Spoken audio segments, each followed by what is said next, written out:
Howdy do, folks. Good to see you. Good to be here. Glad to be back. Hope you all are having a good Sunday morning. It is a beautiful sunny day here in northern Canada. A nice toasty, let's find out, 21 degrees Celsius. Wowee. Pretty good stuff. Hope you guys have been good these past couple weeks. I missed you guys. My sister's wedding was definitely a ball, though. Had a great time over there. I was over on the west coast near Vancouver. Really, you know, it's a pretty beautiful place. I can see why they call it beautiful British Columbia. Hey JJ, how's it going?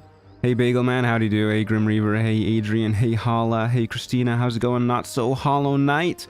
Ironic that the no consumables run might be the most time consuming. Yeah, I don't think it'll be that bad. We're gonna find out. We're gonna find out together for sure. Glad the wedding was fun. Yeah, it was a really good time. I met a, well, didn't, oh wow, thank you for the, why is that so small? Welcome back. It's a very small text. Thank you, Tory Link Ninja. Really appreciate it. Thank you very, very much. It goes a very long way towards helping out. Any hoodles, yeah, so the deal of this run, we're gonna be playing no consumables. It kind of says it all, but for clarification of what I am talking about, when I say consumables, I mean it in like a video game sense, you know, combat consumables, that sort of thing. I don't mean consumables as in like your character literally eats this, therefore it's not allowed, and anything your character doesn't eat is allowed. So we're not allowed to throw bombs, even though our character doesn't eat bombs, believe it or not. We're not allowed to use scrolls, we're not allowed to use potions. Basically anything that can be used in combat and gets consumed in the process is not allowed to be used. So no thieves tools either, because that can technically be used in combat, but we are allowed to long rest. We are allowed to gain illithid powers. So if it can be used in combat, not allowed. Get it? Everybody good? We're all on the same page? Yours doesn't eat bombs? Skill issue. Yeah, it might be a skill issue. All right, so with that out of the way, let's go ahead and hag hair is also allowed. Yes, hag hair is also allowed. Well, can hag hair be used in combat? That's a good point, actually. Yeah, I don't really consider that. I don't know. I don't really consider that like a consumable in the same way as combat consumables, but how are you gonna free near without explosives? We might just not. We don't have to free near. How about good berries? Good berries can be consumed in combat. We can use them as camp supplies, but... okay. Why am I going to installed? I wanted to go to browse so that we could get some dice. I accidentally clicked installed because I've been doing a lot of behind the scenes stuff, recording B-roll footage, and now my game isn't responding, which is not a good start. Got too many mods installed. Okay, let's go ahead and look for some dice real quick. I don't know what a no consumables dice would look like, if I'm being honest with you. We are going to be a tiger barbarian build though, so do you think there's tiger dice? Lots of people like tigers. Nope. You know what? Let's just enable like a basic set of colored dice. I know there's one of these around here. Colored dice by now. Let's just go ahead and enable this, and we'll choose a color that we believe is fitting as we get going, because I doubt we're gonna find any no consumables themed dice, you know? Fireball dice? I don't really see the relevance. I do like fireballs though. They do look really good. They look pretty fire. Pride dice. Oh, you're so right. Yeah, let's do some pride dice. Happy Pride, guys. And you know, lions have prides. I don't know what groups of tigers are called, but they're pretty similar animals. What would be the most fitting pride dice? Probably just the prism dice, right? These are some gay ass dice, dude. All right, let's go with those. You can get free good berries from Netty through trade. Oh hell yeah. Okay, let's go ahead and hop right into it, folks. So we're gonna be doing the usual, playing on custom difficulty with the honor rule set, highest difficulty settings we can. We're gonna go ahead and turn down the camp cost multiplier and the trader price modifier, because this is just tedious stuff and I don't really care about that. So we're gonna go ahead and disable those, and we're gonna go ahead and start things off. tigers are more solitary animals than lions. Well, I know that, but like, there's a collective noun for, I think, like literally every type of animal. A group of jellyfish, for example, is called a smack. A smack of jellyfish. I think a group of rhinoceros is called a crash. A crash of rhinoceros. There's some cool terms out there. As for no consumables, wouldn't a build themed work instead? I don't understand the question. We are doing a build, and you could consider any build themed. Hell yeah, the bride days should help you slay your enemies. Oh, you rascals, you rascals. Wouldn't camp food count as a consumable? Rewind like 2 minutes. A group of tigers is called an ambush. Oh, that's fucking sick. Or a streak also makes sense. A parliament of owls is really good. That's one of my favorites. I don't know if you guys know who Shane Koiscan is. I think that's how you say his name. He made a really good poem where he talks about collective nouns. Very big fan of his poetry. I can't remember what it's called. I think it's called Crush. I want to say the poem I'm thinking of is called Crush. I would recommend you go listen to Crush by Shane Koiscan. Honestly, just go listen to all of his poems. He reads them himself. They're all on YouTube. Well, a lot of them are on YouTube. There's really good stuff. They're super fun. As in the dice are themed around the build. Yeah, that's why I was looking for tiger themed dice, because it's themed around the build. But oh fuck, I forgot to update the build command on YouTube. Oh no, I only updated it on Twitch. Oh, I'm so stupid. I'm sorry, YouTube. I'll try and get that updated for you guys tomorrow. But the basic build we're going to be going for is 6 levels in Tiger Barb, so that we can get a second, like the God, I forget what it's called, the Wolverine feature as well, I think is what it's called, that makes us maim people who are bleeding. So yeah, 6 levels of Tiger Barb, and then after that 3 levels of Rogue, so that we can get cunning actions and the extra bonus action, because we're going to be using the line breaker boots, I believe they're called, that give us wrath every time we dash. And then 4 levels in Rogue, because we want the feat too. And then after that, 2 levels in Ranger, because I want both heavy armor for the late game, as well as a fighting style, and unless we completely respec, fighter's not going to give that to us. Too bad. Why? YouTube, come join the Twitch side. Yeah, eat that, YouTube.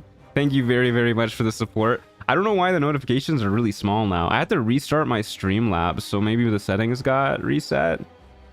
That's a little annoying. Sorry about that. He hates YouTube. I don't hate you guys. I'm sorry. I'm sorry. I just forgot, alright? It's been a while since I streamed. I'm sorry. Okay, let's go ahead and do character creation. So as for the type of character we're going to be playing, I was thinking about this. I was up late last night, tossing and turning. Let me set the scene for you. It was stormy and windy. There was thunder crashing outside. I was at my desk in the wee hours of the night, sweat trickling down my face as I pored over the Baldur's Gate 3.wiki. I looked at the 11 races in the game, and I looked at them over and over, and I thought to myself, man, what race should I play for tomorrow's stream? And then I thought to myself, well, if we're going to be doing Shattered Flail nonsense, then I mean, like, you really can't beat Gnome. Because then we don't have to worry about... We probably won't have to worry about going mad anyways, but, like, if we're Gnome, we really won't have to worry about it. But then I'm like, no, I'm always a Gnome. I don't want to be the Gnome guy. And the sweat got more intense. I could feel it pooling on the small of my back as the tension was getting to me. I can't be pigeonholed into the Gnome guy. And then I thought to myself, well, I know what to do. We're also, another way to avoid going mad is to beat up our enemies all of the time. I could feel my concentration getting more intense. There was sweat just pouring off my body. Now lightning crashed outside as I realized Wood Elf. Yes, Wood Elf is the play. We can get to enemies faster, and then we can hit them more often, and then we'll never go mad. Oh, you can't rage in heavy armor even if proficient? Okay, well, I might have to rethink the later levels. I always forget about that. Anyways, And then I realized, yes, Wood Elf. This is the play. Of course, I can get to enemies faster. It'll be so good and easy. And then I was like, no, I don't want to be the Wood Elf guy. I always play Wood Elves too. These are like the two races that I always play. I don't want to just keep doing the same stuff over and over. So, long story short, we're going to be a Gold Dwarf. Because, yeah, I don't know. More health. We're going for a tanky build. More health is good. That's cool. Yeah, all right. So that's the story. Hope you guys liked it. I don't know. I definitely think that there are better races than this. Especially because I'm pretty sure dwarves are slower than like every other medium race too. Yeah, they are. But I don't know, man. Let's mix things up, even if it's a little bit worse off. Let's mix things up. Okay, anyways, we're gonna be a barbarian to start with. We're just gonna be barbarian for our first like 6 levels, pretty much. We want to get our Tiger Barb features up and running as quick as possible, and later on, the Wolverine stuff too. Wood Elf, Wood Elf, Wood Elf. I'm so tempted. I'm already so tempted. Chat gonna get up in arms about short races? Yeah, people hate short races. I guarantee you, somebody... This usually happens for some reason when I'm in the House of Hope, but somebody is gonna join the stream and be like, why are your characters always so ugly? It's gonna happen. And it's gonna happen just because I'm playing a short race. I think I will play a chick though this time, because we've been doing a lot of dudes lately. So let's be a lady. And people tend to not call lady characters ugly as often. Really says a lot about our society. But yeah, we'll be a lady. Tigers live in the jungle. Jungle, wood, wood elf. Oh my god, you're so right. Any hoodles. For our background... we're not going to be role-playing at all this run. I'll probably be skipping cutscenes and whatnot too. So I should probably just go like soldier or something, but we can get athletics proficiency from Outlander too. And tigers live in the outlands. They live in the wilds. Not necessarily the woods. They don't have to be wood elves, but you know, they could be gold tigers. That's a thing. Yeah, let's be an Outlander. Sure, why not? I feel like I've been playing a lot of soldier lately too, so we'll be an Outlander.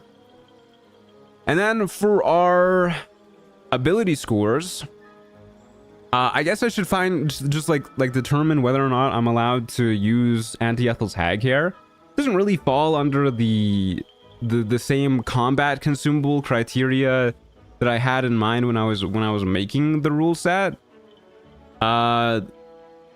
Like, obviously, it's not like a bomb or scrolls or potions or anything like that where it grants like a temporary bonus to a combat, or even like lockpicks where you can use them in the middle of combat to like, you know, open a door or like run past the fight or anything like that. I think hag hairs are okay. They don't feel like a video game consumable in the same way. It grants a permanent bonus instead of a temporary one. That's kind of what the challenge is all about. I'm gonna use it. So we'll have our strength at 17. We want to get our strength up as much as possible. And I guess this is a problem that I always have with Barbarian. I feel like all of their physical stats are so important that you really can't have anything that doesn't look like this. If you want to be a strength Barbarian, at least.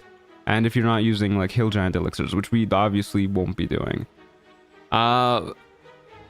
So yeah, I guess we're just gonna do this. Wisdom, so that we, you know, hopefully don't go mad instantly. One of my metrics for game character creation is, can I make an ugly female character? And Baldur's Gate 3 does unfortunately fail on that count.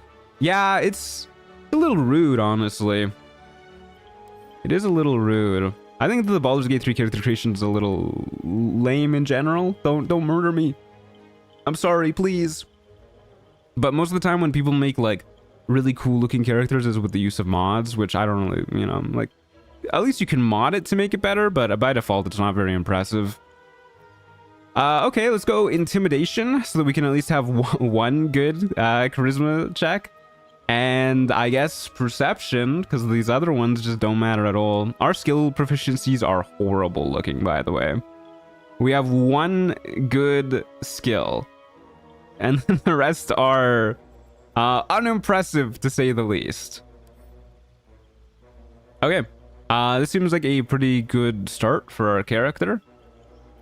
We're gonna go ahead and hit the randomize button a couple times to see what we get. We want her to look sufficiently like somebody who has never touched a consumable in their life and is maybe a little tiger adjacent. Okay, well, maybe you can make an ugly female character. I don't know what that one was all about. This one looks a little tiger adjacent. Vibe-wise, she does look very barbarian-esque too. I kind of fuck with this lady. She's a little basic looking, I will say. Can we give her some tattoos that'll make her look more tiger-like? Body art. Stripes. That's pretty good. I think she needs the face tattoo as well. Question is, what kind of face tattoo? I mean, it's got to be something that gives her stripes, right?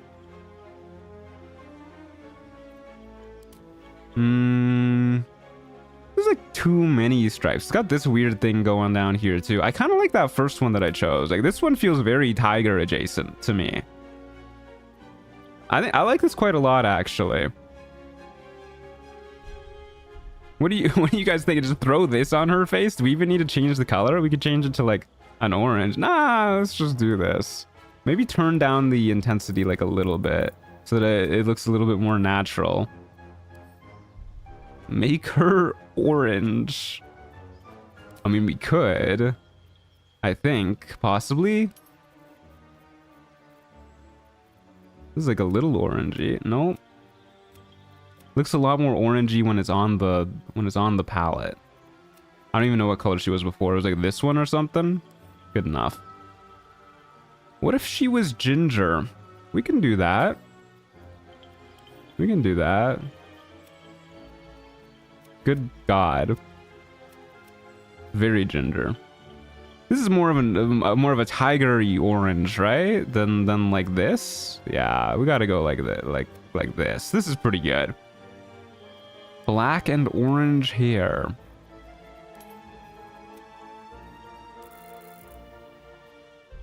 It's beautiful. She's so tiger-like. That is atrocious.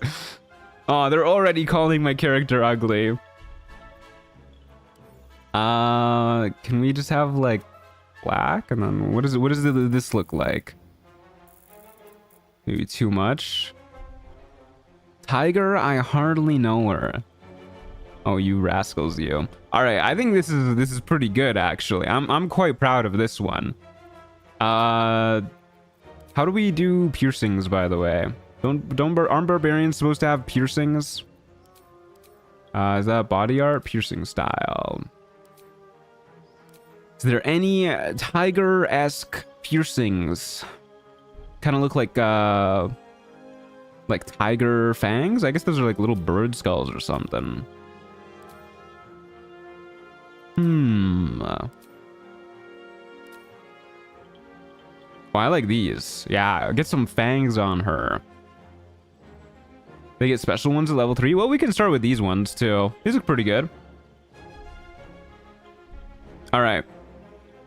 Well, either way, I think this is a phenomenal looking character. I am of the belief that all female dwarves should have beards, and I think so far on the channel we've been keeping that up. So I do think I'm gonna give her a beard.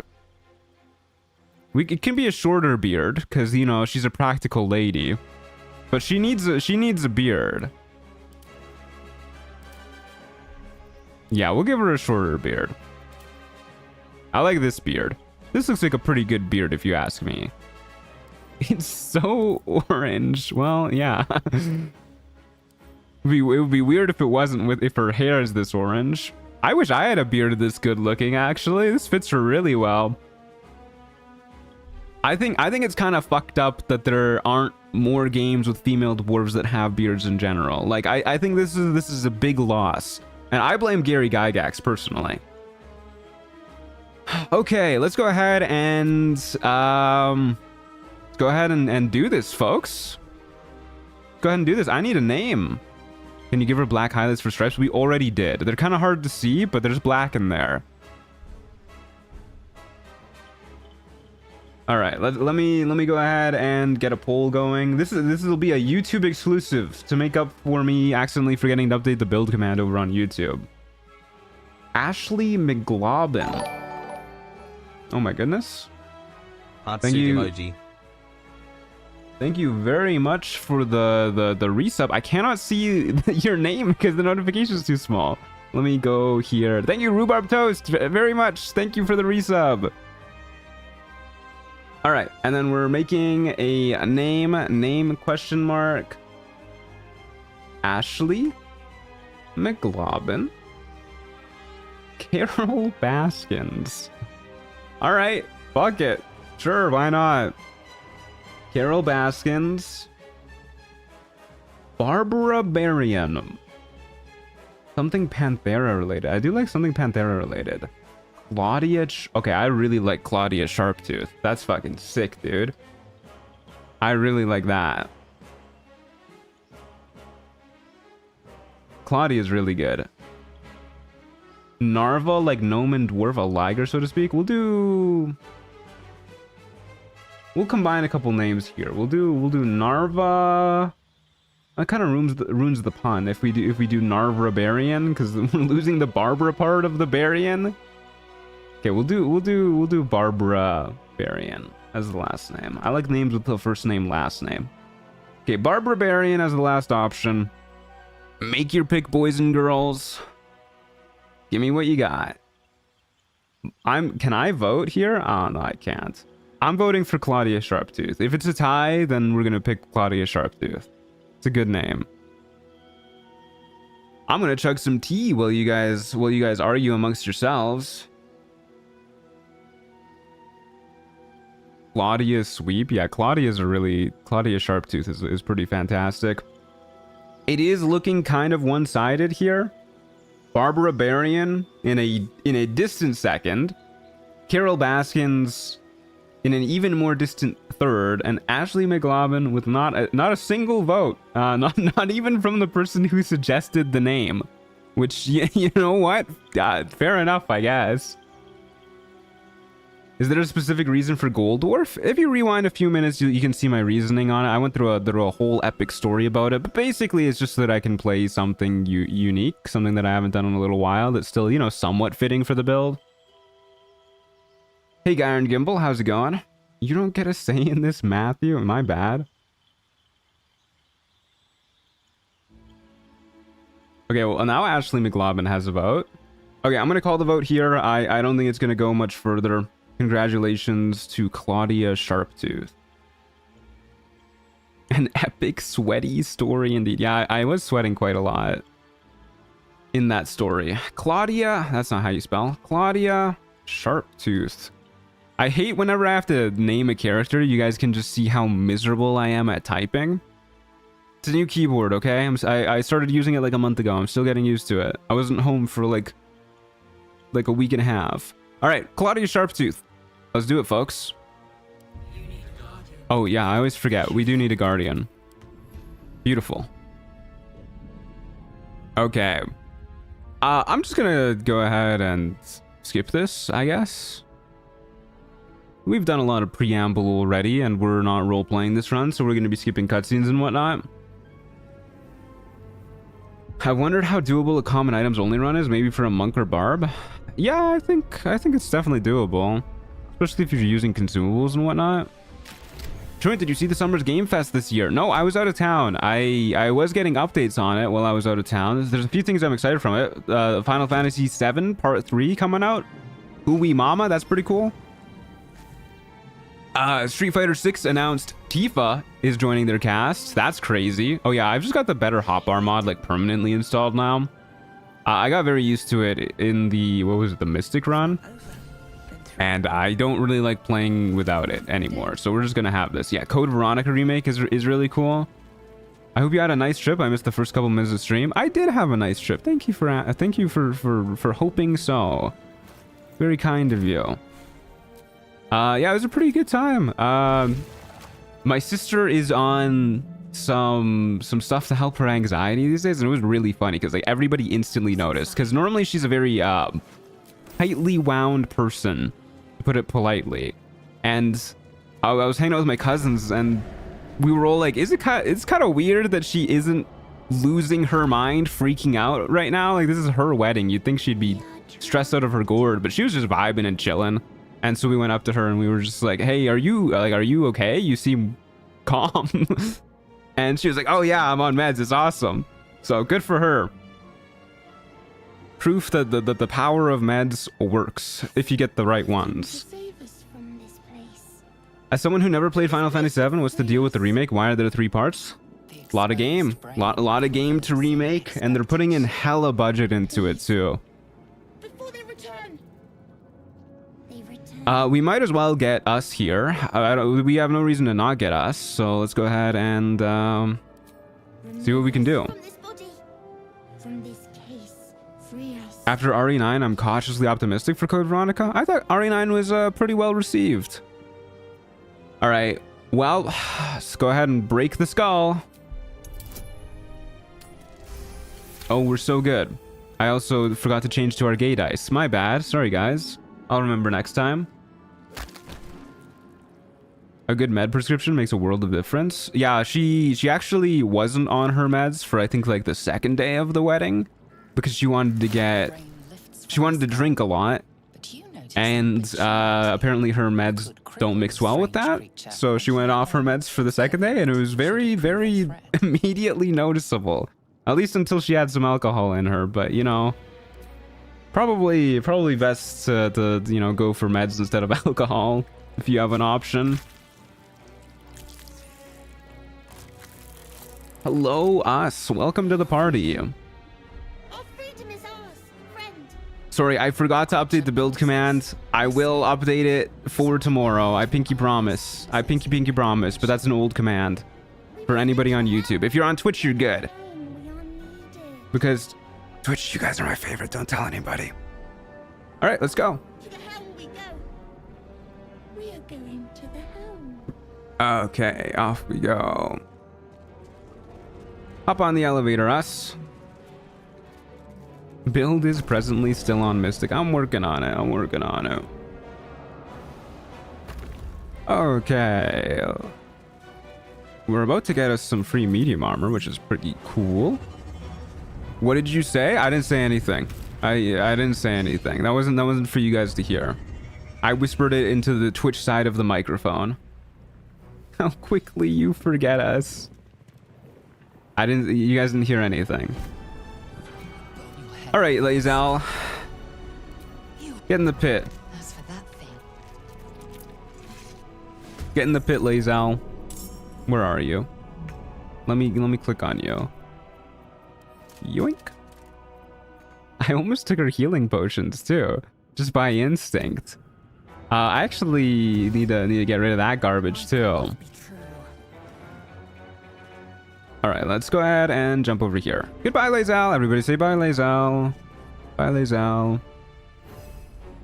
Okay, us has a 100% chance to hit these guys. Probably should have waited until us was not a newborn, but it doesn't really look like it's gonna matter. And you know what, dude? Let's fucking rage. Let's get mad about it. Me when the truant says that he likes his audience on Twitch more than on YouTube. Am I right, YouTube viewers? All right, let's fuck them up.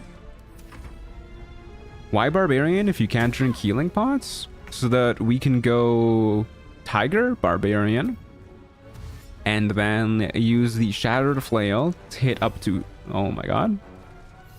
Why did I think I was going to be able to attack on the same turn that I dash? So that we can hit up to 3 enemies at the same time and heal with the Preemptive Wound Closure 18 HP with each attack action, with each like attack essentially. So if we have extra attack, we'll be healing 36 HP. Pretty cool. Speaking of healing potions, get that shit out of here.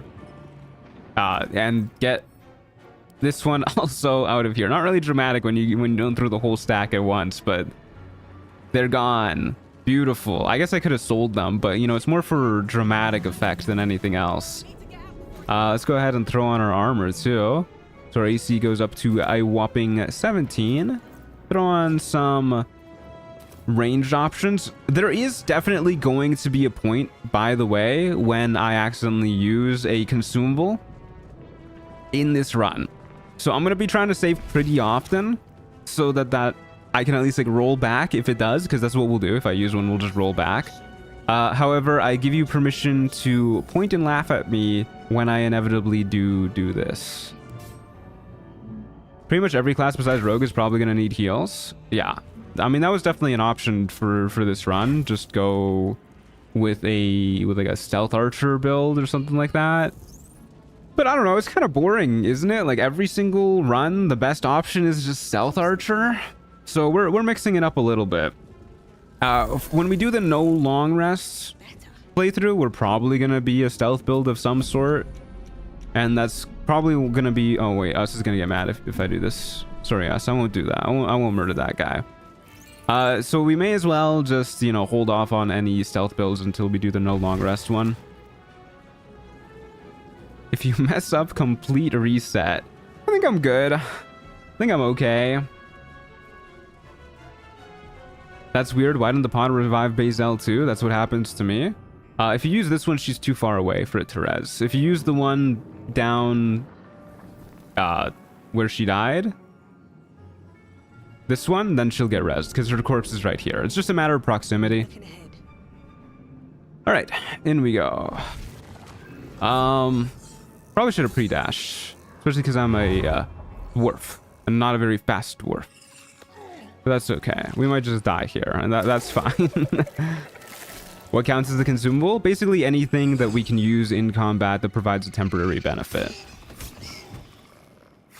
So potions, scrolls, bombs are the big ones, and you know, arrows and stuff like that. It's consumable in like a video game sense. Connect the nerves. Nerves. We will connect them. So true, Us. Okay, well, Us will surely prevent us from dying here. Us is a very tanky creature. We need to get out of here now. Probably tanky enough to the point where I'm okay with doing this, actually. Us can take the hit for us so that we don't have to worry about it. And then maybe get a kill, too. Beautiful. Time to push my luck again. Thank you, Us. Okay, and I guess we're just gonna go ahead and... Goddamn, we are slow. If we dash, we can't even reach this imp. I guess we'll go ahead and rage so that we're even less likely to die. And then I kind of want to kill this imp if we can. I don't really want to run through the fire. So we can either run straight or we can run over this guy and whack this dude next turn and then keep running afterwards. That seems fine to me. Seems okay. We can get as much XP as we want here on the Nautiloid. Where are you off to? Barbarians have a pretty strong early game, so I'm not stressing out like too much here. Yeah, we can't use elixirs either. No elixirs allowed. Nice. Not a really big fan of this imp walking further away. We do have mad hops though, because we are a barbarian. So let's go ahead and hop over here and whack you. Well, that's rude. I think, yeah, minimum damage there. Minimum damage. Good, good, good. Yes, perfect. We can move up here without triggering the cutscene. And maybe I should have stayed in melee. Maybe it would have provoked an attack of opportunity. The anti-drunk monk playthrough kind of is, yeah. Okay, we'll go ahead and maybe have us finish this one off now on this upcoming turn. Despite everything. Or we can do this and grab the kill and then like a couple more guys spawn. We're a barbarian with 16 HP. I think we can afford to do this. We can afford to just like jump over here and just jump right into the midst of all these enemies. Well, maybe we can't actually. We gotta keep in mind that I can't heal. So if we get hit, that damage is not going away. But whatever, there's only the Hellsboar that gets to go before us. Even if he's not role-playing this, I'm gonna headcanon that this dwarf is the soberest, most serious, frugal barbarian to ever live. Yeah, they're probably as sober as anybody can get. If they don't drink anything, like we won't... I guess we could drink alcohol for camp supplies, though. I didn't really think about that. We're not going to be drinking any water this playthrough, that's for sure, because water doesn't count as camp supplies. So maybe we're actually going to be drunk as fuck, if I'm thinking about it. This is awkward. This is quite rude. You're in the way, Hellsbore. You're in the way. I guess what I'll do is I'll just take the hit. Like, what are you gonna do? 2 damage? That's fine. Who cares about that? Then we kill you. I kind of want to go for broke here. I kind of want to kill every single imp here. Does that mean you can't drink water either, Truant? Yes, for as long as this playthrough is active, I am also not allowed to consume anything. So, you know, really hope that this isn't going to be a long playthrough, because I don't know if I can take 3 weeks without food and water. It'll be a rough one. It'll be a rough one. But I'm dedicated to creating only the most immersive content for you guys. So, yeah, I might just die. Oh my fucking god, dude. Okay, I guess we're not going for broke. We're not getting every imp. That's a bit of a bummer. Got some bad luck on those rolls. You made it in time. Just hopped in. Any reason barb over fighter for second wind? Yeah. For the Tiger Barbarian sweep attack, which synergizes really well with the Shattered Flail. How long could a Baldur's Gate 3 playthrough be? 3 hours? Yeah, something like that. Oh no, don't light me on fire. I can't even drink an elixir of fire resistance. Hey Adam, good to see you, good to see you. Going well for me. I hope you're doing well too. Are spell slots consumables? No. And actions. I feel like some of you guys are just being facetious. Surely we know actions aren't consumables just because the action icon disappears when you use an action. Shattered Flail means you have to deal with the gnolls. Well, really, we only have to deal with Flint, because we can just go ahead and use our illithid powers to make Flint turn against the other gnolls, and then, you know, they can just kill Flint, and then we can just run in, pick up her flail, and then run away.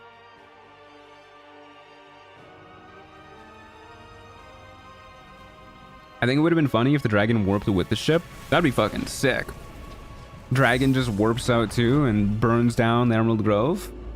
Those druids have it coming.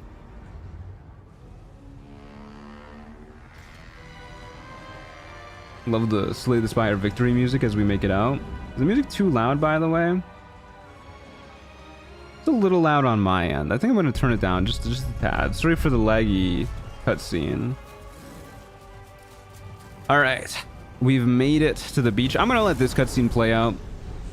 I know editor Matthew really likes this cutscene.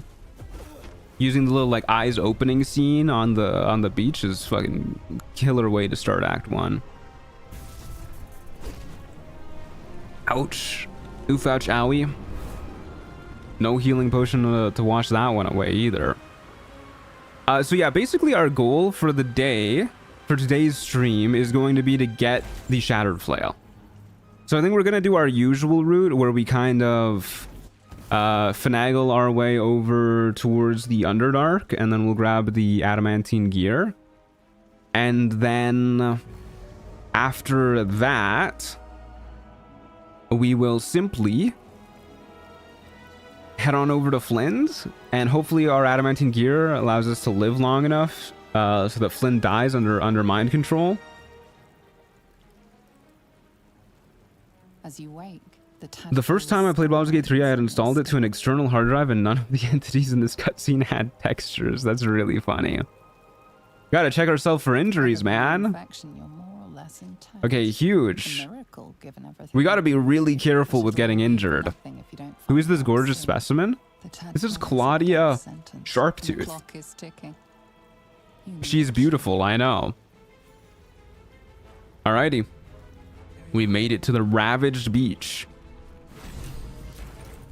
Hey, Ehobble? Can't be right. Is that an I or an L? Ehobble. I'm gonna call you Ehobble. Hey, Ehobble, how's it going? Good to see you. Glad you could make it. We got a brimmed hat today. Wowee. Oh, it's beautiful. She looks so good. I want to get a shield, guys. I want to get a shield. Having a meager 17 AC doesn't feel phenomenal for a guy like me. Okay, how close to level... Oh my god, dude. We're so close to level 2. Unreal.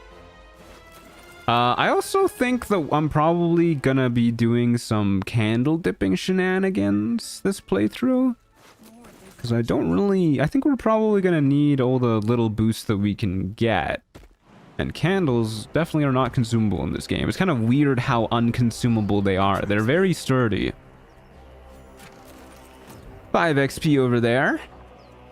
Let's go ahead and kill these little brains real quick. This was not covered. What about tadpoles? I am allowed to use tadpoles. Basically, the main things are I'm not allowed to use stuff that can be used in combat.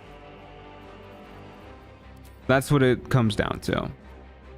Go ahead and pull out the crossbow. Dip our crossbow. It's Ehab L. That makes sense. That makes a lot more sense. Alright, let's go ahead and blow this dude up.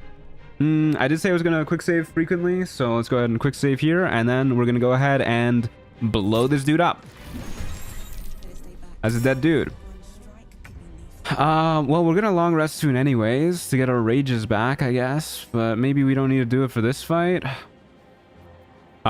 We actually do... we still do more damage with our great axe than our bow right now. Let's go ahead and square up against this dude. Surely that we won't die. Okay, I should probably rage. We can't heal. I gotta remember we can't heal. Go ahead and rage. And then we'll just long rest if we have to. Camp supplies are easy enough to come by. Even if we didn't have the reduced camp supply cost, I think it's probably the right play to be pretty, to spend a lot with our rages.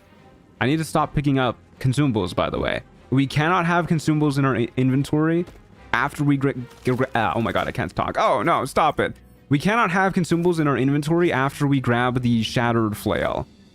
Because if we go mad, then our character is pretty likely to just start spewing out consumables all over the place.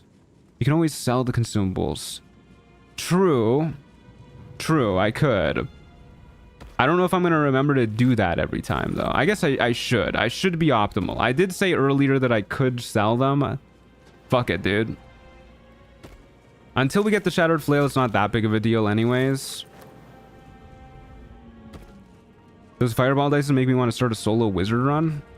I forgot to... Oh, wait, no. Have I gotten another pop-up yet for the dice? I don't know.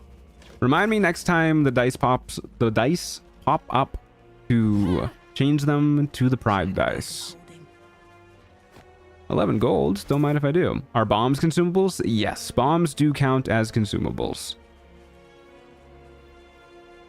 I explicitly put those in the thumbnail on YouTube because I figured there's going to be a lot of people asking about that one.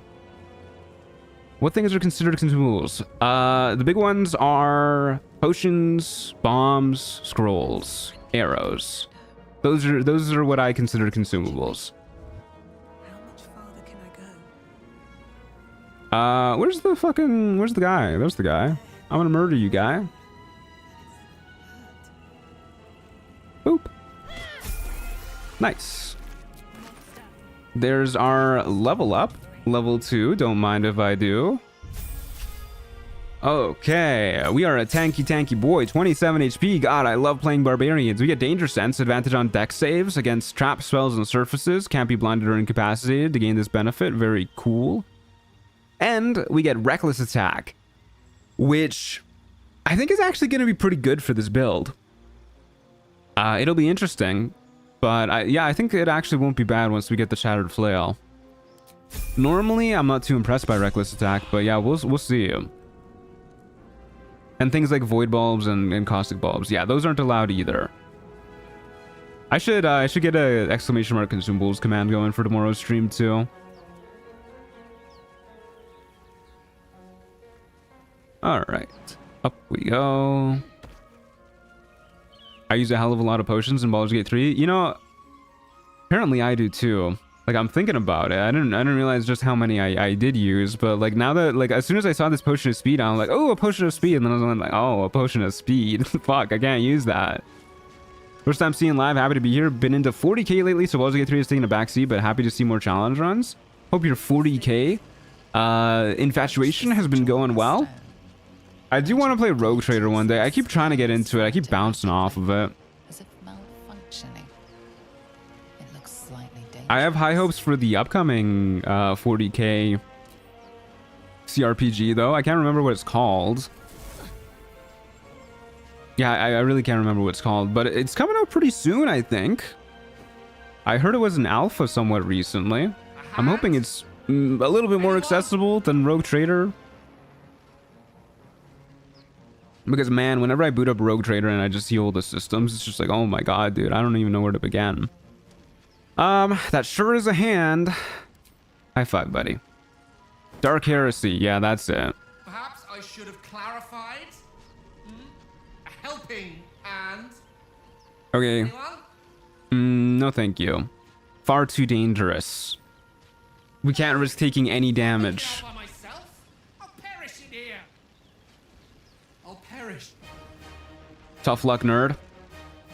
Do not, my friends, become addicted to consumables. It will take hold of you and you will resent its absence. That's honestly how I feel right now. We could go try and scare these guys off. But there's probably a barbarian option here. I don't remember off the top of my head. Our initiative is not particularly great. On the other hand, I think we have, I can't remember the threshold for sleep, but I think we might have enough HP to not instantly get put to sleep by the wizard if she goes for us. And I wouldn't mind at least trying, and then if we fail, we can just run away.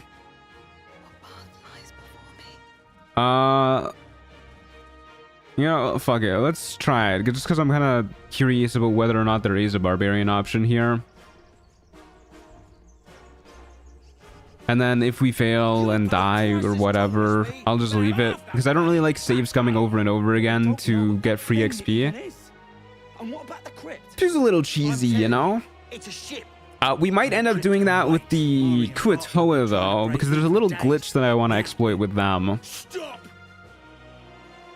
I think Barbarian actually has the most unique dialogue options in the game. They're all really good too. I love the Barbarian dialogue options. There is one. Not an auto success, but it might as well be for a guy like me. Oh, I forgot to change the dice to the gay dice. No, I'm sorry. I'm failing my duties as an ally this month. My god. Second mouse gets the cheese. No? Nobody's getting any damn cheese. Now move it. Alrighty. Well, that was still a free 50 XP. Pretty good. And then we'll go ahead and get going up to the Emerald Grove. We'll go murder some goblins. Should be pretty easy.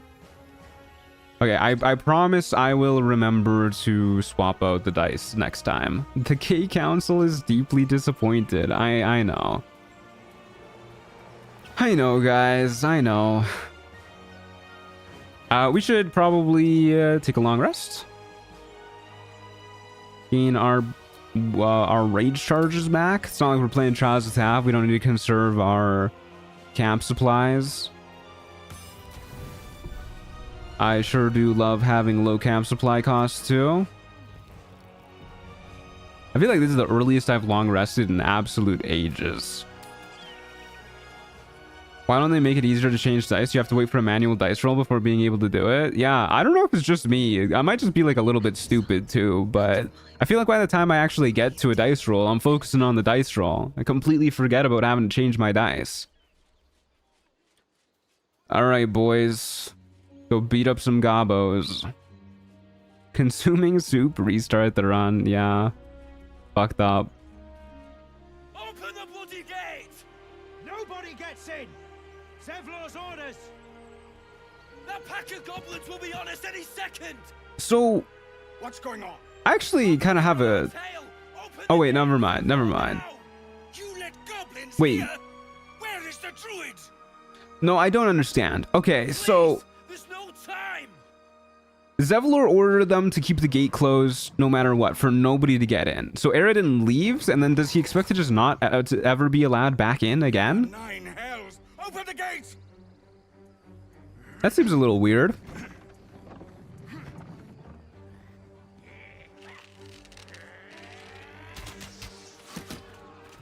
Your allyship certification is in jeopardy, and just as you would be eligible for the free ally jockstrap. Oh no, not the free ally jockstrap. What am I gonna do without that? Wouldn't food count as a consumable too? When I say consumables, I mean it in like a video game sense, not like literal things you eat. Damnable rogue! So bombs are not allowed, despite not being something you literally consume. But camp supplies are allowed, despite being something that you literally consume.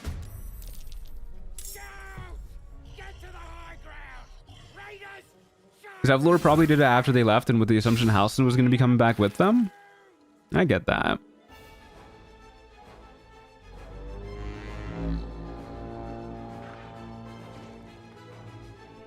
Yeah, you show him, buddy. Ouch. Oh, wait, this is so fucked up. I'm like a small guy, and I have small guy move speed, but they still get Fury of the Small on me because I'm technically bigger than them. That makes me angry, dude. That makes me real angry. I want you... Hella dead. Actually, we can go ahead and prepare. Look at this. We can go ahead and prepare. Because we're not going to be moving a lot this turn. And then... So we're dealing on average... How much with this? This is 6.5 plus 3 plus 3. On average, you should just die here. Oh, you're hella dead, dude. Holy shit. Wow, this is actually like really awful. When you only have 7.5 meters of move speed, you got to spend 6. Oh no. All right, well, still a good start. Just halflings and gnomes that don't get Fury the Small? Yeah, small races don't get hit by Fury the Small, but dwarves are medium races. So they do, despite having small race move speed. Because Larian hates me specifically.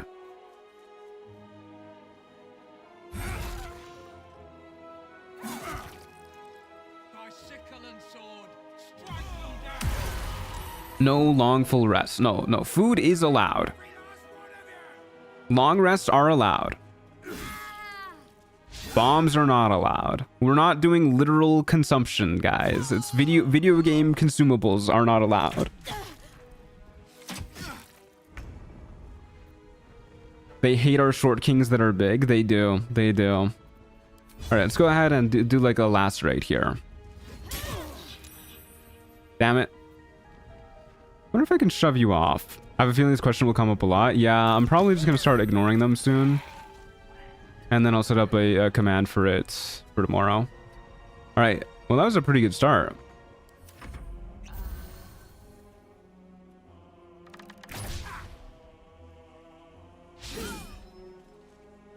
And then I don't really want to run into this whole group of guys. Might just sit out here and slowly shoot them. Well, these guys take the brunt of the hits, because I don't really see a lot of reason to run in.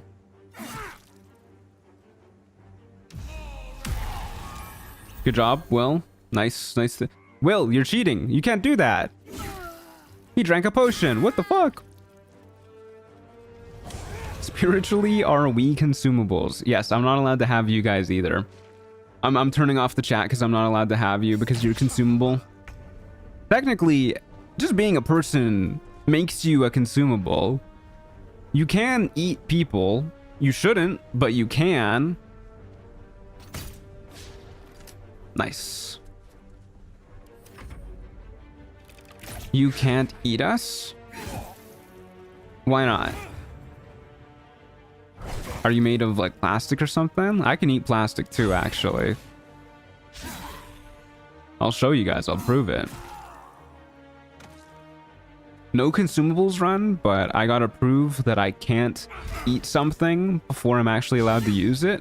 If I want to use my axe, I have to go buy an axe in real life and gnaw on it for a little while. Actually, could you, if you have an axe with like a wooden handle, like, you can eat wood, right? Could I? Might be getting like a little too into it now, but like, you can gnaw on that a little bit.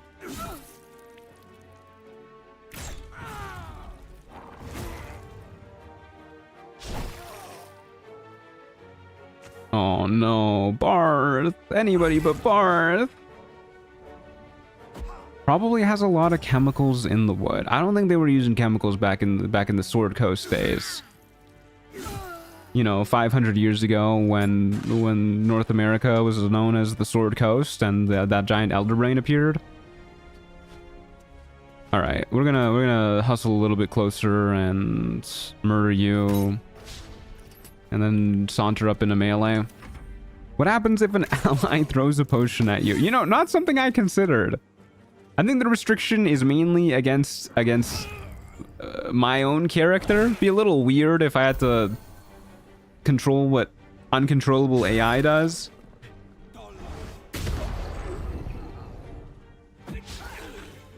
There have been times historically when really bad people added sawdust to bread as filler.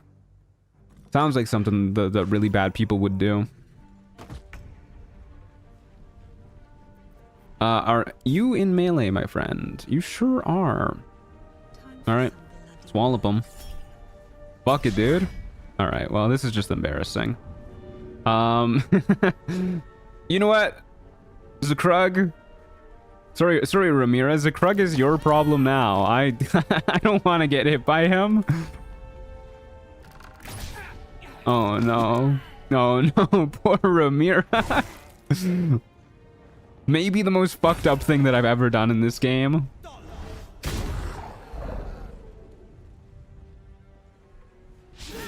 Oh my god. Oh my god, she actually lived. Holy shit. Never mind. It was not fucked up at all. Should probably try and murder this bugbear first, because they're a lot more murderable. Oh, right. We can do this. We can go ahead and do a little bit of this. Beautiful. A hint as to what is to come later on.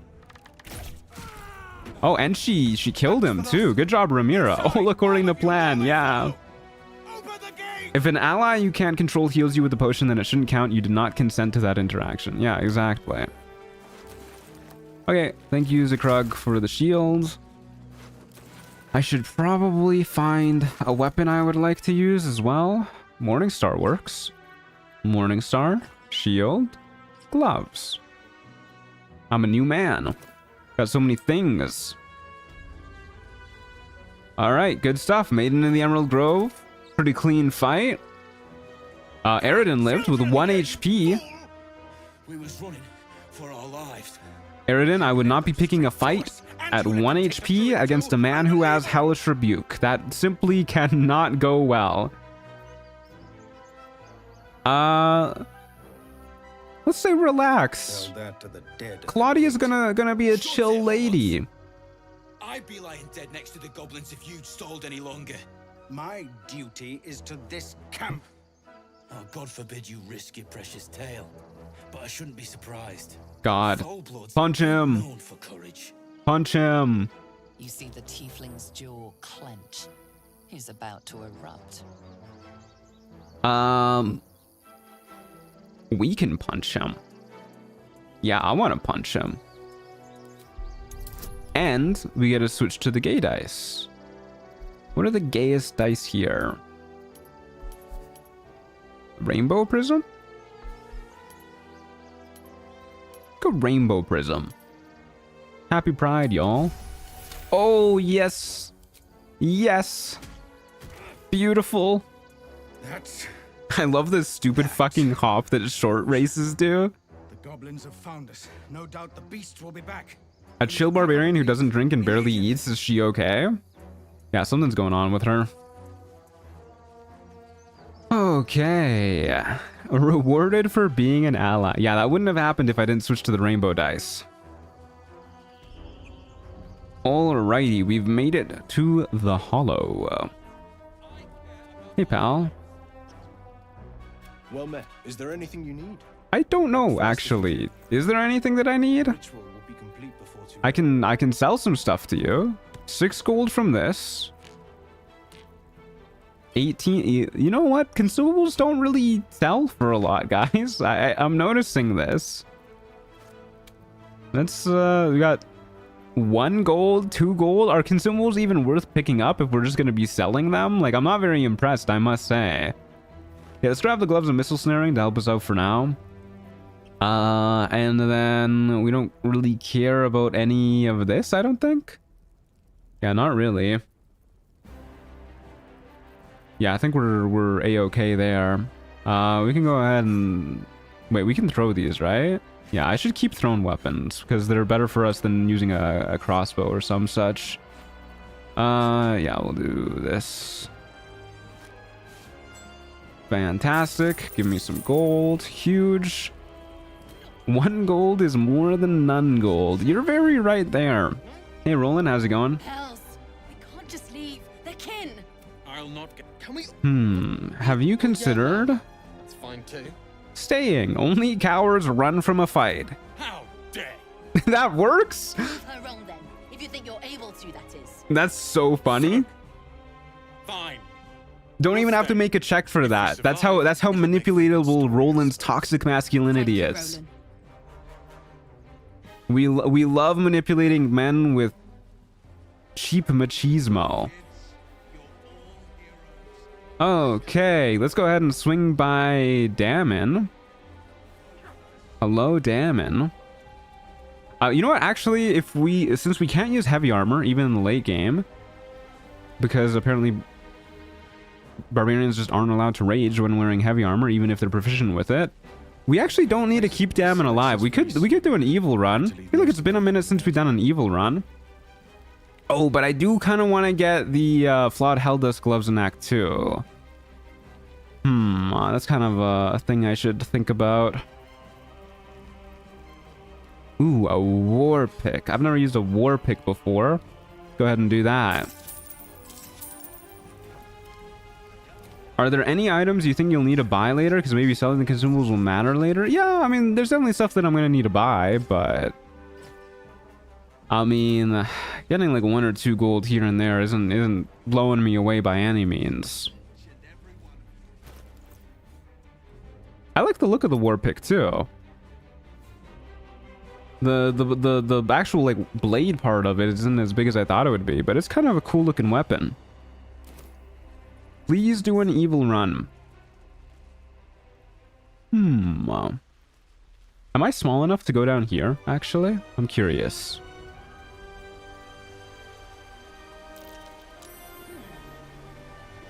Not a chance I'm fitting there. Damn, dwarves suck, dude. All the cons of being a big race, all the cons of being a little race. This blows. Let my daughter go right now. The no rage and heavy armor is weird. Even with giant build, you don't get the rage bonus. Yeah, it's quite strange. Quite strange. Oh, let me You're too through, thick. Yeah, I guess so. throat out. My dummy thick cheeks are too massive to squeeze through that tiny hole. You could be a manipulative evil tab, pretend to be nice in Act 1 and 2, and sneakily turn on them after they think you're friendly. We could, but I mean, Act 1 is where I feel like being evil gets you the real benefits, because you just don't have to worry about killing the goblin leaders, Oh, Magrin, give her a chance. which can be kind of a pain to do. And I really do want to get to the mountain pass ASAP, which is the No, and you'll find the main out reason why I would unless want to you be get out of evil. my sight. A moment. But if we gotta keep Giona. Damon alive for the gloves, Oh, I would just really like more damage is the main thing. Apparently, Korga wants to see you. Go ahead. Can't you see she's sensitive about her big head? I feel like it's... hold up, let's do a size comparison here. Like, this is a gnome, right? The smallest small race that there is. We're not that much bigger than them. Let's get in between these two. Oh, it's not gonna let us. Okay, we're just gonna go ahead and hold up. We're gonna do some shenanigans here. Whoop. Whoop. Okay, our feet are on the ground.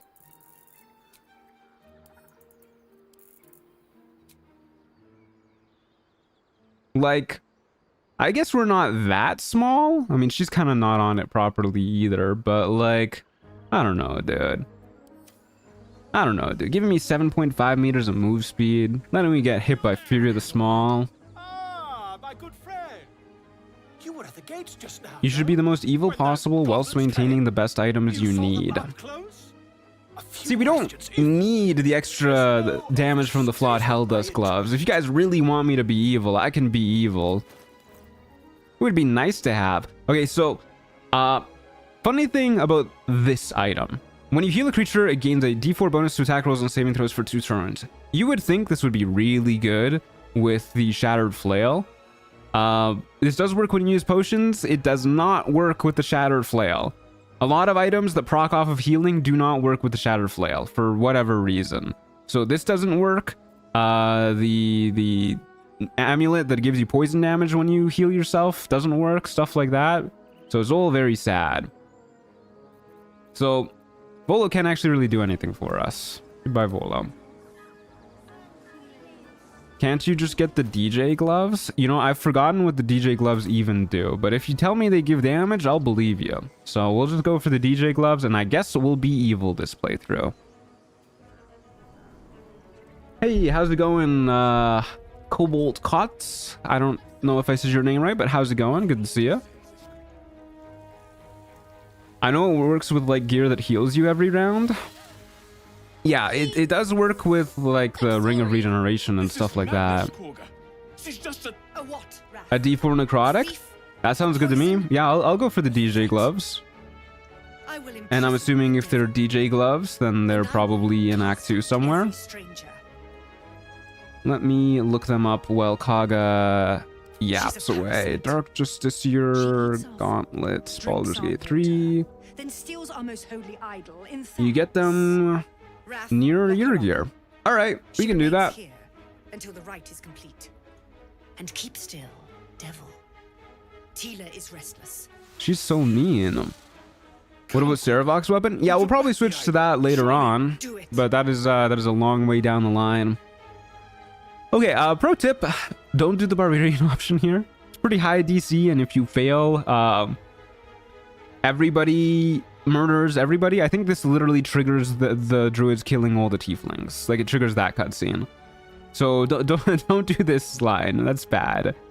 We'll go ahead and do a nature check. We'll pretend like we know what we're talking about. Dude, these gay dice are killer. A proper dwarf woman with a beard thicker than Kethric's AC. That's what I'm saying. Tila, to me. I think every dwarf woman should have a beard by default. My grace has its limits. Thank you, Korga. Master Halsin. Halsin isn't here.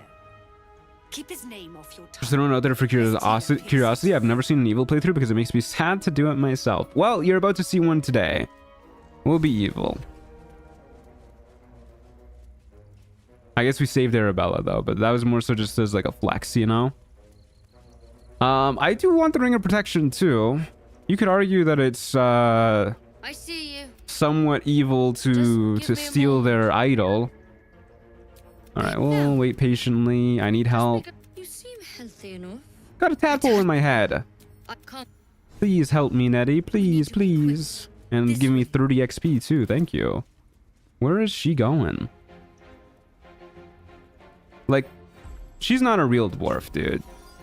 This is not a dwarf. Where's your beard? She's got a tattoo that's like kind of like a chin strap thing going on. Kind of like a goatee. She's emulating what she wishes she had. This one had tadpoles. Honestly, hate everyone in the Grove except for Halsin. Yeah, they're all kind of annoying at best. I'm hoping for a less grave cure. Alright. What's Let's see that what we can plant? find. But first things first. Tell me about I your think this symptoms. lady's gonna kill me. Have you noticed anything strange happening? But what if we kill her first? Somebody Somebody said we could buy free good berries off of her. That's kind of funny. Don't mind if I do. What? I've been lied to.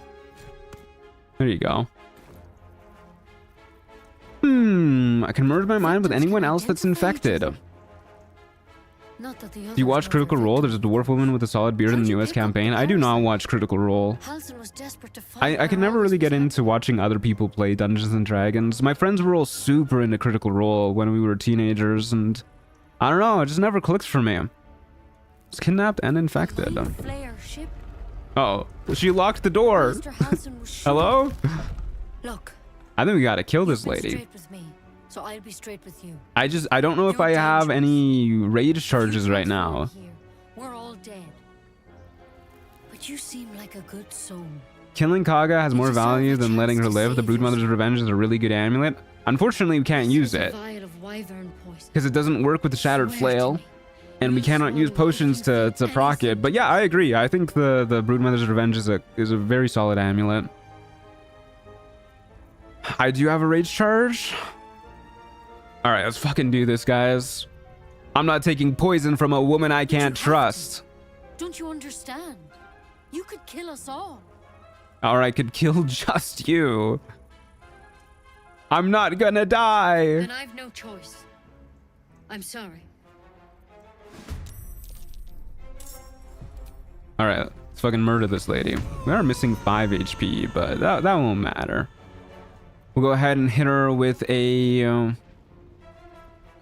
get her with a piercing strike. Damn. Get her with an opportunity attack. Oh no. Alright, well that was just like a max damage, basically max damage heat metal, and we failed to save, so I think we just lose the fight actually. That's unfortunate. Fuck, did I sell my great axe? Get back here, Nettie.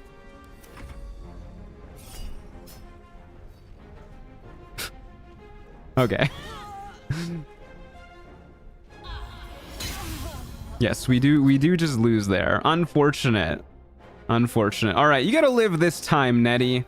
You gotta live this time. Damn it. 07. All right, we'll maybe hold off on too many fights until we get the ability to heal. This is a vial of I'll try and take the challenge run somewhat seriously. All right, I swear, I swear. Come to that, but thank you. Here. You know, I've spent my life treating. Yeah. You should all be changing. There should be a small army. Tell me if there's a cure or not. Yet, anyhow. All right, I'll go. He didn't make it back. What do you want me to do? I'll go find him. Sure, yeah. Good luck. Thanks for the poison, lady. There's something in that vessel. You made the mistake of challenging the awesome might of Nettie, wielder of heat metal and wild shape. If she wild shape, we would have been fine.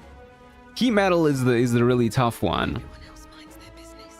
Especially when she does that much damage with it. I think on average it's 9 damage, so if she just used it twice regularly, I think we would have been okay. I think we could have killed her actually if we had one more turn. But alas, sometimes you get a little fucked up. You know, they high roll your ass. I think we also would have lived if I had just short rested beforehand. But such is life. She gets to live. We get a mind flayer parasite. So you're killing the Grove? Yes. We're gonna kill the Grove for crimes that Nettie committed in her past life, in that alternate timeline. We're getting our revenge.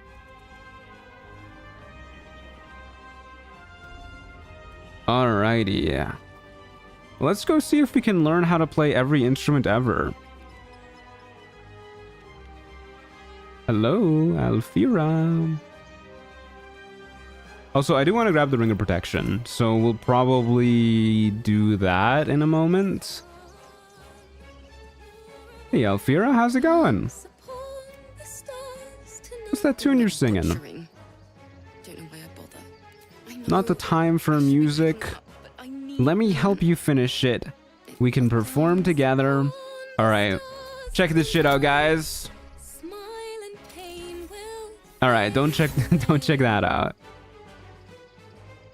Are Mind Flayer Parasites another consumable, non-consumable? Yeah, Mind Flayer Parasites are a-okay because they cannot be used in combat.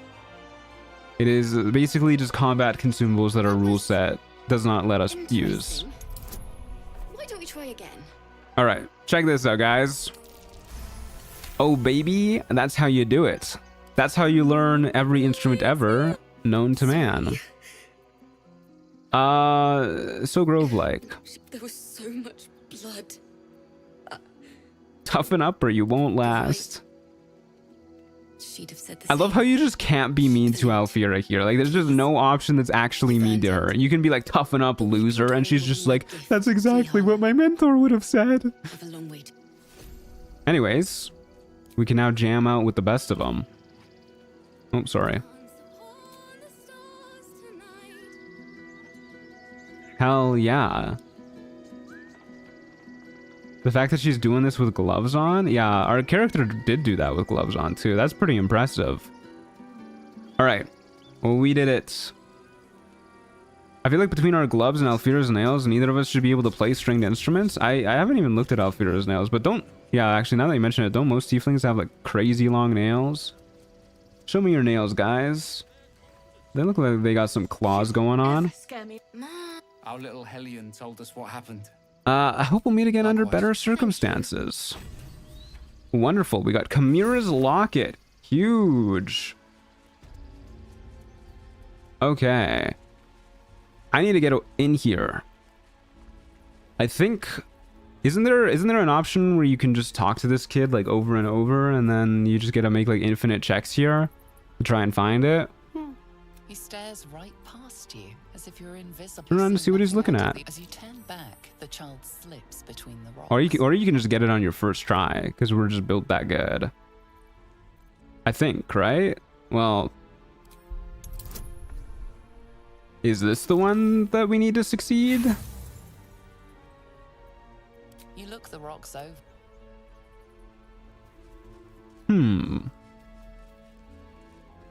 I guess we need to succeed that one. I could have sworn that there was one option where you could like recheck this over and over, but I can't remember how you do it.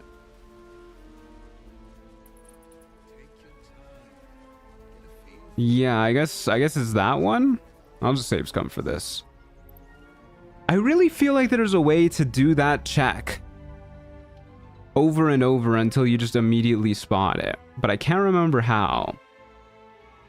I've been playing Chocolate Edition and loving it, by the way. Archfey Pact of the Chain is fun as hell. Yeah, Chocolate Edition has a lot of cool stuff going for it. Hey Donnie, how's it going? Stares right past you. See as you turn back, the child. What happens if you just leave here? Nothing, huh? Can't you just go to the other entrance? This one? We're too fucking dummy thick to fit through it. I really, for some reason, thought that you could just do that check over and over. I really feel like there's a way to do it. I don't know. I feel like I'm kind of losing my mind. But whatever, that's fine.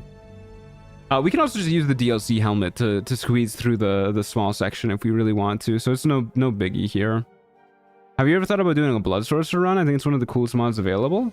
Not really. I think if I'm doing modded classes, I'd generally rather do like full modded classes and not just subclasses. Or boring.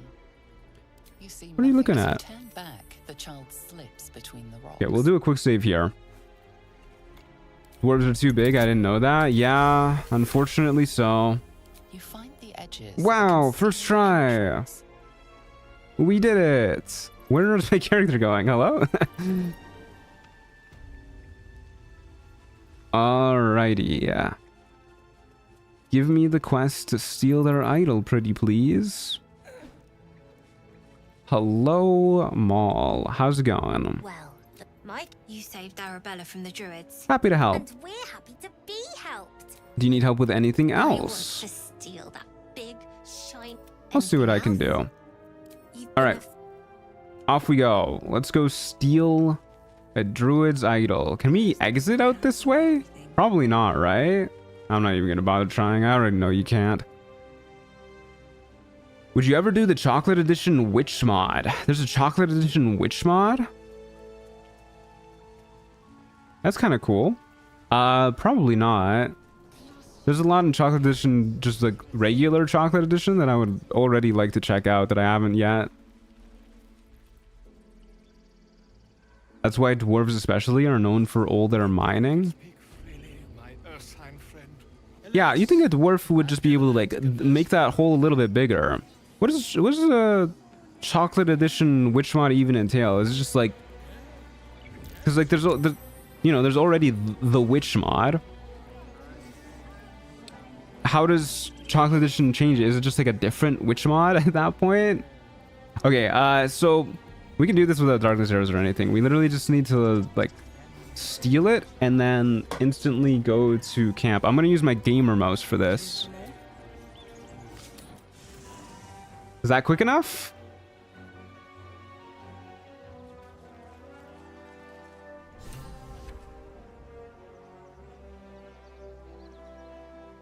Are we good? I think we're good. These boots have seen everything. I'm always scared. Let me give it another like minute, another 30 seconds or so. Oh, it's made by the same creator as Chocolate Edition. That's what makes it Chocolate Edition Witch mod. That's cool. You're gonna do more Chocolate Edition? Yeah, I'd like to. I mean, I know Creative Excuses came out with version 3 somewhat recently. Okay, I think we did it properly. I'll stream it. Yeah. I try not to play Baldur's Gate 3 off stream anymore these days, because if I do, I'm worried that I'm gonna get burnt out on it. Okay, so for those who don't know what I just did with that Idol of Sylvanas thing, by the way, normally if you steal it, then the druids aggro and they murder everybody inside the grove. If you steal it, and then as it is flying off the pedestal and into your hands, you fast travel to camp, it will not trigger that cutscene, and you'll end up getting it. You don't need darkness arrows. You don't need to be like hiding or anything like that. Well, yeah, you don't need anything like that. You can simply... Oh, do you come back up here? Maybe this is how you do it. You come back up here after I leave the area. I think that's how that works. That's how you redo this over and over. That makes sense. But yeah, if you just fast travel out as it's flying into your hands, you can grab the Idols of Sylvanas for free. No cutscene or quest or anything like that required. And then you can just go ahead and track down Maul wherever she is. Very well. Hey Maul, how's it going? I had a feeling you. The build command hasn't been updated yet. I'll update it for tomorrow. The idol's all yours. Thanks. See you in Baldur's It has been updated over on Twitch, but I also made a mistake when theory crafting the build, so I need to update it on Twitch anyways too. Okay, Ring of Protection, just like that. +1 AC, +1 to our saving throws. Don't mind if I do. Got a nice 20 AC to start us out. And I think we are all good to go now. Let's get out of here. You can also redo it by going to camp and coming back. Yeah, that's what I kind of meant by like leaving the area and coming back. I knew there was a way to infinitely make that check. I just couldn't remember off the top of my head how to do it. But I will try and remember that for future playthroughs. You have stolen the most sacred relic they have. They're unambiguously real god, but they're chill. Yeah, they're vibing. They literally saw me do it and then just vanished into thin air, and then I walked back in with it. And they were just like, yeah, that's Claudia. She does stuff like that. All right, let's get Raphael'd. What would suit the Hello, my friend. occasion? Our character isn't even fucking looking at him. She's like, oh, this guy's nice today. All right, get out of here, man. Whoa, you want me to do what? There, middle of... It might just... Free camp supplies. Don't mind if I do. Friend? I could fix it all. Then fix it. Hope. All right, phenomenal. Thank you for the camp supplies. Thank you for the guidance amulet too. That's going to be quite handy for us. Go ahead and throw that bad boy on. Huge. Where did Maul get that ring? Avernus, maybe? I don't know. Good question. It's a pretty good ring. I learned it from one of your streams. That's really funny that you learned that tip from one of my streams and now you're giving me that same tip and I actually needed it too. Oh man, dude, I've forgotten so much about this game. Well, I appreciate you giving me the tip.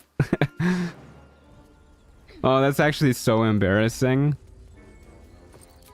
All right, well, let's go get some more illithid powers. Gonna put you in the background while I play. Hope you have a blast. Thank you. I hope you have a blast with your game too. Hello, my friends. That man looks like he's got some illithid powers for me. What happened to your friend? We'll hold this stare. Do you have orders for us? We were You need to find the beast and avenge your brother. I love telling them to do that. It killed Edwin. Also, somebody's got to introduce this man. Not this man. This is a lady. The beast must be destroyed. Somebody has got to introduce this man to r/bald. Because, like, holy shit, man. He's got a great head shape, too. But, like, holy shit. What is going on with that god-awful haircut? Alright. Give me your tadpole. Thank you. 330 XP as well. Sausages. Love sausages. That relearning of the tip is like the doctor from Futurama saying good news, everyone.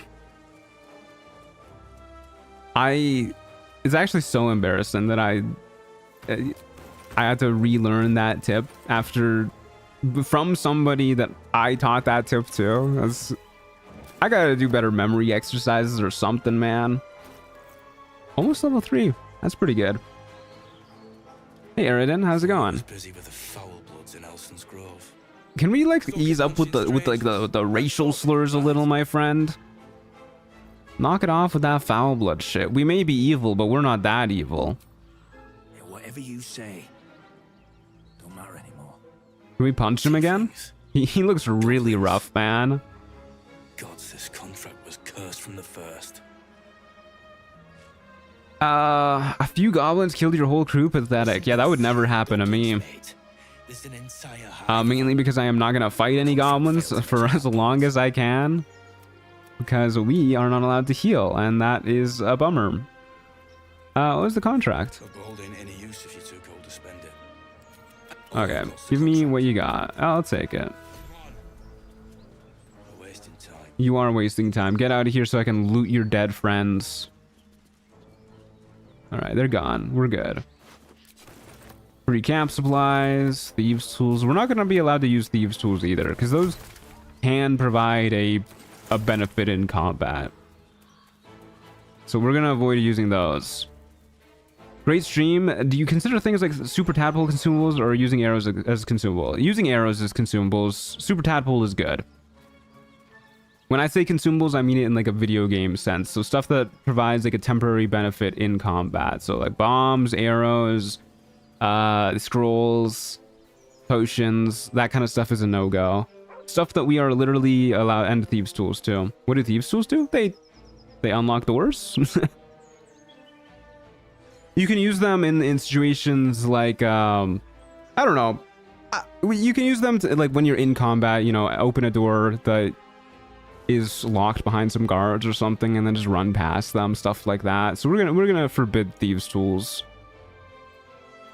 We'll reach out to Pet Scratch. Yeah, of course.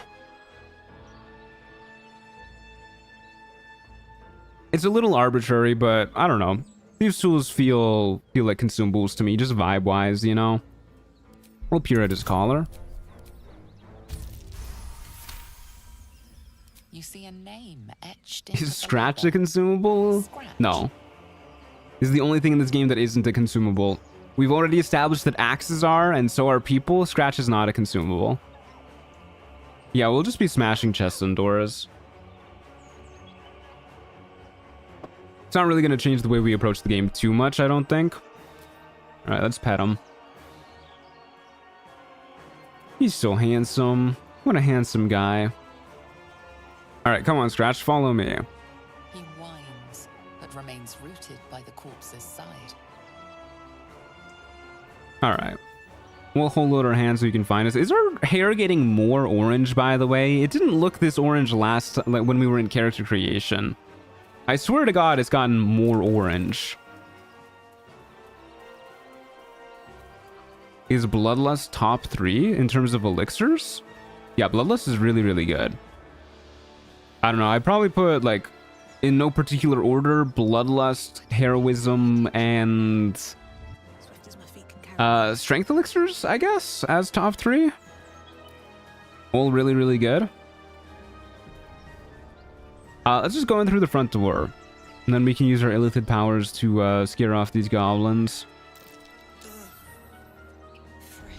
Hello, my friends. Get over there! Surround him like! Come here and face me, you pack of gibbering snot rags. What? You know. Don't seem fair for the lads. Let me pass. As the symbol glows, Illithid wisdom. Oh, barbarian intimidation too. Let's just do. I kind of want to do this, but we literally cannot win this fight. And I said I was gonna take the challenge run seriously, so we'll take it seriously. I'll play like somewhat optimally. As the game goes on, she just gets more and more orange until orange consumes the world. She looks really orange to me. Like I feel like there's like no dynamic lighting going on with her hair anymore. It's just that shit is orange. All right, level 3, just like that. Huge. We're gonna go ahead and take Wild Heart Barbarian. We're gonna be a Tiger Heart Barbarian. We get new piercings too.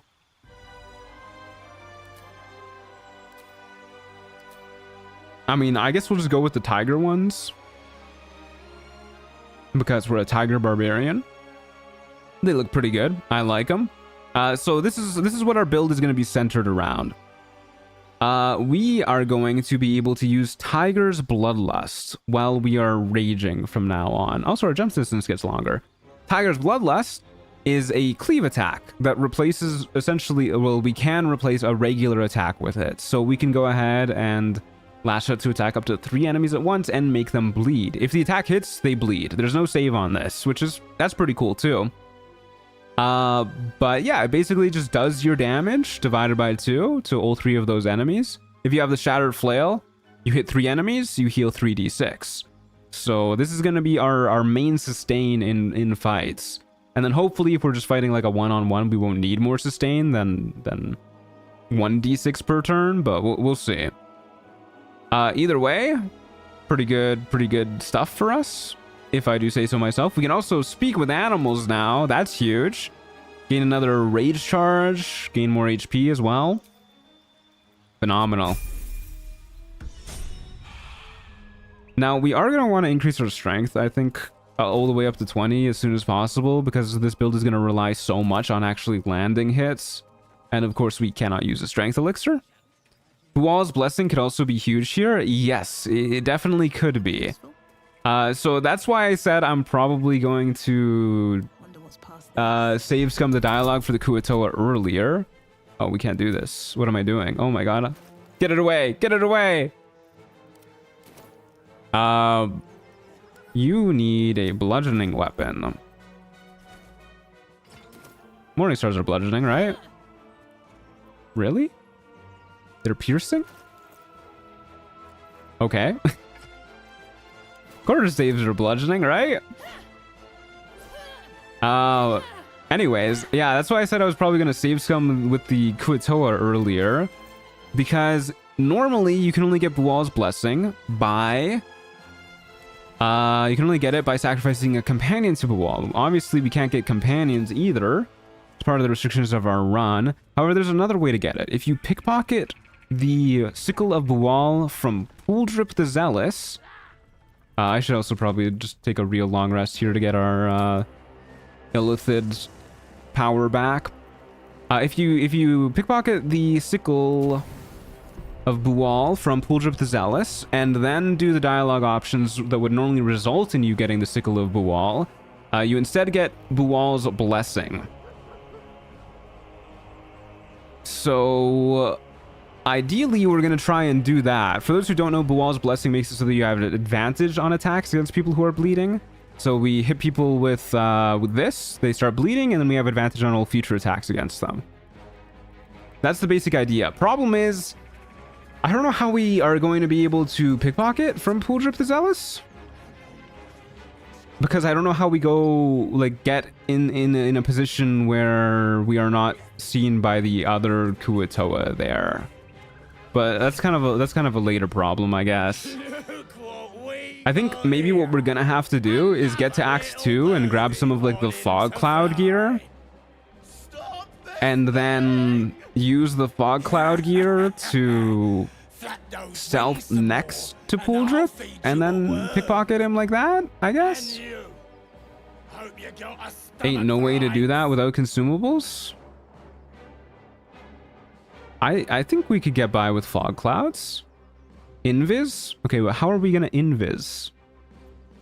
What are you doing? What's it bloody look like? We're teaching this here. Release that gnome. As the symbol glows, power courses through. Illithid wisdom. Authority. Easy 3. That's all we need. Alright, fantastic.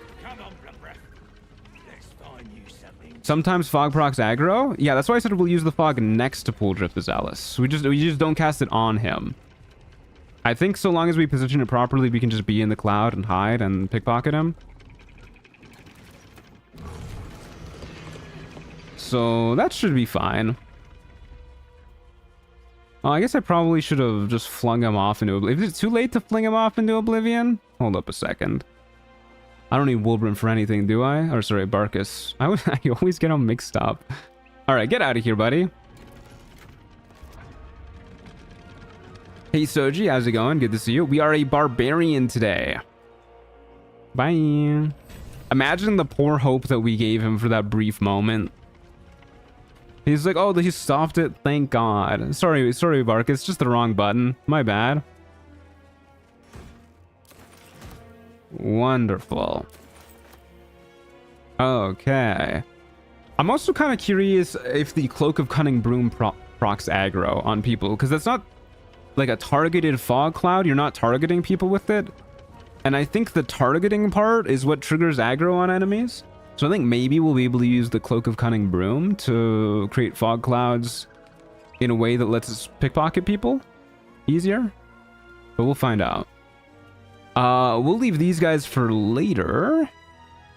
And for now, I guess I'm not going to try and dialogue past the Githyanki because we don't have vigilance elixirs to let us run away if things go awry.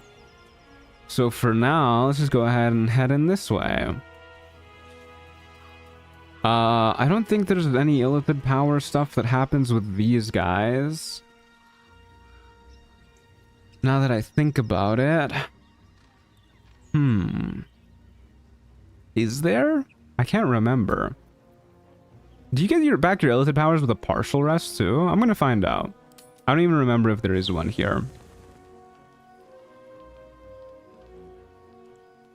Oh, Scratch is here. Yippee! Something's on my mind. Hello. Cunning Broom does work without aggro? Okay, I thought it would. So we'll probably just end up using the Cloak of Cunning Broom to create fog clouds whenever we need to, which we will need to for Puldrip the Zealous. Alright, let's find out if these guys have an illithid option. I use illithid powers so rarely that I forget which NPCs actually have one. But we are going to find out in a moment, and hopefully we won't die.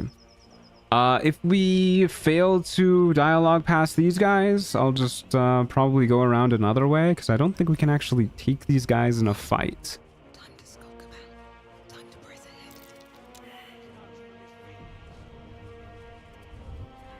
Hey guys, how's it going? Look it, Claw. And The mark glows, but you feel nothing. Okay, they do have an illithid option, and you don't get them back on a partial rest. Until you rest. I'm hired sword. What the fuck? What did I just say? I'm a hired sword. Employers inside. Stand aside now. Let's do that. Beautiful. Huge. Dwarf for any particular reason? Just kind of to mix things up. Been doing a lot of gnomes and wood elves lately. All right. Huge. What about the deep gnome ring of invisibility? Deep gnome ring of invisibility. I don't remember where you get that. I know there's the shifting corpus ring that you get off of Marcus.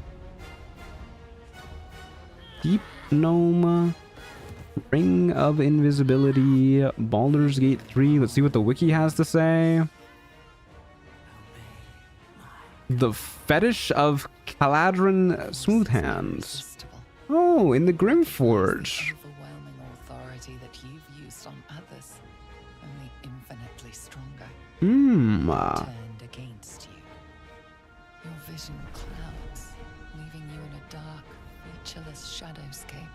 Okay. Nothingness in every direction. Then there are 3 figures before you. Yeah, I totally forgot about that item too. Power and command. A handsome younger man with a quick, easy smile. The body that's about to get pushed in. Is it on like a time limit? Like if I don't get to it in time, do they just like yeet that bad boy in? Well, we can go ahead and grab that too. Get your fetish king. Yeah, we probably should grab that. I mean, we're heading to Grimforge soon anyways. I don't care about this. Get out of here, Shadowheart. Keep away from me, you Sharon weirdo. Clear off. We're probably going to kill Shadowheart in a moment too, because I do want Crusher's Ring as well. Hope that was okay saying. Don't want to backseat you? No, that's cool. I'm totally fine with item recommendations like that. Especially if it's like a niche item that I've completely forgotten about. Yeah, we'll probably grab that.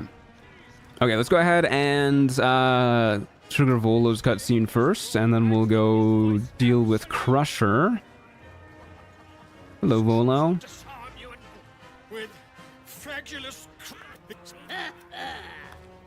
Boo, get off the stage.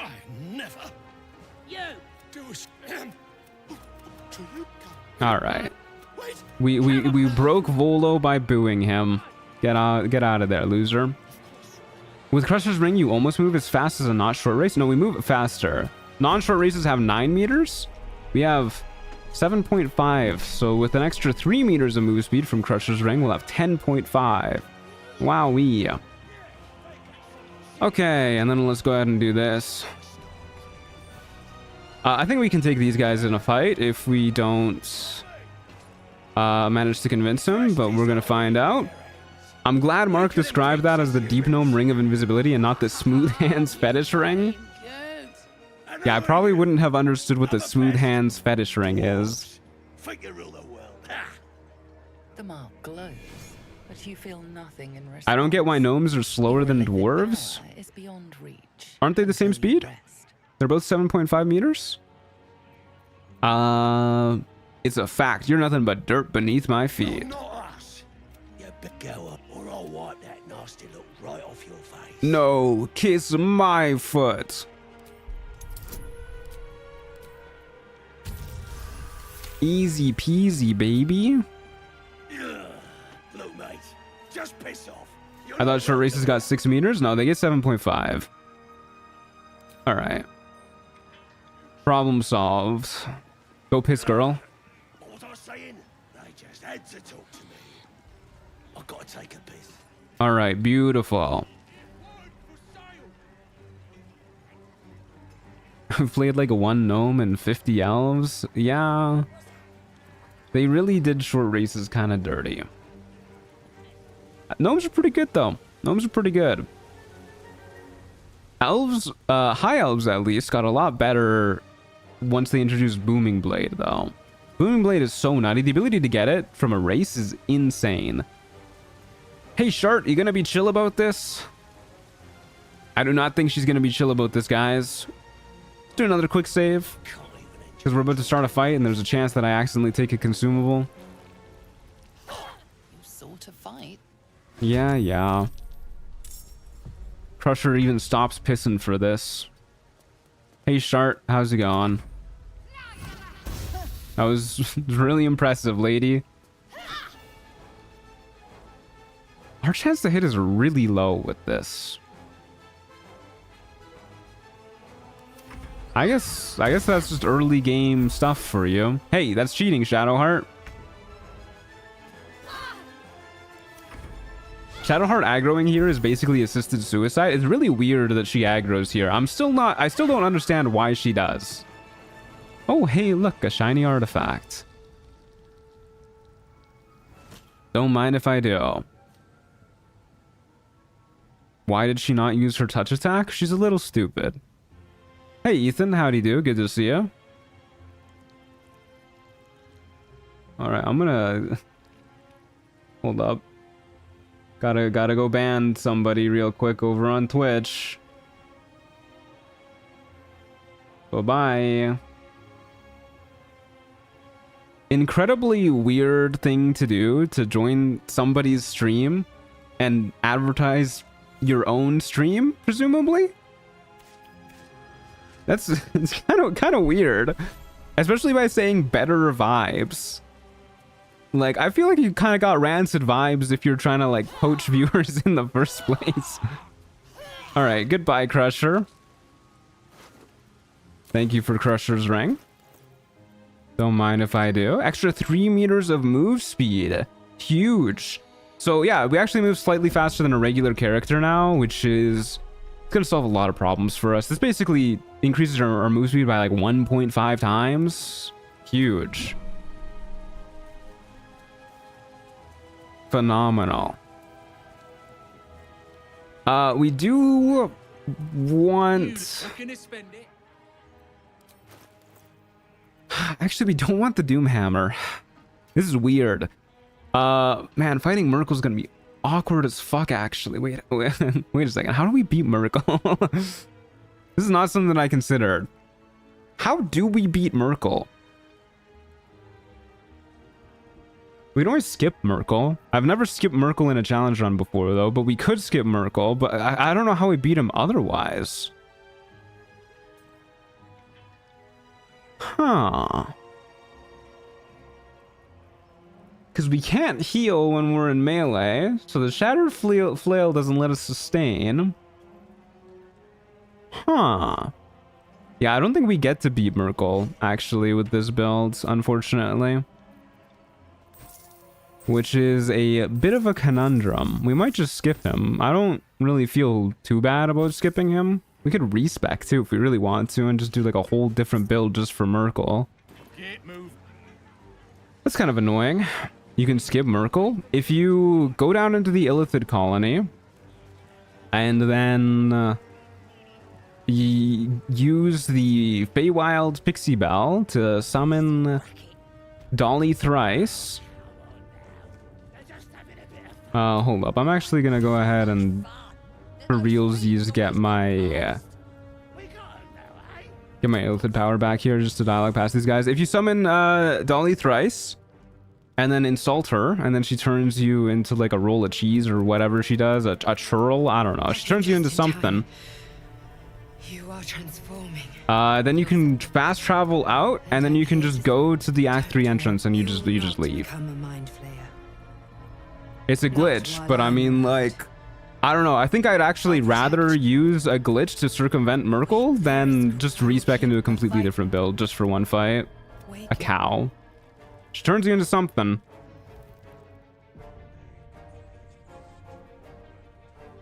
Can you use his munchies to munch for them yourself, or is that not possible? Well, problem with that is eventually he runs out of the guys, and also will take more damage from them than we heal too, because they have armor of Agathis. So that's a bit of a conundrum. Your mind. Oh, beg pardon. All right, bye. Fighting Merkel is always kind of miserable anyways. It is always kind of Merkel. It is always kind of miserable, yeah. Yeah, I guess we'll probably skip Merkel. It's gonna be the first playthrough I ever skip Merkel though, which is kind of weird.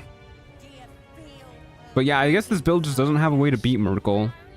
And the alternative is, I guess, switching to like a monk and then just stunning striking him over and over. Which is fine, that seems doable, but I don't know. Anyways, real quick, while we're here, let's go talk to Roa Moonglow and grab our bow. Sounds Merkelable, yeah, it does. Hey, you Roa, how do you do? Recognize the crest she bear. Let me see your wares. I almost just instantly bought this because I'm so used to buying them. Where's my bow? The Bow of Awareness. Pretty good bow. I would generally recommend picking this up if you can. +1 to initiative rolls. Very cool. Don't mind if I do. And then let's go free Volo real quick.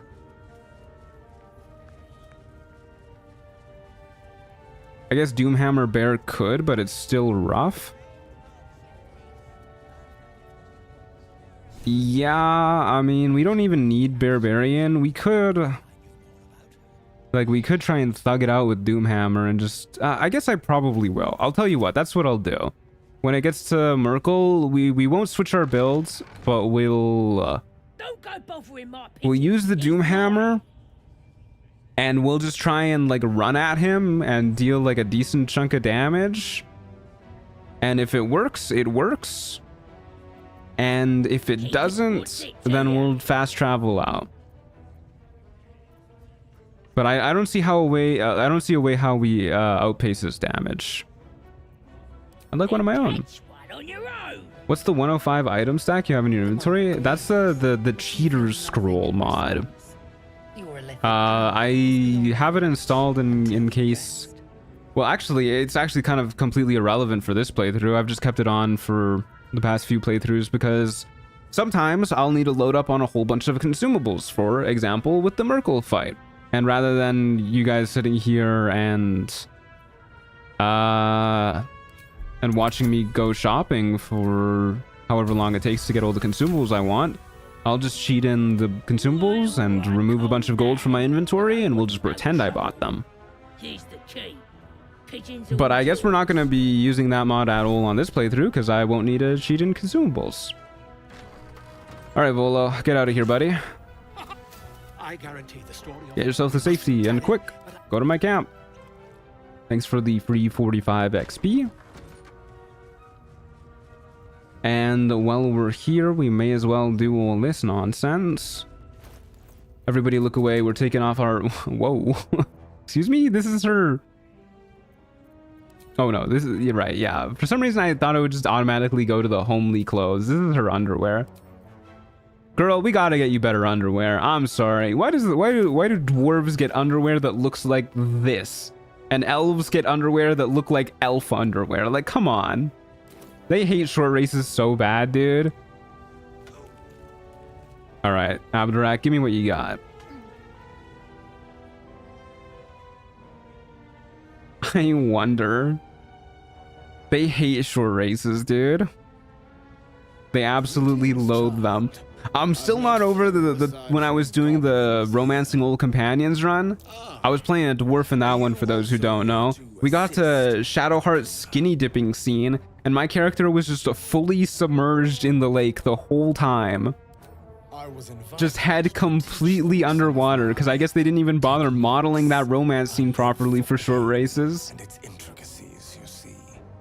But alas, these Does the helmet not interfere with the buff for this? No, it's just the body armor that matters, I think. We'll find out in a moment. This is a terrible thing. Wouldn't you agree?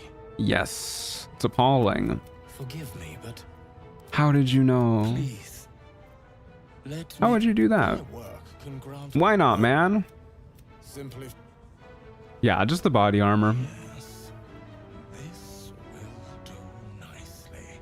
Will that be a video one day? Nah, it was kind of boring, I'm not gonna lie. I know some people enjoyed it and had a good time, but like most of it was just me reacting to cutscenes. There was a few funny moments here and there, but I think that run was kind of boring.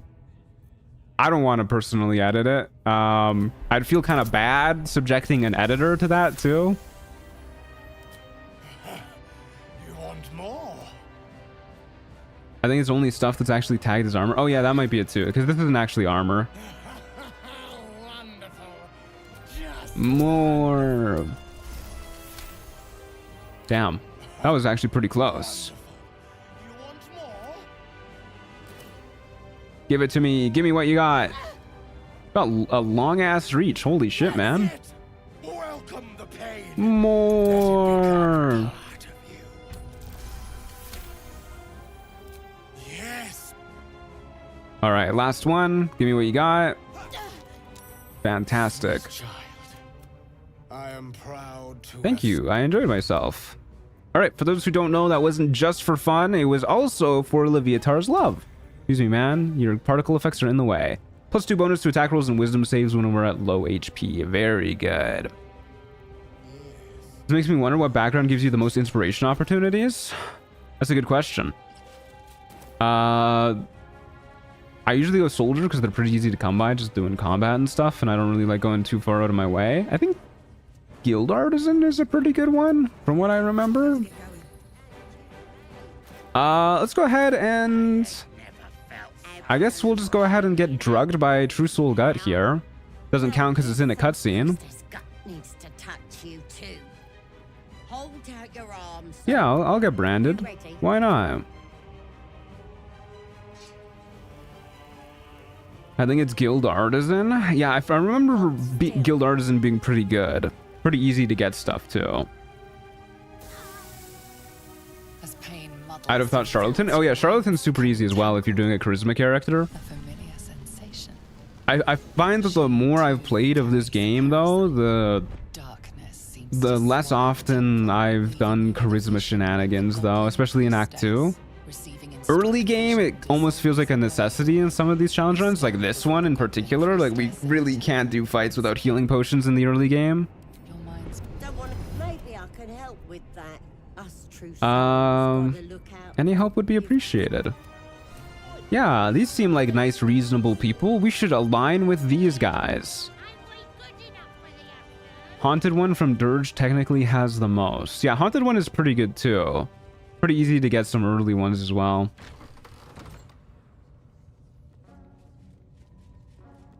I had no idea that was a thing. I just picked the background based on how I want to roleplay. That's what I usually do too. It doesn't really matter that much, but you know, if you're trying to be like super duper optimal, then yeah. Boy, come here. I ain't waiting around. Alrighty. Ready to clear your head? Yeah. Smart. All you need to do is Folk hero gets a lot by just being a good person. True. Yeah, that one's pretty easy to do if you're just doing like a regular old good playthrough. psionic feelers creep across your mind like a pickpocket's fingers seeking flaws in fabric. It's a good description. All right, we'll allow her to rummage through our memories. Get it out of me. Worry. I've got everything I need to fix you. Might get a bit messy though. All right, I'm ready. I'm down to get messy with True Soul Gut. Who wouldn't want to, am I right, fellas? So drink this. It'll purify. You want me to do what? Doesn't count. It's in the cutscene. Doesn't count. It's in the cutscene. This could be anything. We don't know it's a potion. Could be wine to help with the long rest. That's allowed. Oh no. My body is rejecting the very fact that we've taken a consumable. We're dead. We died. We took a consumable and we fucking died. I'll see your ugly mug on the other side. Never again, folks. Never again. Wakey. Alright. I'll make you pay for this, goblin. But you're too hard. Set me free. You know who you. And eventually your skull will split and You're infected. The same thing will happen to you. my new pet. We'll glower silently. Just the weight of the chains. We'll preserve our strength. If you're consuming things in the cutscene, it should immediately cut to black. It should. Sorry. I may have left Can you get me out of these chains? Thanks, Corilla. All right, we did it. We killed True Soul Gut. Good job, team. You can absorb its potential. Yeah, we'll open our mind to it. Oh, my ears. I'm so sorry. Oh my god, I'll never drink a potion again, I swear to god. All right, let's go ahead and grab some Call of the Week. And I guess we'll also go ahead and what one do I want next? Sonic Backlash is pretty good. Force Tunnel's alright. What did you say? I'm so sorry, guys. Are tadpoles not consumables? Not what I mean when I say consumables. Just because something is literally consumed does not make it a video consumable. That is not the restriction that we're doing. So we're allowed to use tadpoles because they're not like a combat consumable. We're allowed to long rest because it's not a combat consumable. And we are not allowed to use bombs because those are combat consumables despite not actually being consumed. Believe it or not, folks, you do not eat bombs to activate them. Tadpoles are consumables, but they're not consumables. Yeah, exactly. All right, down to the Underdark we go. Almost level 4. Is mayonnaise a consumable? Yeah, it's a pretty good consumable too. Never found that skeleton. He's always got some good shit on him. I love that guy.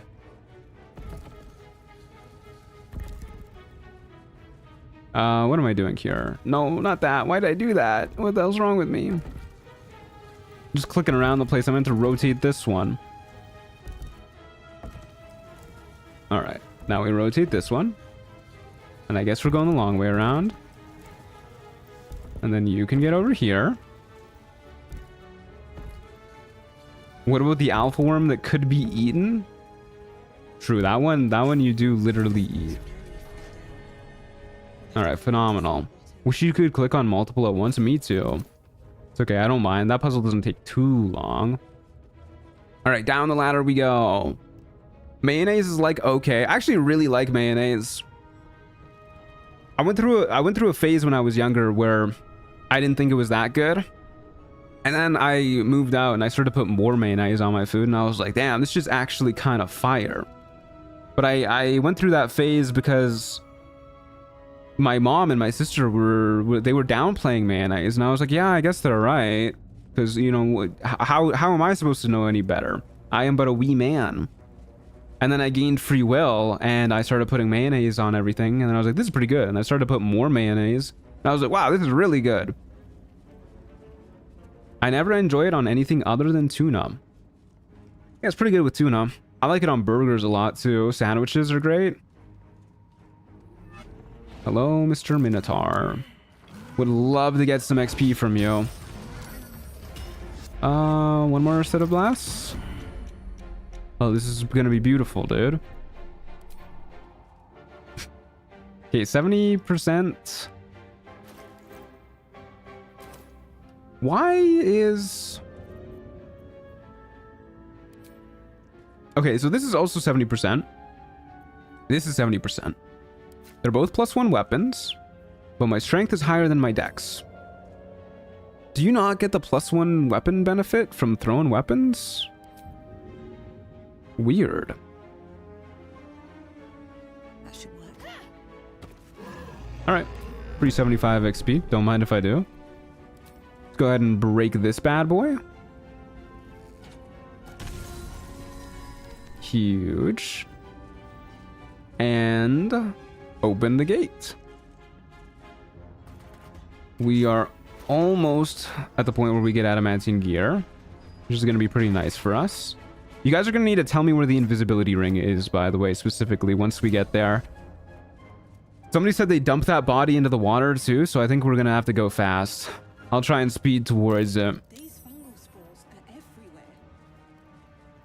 Is there any way to turn that off? Turn what off? slender drow. I swear sometimes the throwing trajectory is interrupted by the thing that I'm throwing. Oh, the throwing trajectory getting interrupted by everything is absolutely awful. Give me the sword, dude. Yoink. Who needs religion checks? Feels like you're warring with 10 The dumping people only with a starts when you blade. enter their area, so you're good. Okay, phenomenal. The weapon slips free from the stone. This is why I love you guys over on Twitch. This is why I updated the build command for you guys and not YouTube. Oh my god, her pit just clipped through her armor.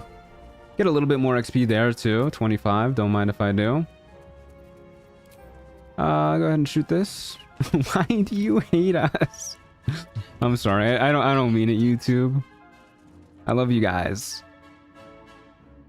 I am a little bit sad that the chat plugin that I use to read both chats at the same time, it properly displays Twitch chat emotes, but it does not properly display YouTube chat emotes, which is a little bit fucked up.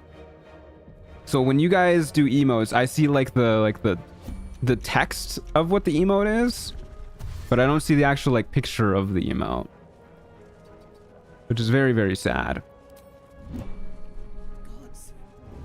Robin Grass says face red droopy eyes.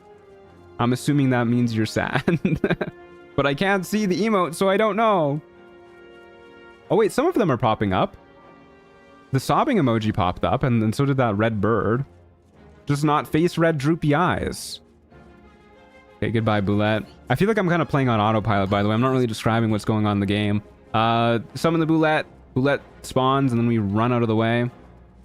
By the way, there is actually a goblin that I want to kill in the goblin camp. I think we can still be evil after we kill that guy. But we're gonna have to go into the warg pens and murder one of the dudes in there to grab the line breaker boots, which we'll do pretty soon.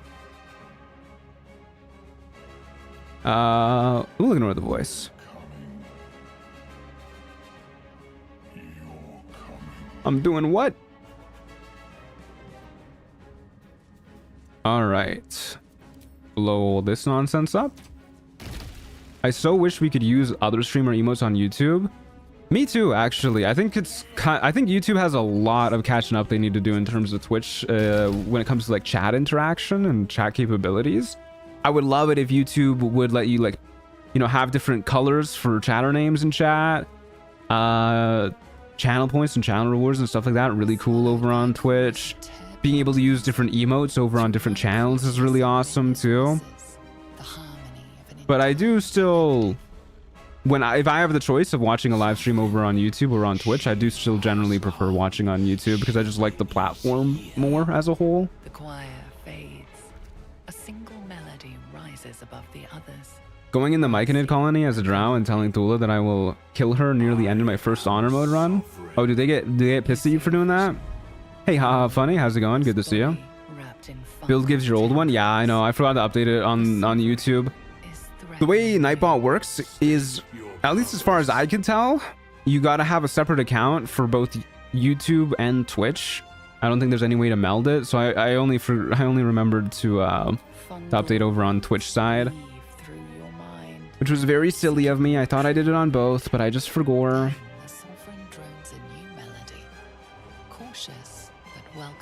How goes the run so far? Pretty smoothly. Just our usual leveling start so far. I'm trying to skip this cutscene, by the way. It was really laggy. Yeah, just our usual leveling start. Down in the Underdark now, going for our adamantine gear. And I guess the invisibility ring. And then after that, we are going to... I guess we'll try and grab the Shattered Flail from Flint. I don't know how much XP I'm going to want to get. We'll worry about side questing later. For now, I do want the Boots of Speed. And I wouldn't mind getting some haste spore grenades, so we'll go talk to these losers over here. Hey, Thula. Oh shit, do I have an antidote? What's wrong with you? Slashed me. Poison. Well, I guess I never really bothered worrying about that. Can I give... Wait a second. Can I give consumables to other people in cutscene? It's in a cutscene. It doesn't count. Then a cutscene. Goodbye, YouTube. Hello, Twitch. Hey, Tino. How's it going? Blurg, are you gonna sell an antidote? Probably not. Dareth Bone Cloak? I mean, we can always just like pass the persuasion check, I guess, and just like murder her or something. I guess we'll try that first. There's that amulet of Sylvanas next to the bear in the grove. Oh, I guess we could go get that. You know, fuck it. We'll try and be as consumable free as we can, even in cutscenes.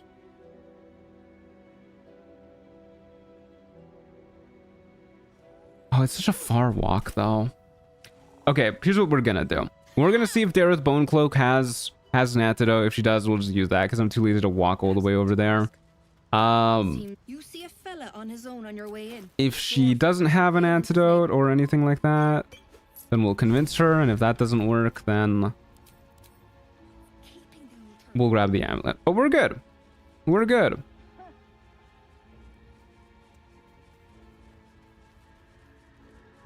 All right, Thula. I'm not using this. You're allowed to use this. Give her an antitoxin. Why are you helping me? It's always useful to be owed a favor. Oh, I don't have time. Tell me what I can do. Yeah, totally. I'll definitely go free your people. Thanks for the boots, loser. Boots of speed, very, very good items. We're probably going to be using these for a while. They let you dash as a bonus action. Can I just like stack these up over and over? Why is there two of them? Hello? Yeah, these are pretty good. Let you dash as a bonus action. That's what they do. Phenomenal. Not much more to it than that. Doesn't really need to be much more to it than that. We've just doubled our move speed, basically. What is the creature doing? Healing her doesn't seem very evil. We've healed her so that she can suffer longer. We've healed her and we've told her we're going to free her people when I don't think we're actually going to go free her people. Stroke the corpse at its feet.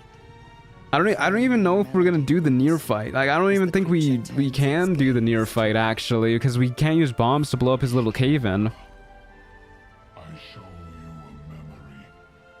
Watch and listen. That's great, buddy. I sense your resolve. Sure, I can totally handle those to Dwergar. People also just keep giving us stuff whenever we tell them we're gonna help them, even if we don't actually help them.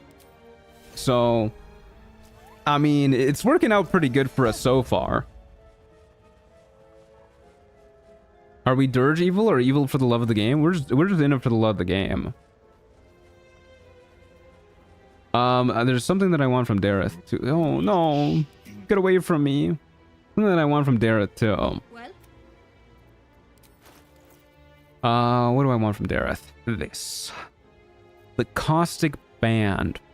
Having an option to do more damage every now and then seems like a good option to have. You could also buy this for an option to heal every now and then. I don't know how important that is. I don't think we're ever going to use Flarluv. But maybe we'll focus on selling some other stuff first. We do have the Absolutes brand, so we can sell this. Can sell all this nonsense. Can sell that. And we still can't afford that. Well, we can sell these scrolls. Scrolls actually go for a lot of money. I think scrolls are where them... Oh, wow. Apparently arrows do, too. Can sell this, too. Oh, yeah. We're loaded, dude. Grab the Caustic Band. Phenomenal.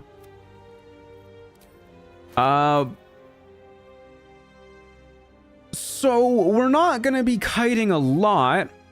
And we have the Boots of Speed now, so I don't think we need Crusher's Ring anymore. So let's go ahead and throw on the Caustic Band instead of Crusher's Ring, so we can do a little bit more damage that way. I think this build is going to be pretty tight on damage. Well, we're on our way to the Dwergar down by the beach. There's something else that I want to check out, though. I also can't remember if I used my illithid power for today or not. I think I did. I think you just need to show your brand to these guys, though. I don't think you actually need to have the illithid power available, so that should be fine. But yeah, real quick, I guess we'll just talk to these guys. Pretty sure we just need our brand. If we actually need our illithid power, then whoopsies. Hey guys. Got someone sneaking up. We're both dwarves. We're friends. Grips and axe. Yeah, we can just show them our brand and we're good. But spoiled my hunt.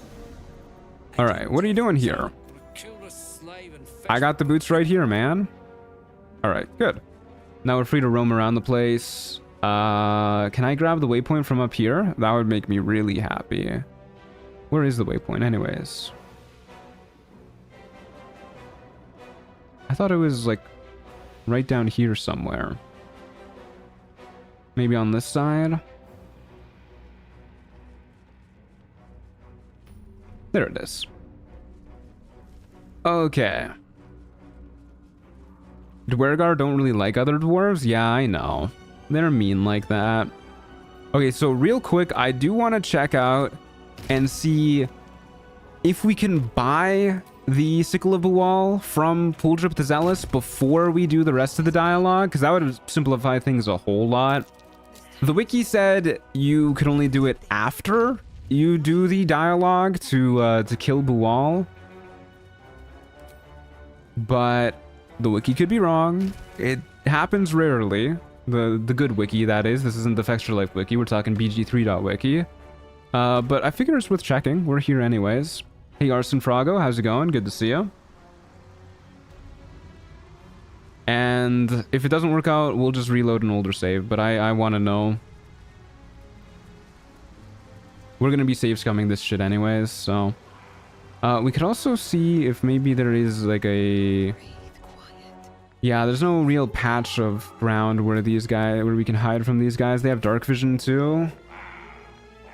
So yeah, no such luck. We're going to have to hope that we can buy it from Puldrip, and if we can't buy it from Puldrip, then we're just going to have to come back later with invisibility or some such. You don't recognize the... You! Murder demands sacrifice. Yeah. Will be an offering. It's like Omelum, I guess, where you have to do the quest first before you can actually buy from him. Okay, that's fine. I'll see you later, my friend. End water to screw invis efforts? Oh yeah, I forgot that water does that too, though. Water only does that if it makes you wet, though, doesn't it? I'm pretty sure you can walk in some puddles, right? Can't slow down. I feel like I've walked in water before in this game while invisible, but there's no water in front of Puldrip, so that should be fine. Anyways, we'll come back once we have an invisibility ring. Now we know. If you complete the Sovereign quest, you can access a helmet that lets you cast invisibility. That's good to know too. We may as well just go for the ring though. I don't think we need that many sources of invisibility, and the ring seems like it's going to be easy to get. So let's just go ahead and head across to Grimforge now. I think water surfaces are okay, but wading into actual water is not. Interesting. Mud surfaces for sure break invis. Okay, good to know. Okay, well, let's go head over to Grimforge now. We'll grab our invis ring after we deal with these guys. Who are you? Well, what about Gek? He's stayed behind though. Alright, always lovely to make some new friends. So if we don't get to do our bleed build shenanigans with the Blessing of Buwal, I'm gonna be a little bit sad, but it's not like the end of the world for this build. Another slave for the dig. Here to see the sergeant. Have her boots. So chum owes us a load of coin. Not giving you a single coin. Alright. So I guess real quick before we go anywhere, let's go grab the guys who are dumping the bodies, which are over there, I guess. And let's see if we can grab this invis ring you guys are talking about. Dead drow publicly displayed. So it counts as stealing from these guys. I think if we... Oh, Hold up a second, fellas. I think if we talk to these guys, though...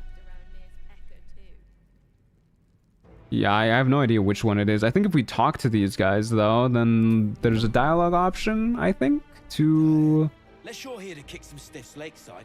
make them let us take stuff.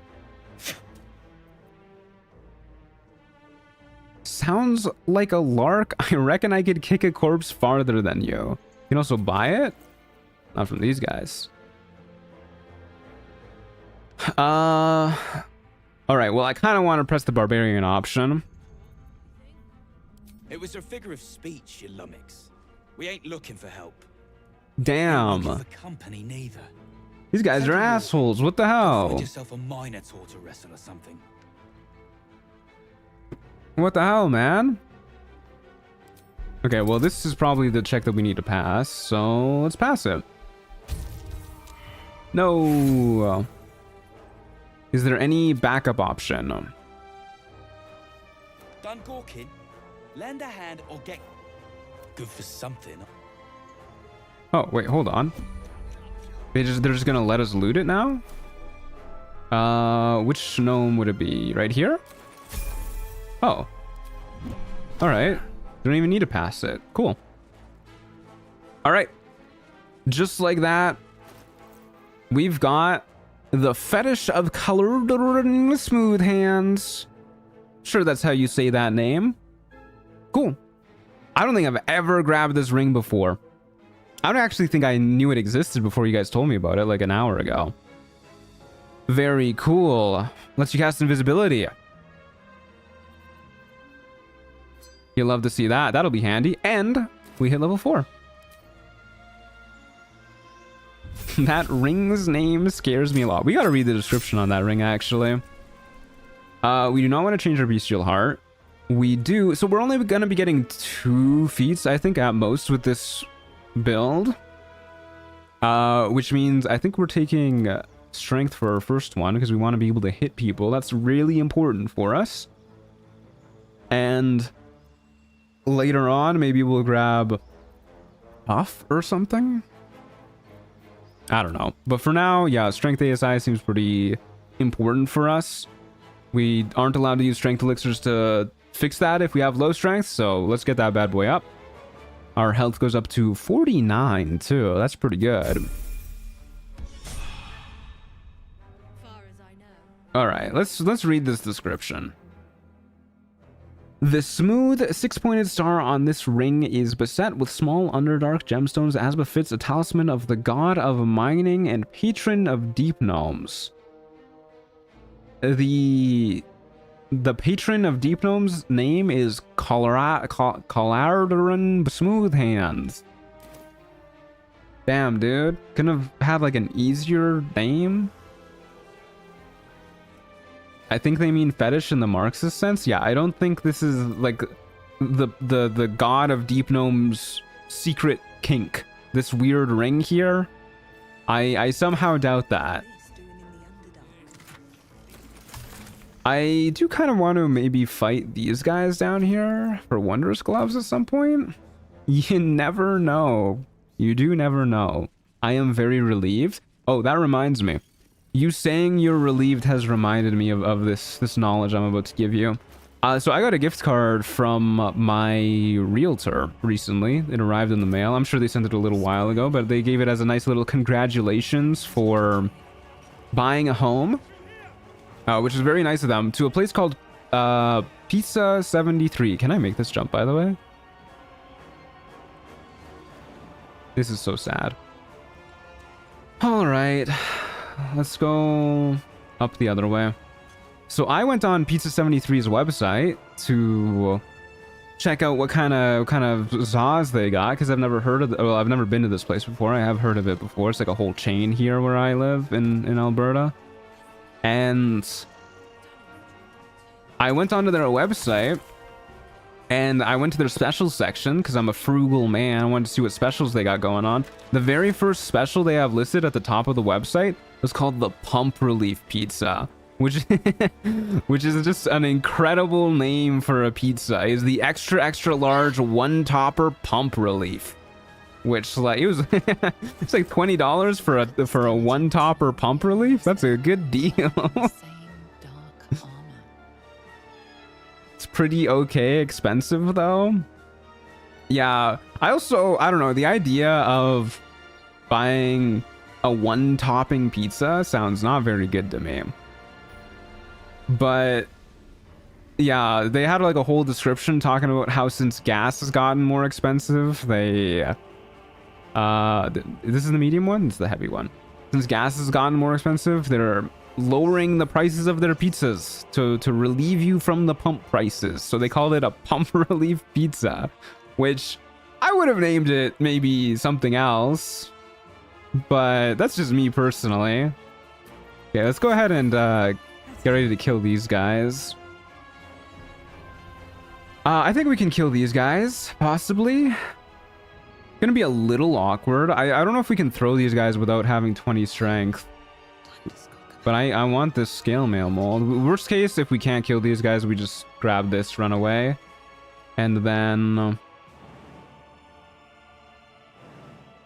Can we jump here without getting spotted? We sure can. We just grab this, run away, and then sneak back for the mithril. How do you even order that? I would like to have a pump relief. That's how I would order it. So we would really like to, I guess, start by yeeting somebody. The archers generally are quite a bit less scary than the swordsmen, so maybe we start by just yeeting the swordsman, and then we just rage, and then we should be good to go, I think. Because we can, in fact, throw these guys. Alright, bit of a bummer. That's okay. We'll go ahead and rage. And now, I think we've got absolutely nothing to worry about. They deal physical damage. We have advantage on our athletics checks. Should be good to go. Would love it if they got into positions that are a little bit easier to throw, though. Don't really want the ranged guy attacking me without disadvantage, so we may as well walk into melee against you. Oh yes, we have this too.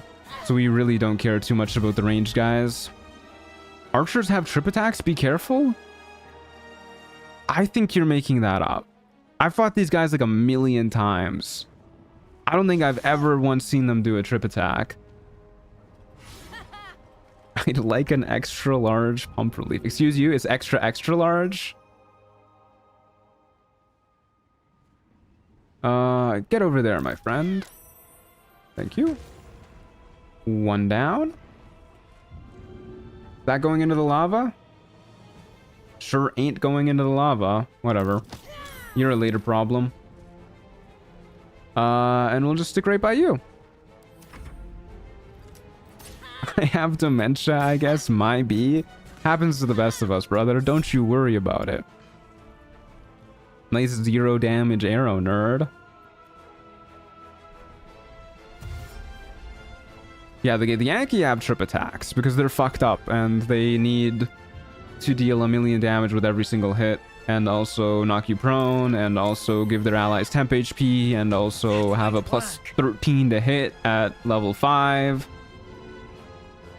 Because it would be so sad if they didn't. Think about those poor Githyanki, will you? That was a very dramatic click heals animation. Yeah, I'll just keep making you deal 0 damage. And hold person you. Thankfully not the same Githyanki. The ones that have plus 13 to hit and deal 1,000,000 damage with their bows and trip you don't also hold person you at the same time, but yeah. Their buddies sure do. Alright. Pretty good fight, dare I say. That won't work, she said, as it literally worked. Yeah, the Dream Visitor is... they're a piece of work, that's for sure. Alright. Again. What do you mean, again? I'm out of guys. There's no more guys for me to throw. Very good fight. Took 1 damage that whole fight. That's what you like to see. I love watching them fall into the lava. They did definitely overtune the power of gravity in this game, but my god, it is so funny and so satisfying to watch. Mithril ore. Fantastic. Okay, so we also do want the shield mold, which, you know what, I guess I'll just go grab that now. Probably should have grabbed it a bit earlier while we were closer to it. And then we'll grab the mithril ore behind the magma methods too. And after we get our adamantine shield and our adamantine scale mail, I think that's what the medium is called. Yes. We are going to be pretty tanky. We'll have 49 HP, a decent chunk of AC, and we'll send people reeling when they miss us. We'll have crit immunity and whatnot. So I feel pretty confident about running up to Flynn and convincing her to die to her allies. And then we'll have the Shattered Flail, and then once we have the Shattered Flail, I think we'll be able to actually like take on some real fights. Better be cautious. This is not something I considered.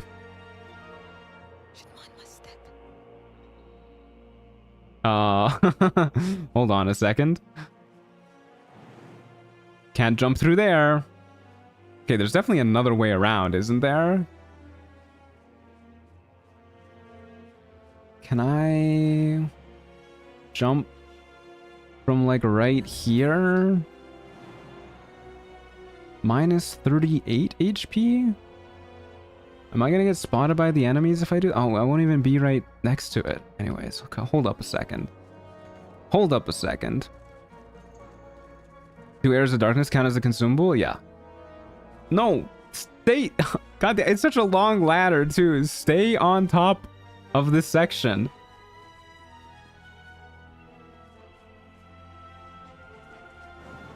Can I... Oh, yeah, perfect. Alright, beautiful. Wee! Oh! Ouch. Didn't need those legs anyways. Alright, problem solved.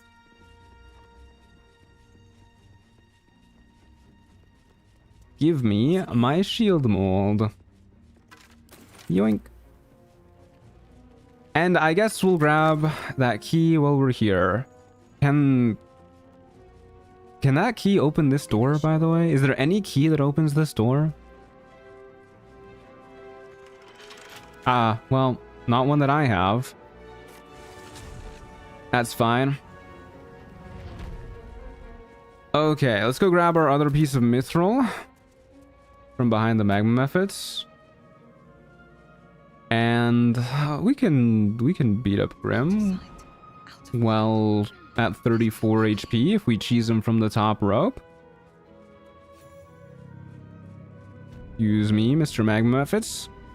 So for those who don't know, there's a Magma Method ambush here that happens if you walk through this area, but if you're sneaking, it does not trigger. So you can just simply sneak past them, and then once you get over to the mithril vein, give it a couple whacks, and the mithril is yours for the taking. You can either sneak back over again or just teleport back here. I don't know, I usually teleport so that I don't have to sneak past the other way.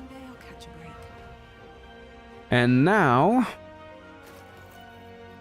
we have everything we need to kill Grim.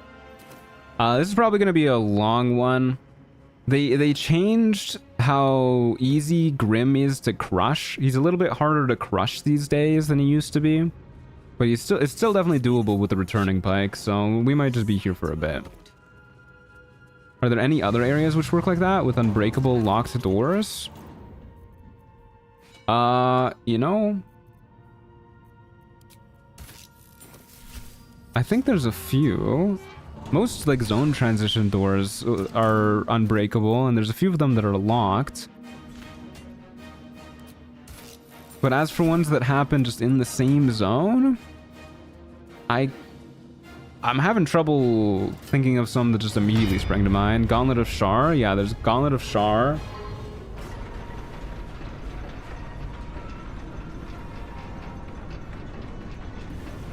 Oh, there's a bunch in the counting house too, from what I remember. Okay, so put in the mithril, put in the adamantine mold. Go ahead and teleport back up after you lower the forage. That way you are not down at the bottom when Grim gets summoned.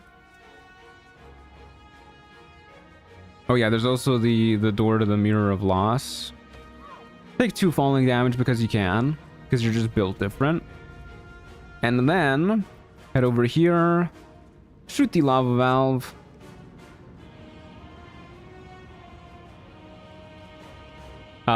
Wait a moment.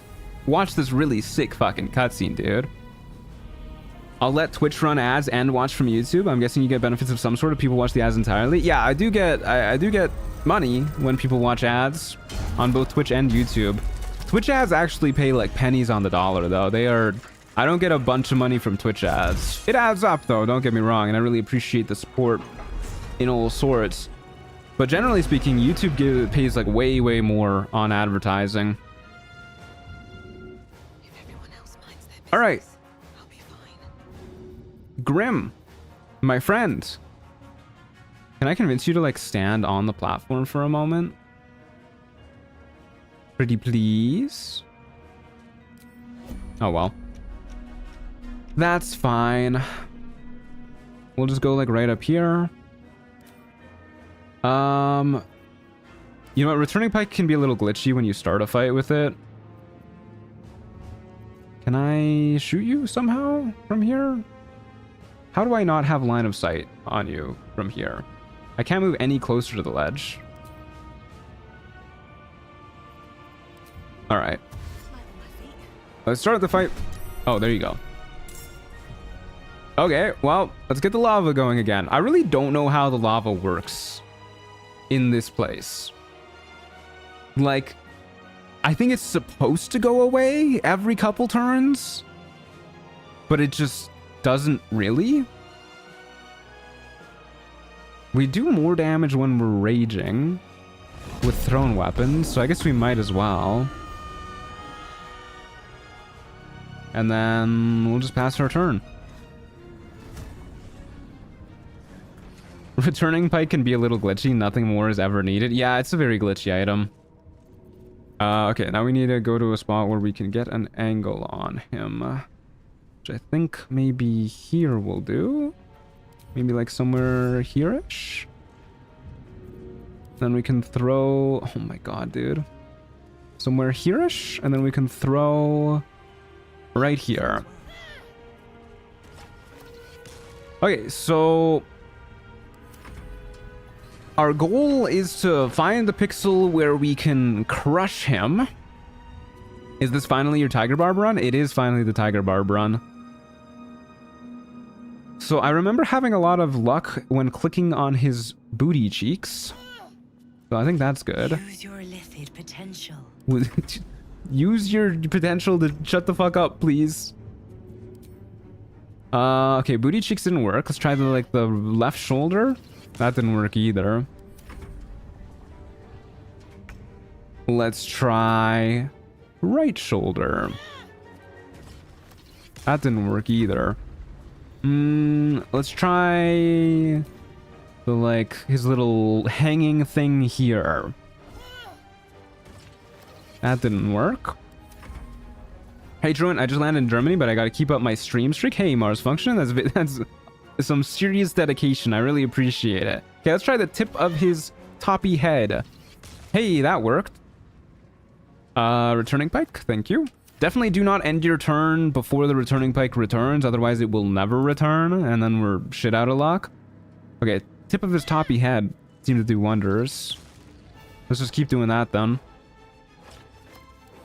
Huge. If you were a taller race, it would work. Just about finding the right pixel. This is beautiful. We're burning through his HP. We also gotta be wary about magma method spawning, which I guess It's happening right now. So when the magma method spawn, they will fly up to you if you're nearby. So my pro tip is to not be nearby. We're about to lose our rage anyways, so no biggie. And now they'll just square up against Grim. I still think the funniest Guardian line is when they say good again when you use transfuse health, which takes half of your HP to heal an ally.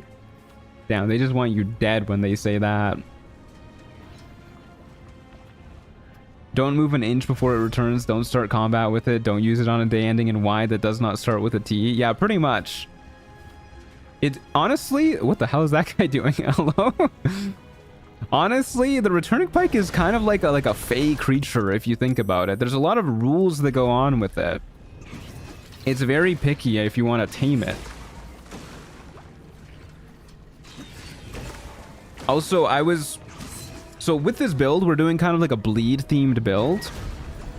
And I thought it'd be really cool to do Wrath stuff as well.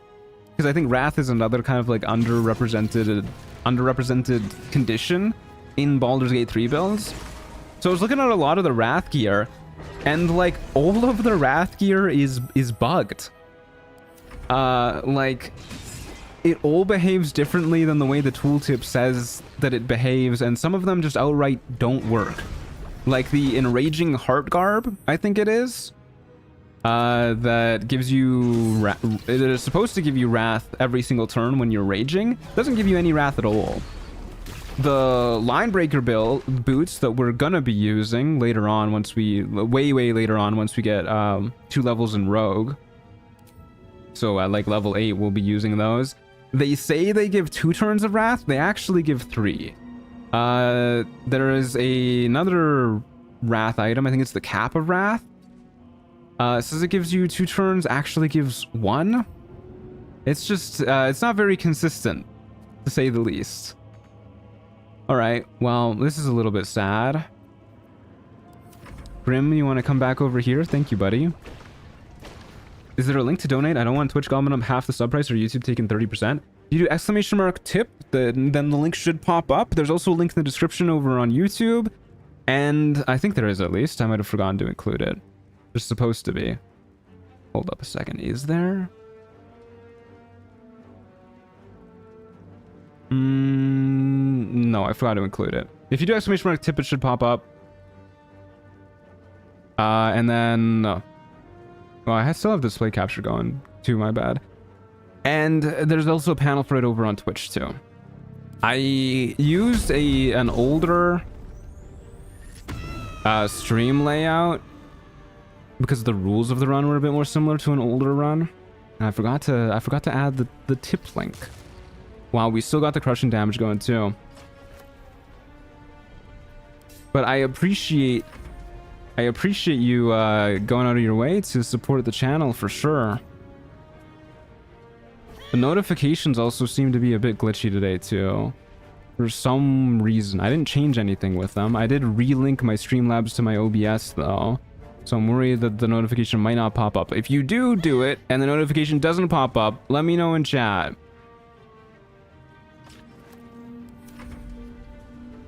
Do you have any of the totally vanilla Gortash models present? I actually don't know what mods I have installed. I've been recording a ton of B-roll footage for my upcoming video. And I've been going back to like a lot of old saves, like Bobby Banks, by the way, for all those who liked my Rogue run. He's in the upcoming video. Gunter Goomley III, also in the upcoming video. And whenever I loaded up a save, it was like, do you want to like enable or disable these mods? And sometimes I would turn them on, sometimes I would turn them off, and I just kind of lost them all in the sauce. So we still have our usual mods. I know we have the unlimited weight mods, we have the cheater scroll mods enabled. Don't know if any of the Gortash mods are enabled. Never bothered with Wrath. What does it even do?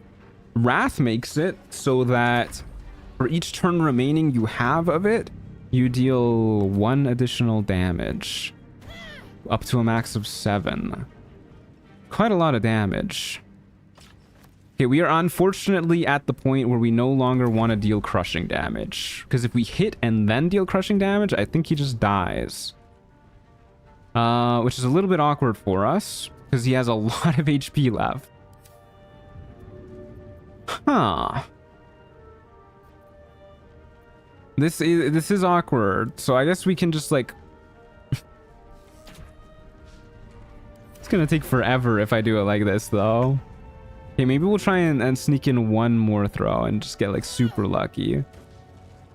Beautiful. All right. That was really risky, by the way. Don't do that shit at home, kids. I simply had faith.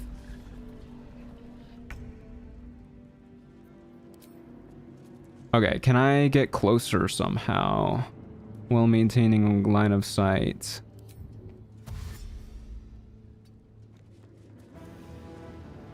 Apparently not. Maybe down here? That came so close to killing. Well, I knew it was going to do 32 damage if with the crushing damage part of it. If we hit, there's a very good chance of it dealing 7 damage first, though, which is what I was worried about. Perfect. Okay, if you kill Grim with crushing damage, then you don't get XP, which is the main reason I was concerned about that. Now, we do have another problem here. Gotta get down somehow. Minus 31 HP. You don't say. Wow. Don't mind if I do. Ugh. Not even close. And that is a lot of XP, by the way, too. If you accidentally kill with crushing damage. 875. That's like half of the XP we've gotten so far from this level. Okay. Give me my item, please. Oh, wait. I gotta hit the hammer. Give me my item, please. What is your favorite act from least to most? Least favorite act? Oh, man. I feel like Act 2 is a pretty easy favorite act, because I really like Act 2. Least favorite act. I don't know. Act 1 and Act 3 are kind of like even for me. I like them both quite a lot. It feels bad saying something is my least favorite too. You know what? I'll do my second most favorite, and then you can extrapolate what the least favorite is from there, I guess. My second most favorite is probably as a solo player, Act 3. Just because I don't know, it has like a lot more freedom that you can do with it than in Act 1 as a solo player. Because Act 1, you're just like, it's a lot of this in challenge runs as a solo player. You're just like running around trying to get XP as much as you can.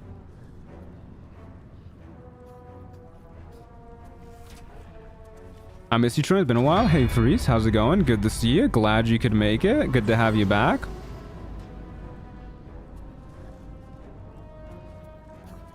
All right, can the lava go away now? Thank you. 2 is my least. It's spooky and evocative and all, but everything is dark to look at and so many annoying places to go through. Yeah, I don't know. Not to sound too much like an edgelord, but the dark never bothered me. All right, adamantine shield. Well, hold up. Throw this on. Adamantine shield and my war pick. Look at us go. 21 AC. Crit immunity, damage reduction. If people hit us, they get sent reeling for 2 turns. That's very good. Reeling makes it so they have even less of a chance to hit us. And our shield gives it to them even if they miss us. So if they hit us, they get less likely to hit us. If they miss us, they get less likely to hit us. It's beautiful. Love the adamantine items.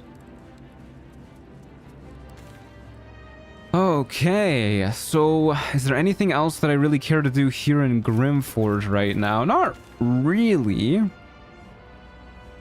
Let's go ahead and try to... I guess let's go ahead and take a long rest, because I do have 1 HP and no rage charges, and I'm out of short rest too. Oh god, he's relapsing. I love AC. I love AC. Oh, hey, Volo, how's it going? I love AC so much that I forgot that barbarians can't rage in heavy armor, and I planned out the build with eventually getting heavy armor proficiency in mind. I'll just make myself comfortable. I'll fix the build commands. Don't worry, don't worry. I was just settling in and reviewing my latest. That's phenomenal, buddy. The druid Halson had some I fought one of them. on the Sword Coast. That's quite They impressive. have one in their brain. In my brain. Examine me, find out for yourself. Dear. Can you help? Thank you. 15 XP off the bat. I guess we might as well get Volo's invisibility seeing eye. We don't really need to keep him in camp for like money purposes or anything. God, our dream visitor sure is a looker, huh? Understandable. But you're looking for solutions in the wrong places. Tell me who you are. The parasites are merely a symptom of a great. What is the sickness? Were it not for my protection. Why should I believe you? Tell me where I can find you. Alright, thank you, Dream Visitor. Always a great chat. No heavy armor with rage is kind of dumb. It is kind of dumb. I'm like 60% sure you can rage in the Helldusk armor. Yeah, Helldusk armor is a little weird. Hey, Volo, how's it going, buddy? Quite the cozy setup you have here. Thank you. Alright, well, you know we can't skip this cutscene. Turned up a rather brilliant technique. Hi, what did I miss? If this is your first time tuning into the stream, we've just finished our route to Grimforge. Got our adamantine gear, so we went to the goblin camp and talked our way through there. Freed Volo, as you can see. Recruited Scratch. We're level 4 now, burning our way through it. The build command is not updated. I'm sorry. I'll fix it tomorrow, I swear. But we're going for a Tiger Barb build with the Shattered Flail to heal up a whole bunch of HP with our sweeping attacks every turn, helping with the periaptive wound closure. Eventually we'll get Thief Rogue to do some bonus action dashing to let us move around a bit easier, and get Wrath from the Line Breaker boots. It'll be good times. What's our race? We're a gold dwarf. Alright, buddy. You got this. Pain shoots through your body as the needle snags on your I'd tank that. How many hours do I have in this game? I think I'm up to like 1400 now or something like that.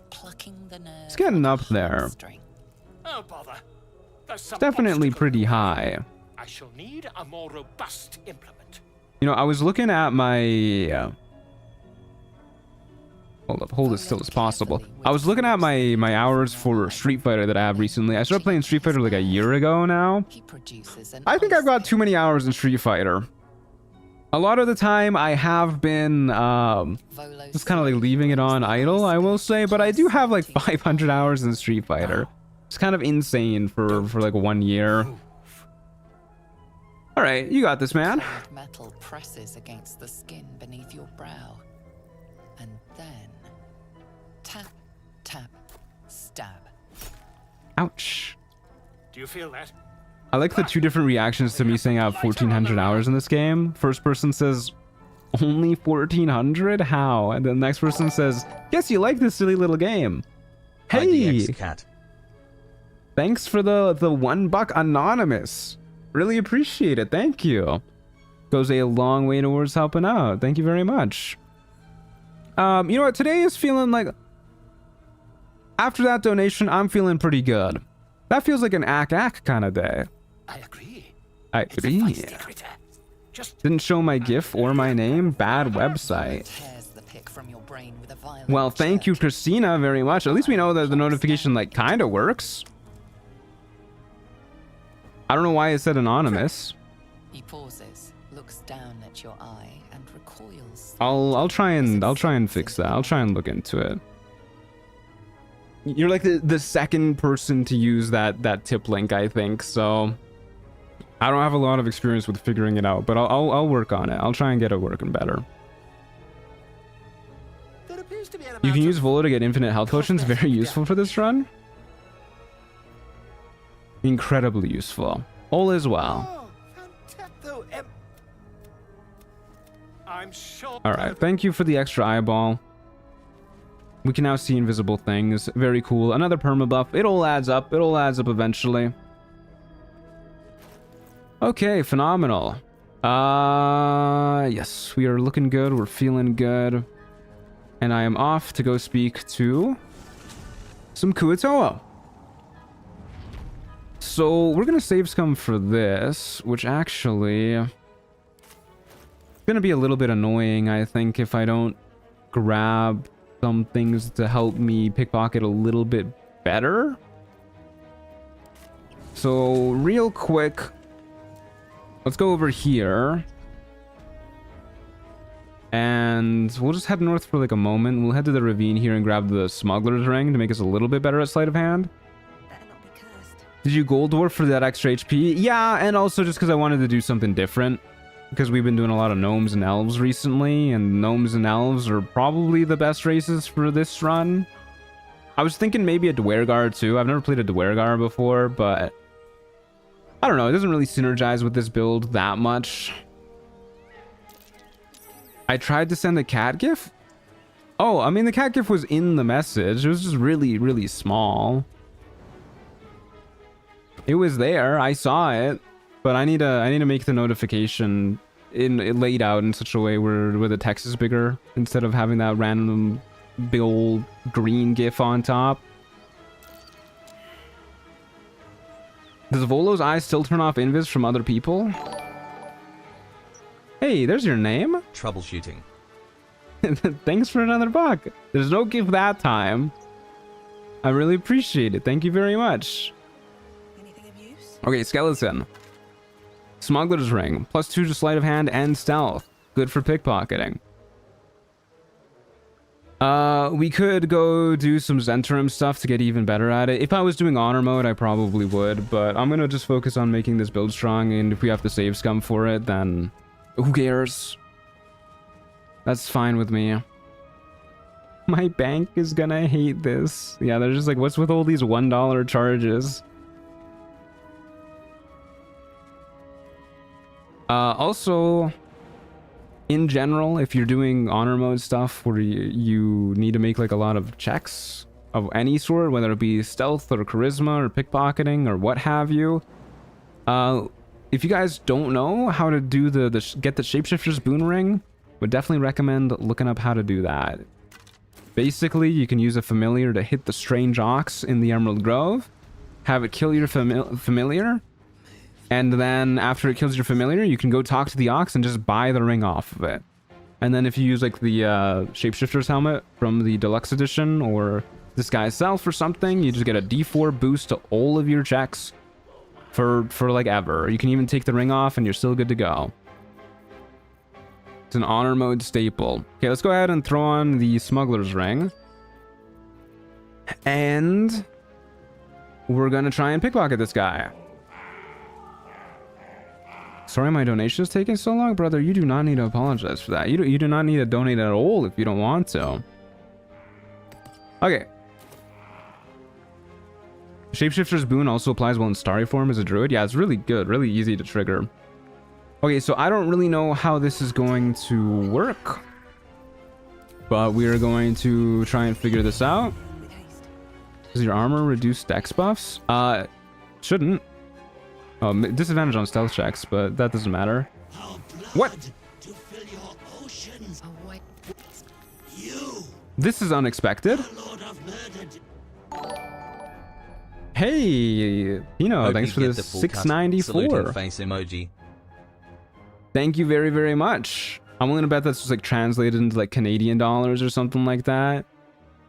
Really appreciate it. Goes a long way towards helping out. Okay, so that was strange. So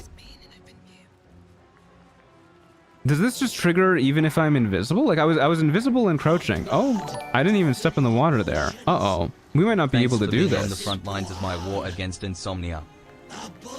Hey Ramon, thanks for the 18 months of membership. That's a long time. Okay, so yeah, we might just not be able to do this at all, unfortunately. That's a shame. Very, very sad stuff, if so. I have an idea.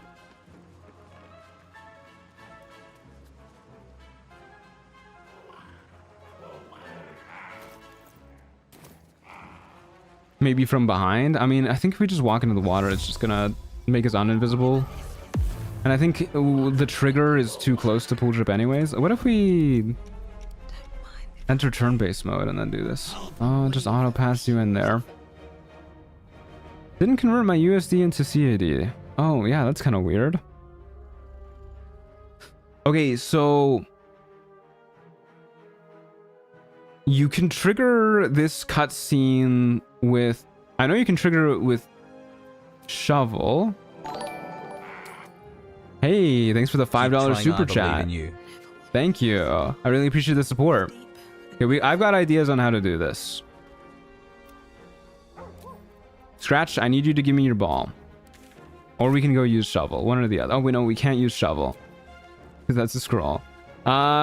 Scratch, I need you to give me your ball. Can't you dialogue to get the blessing if you pick options?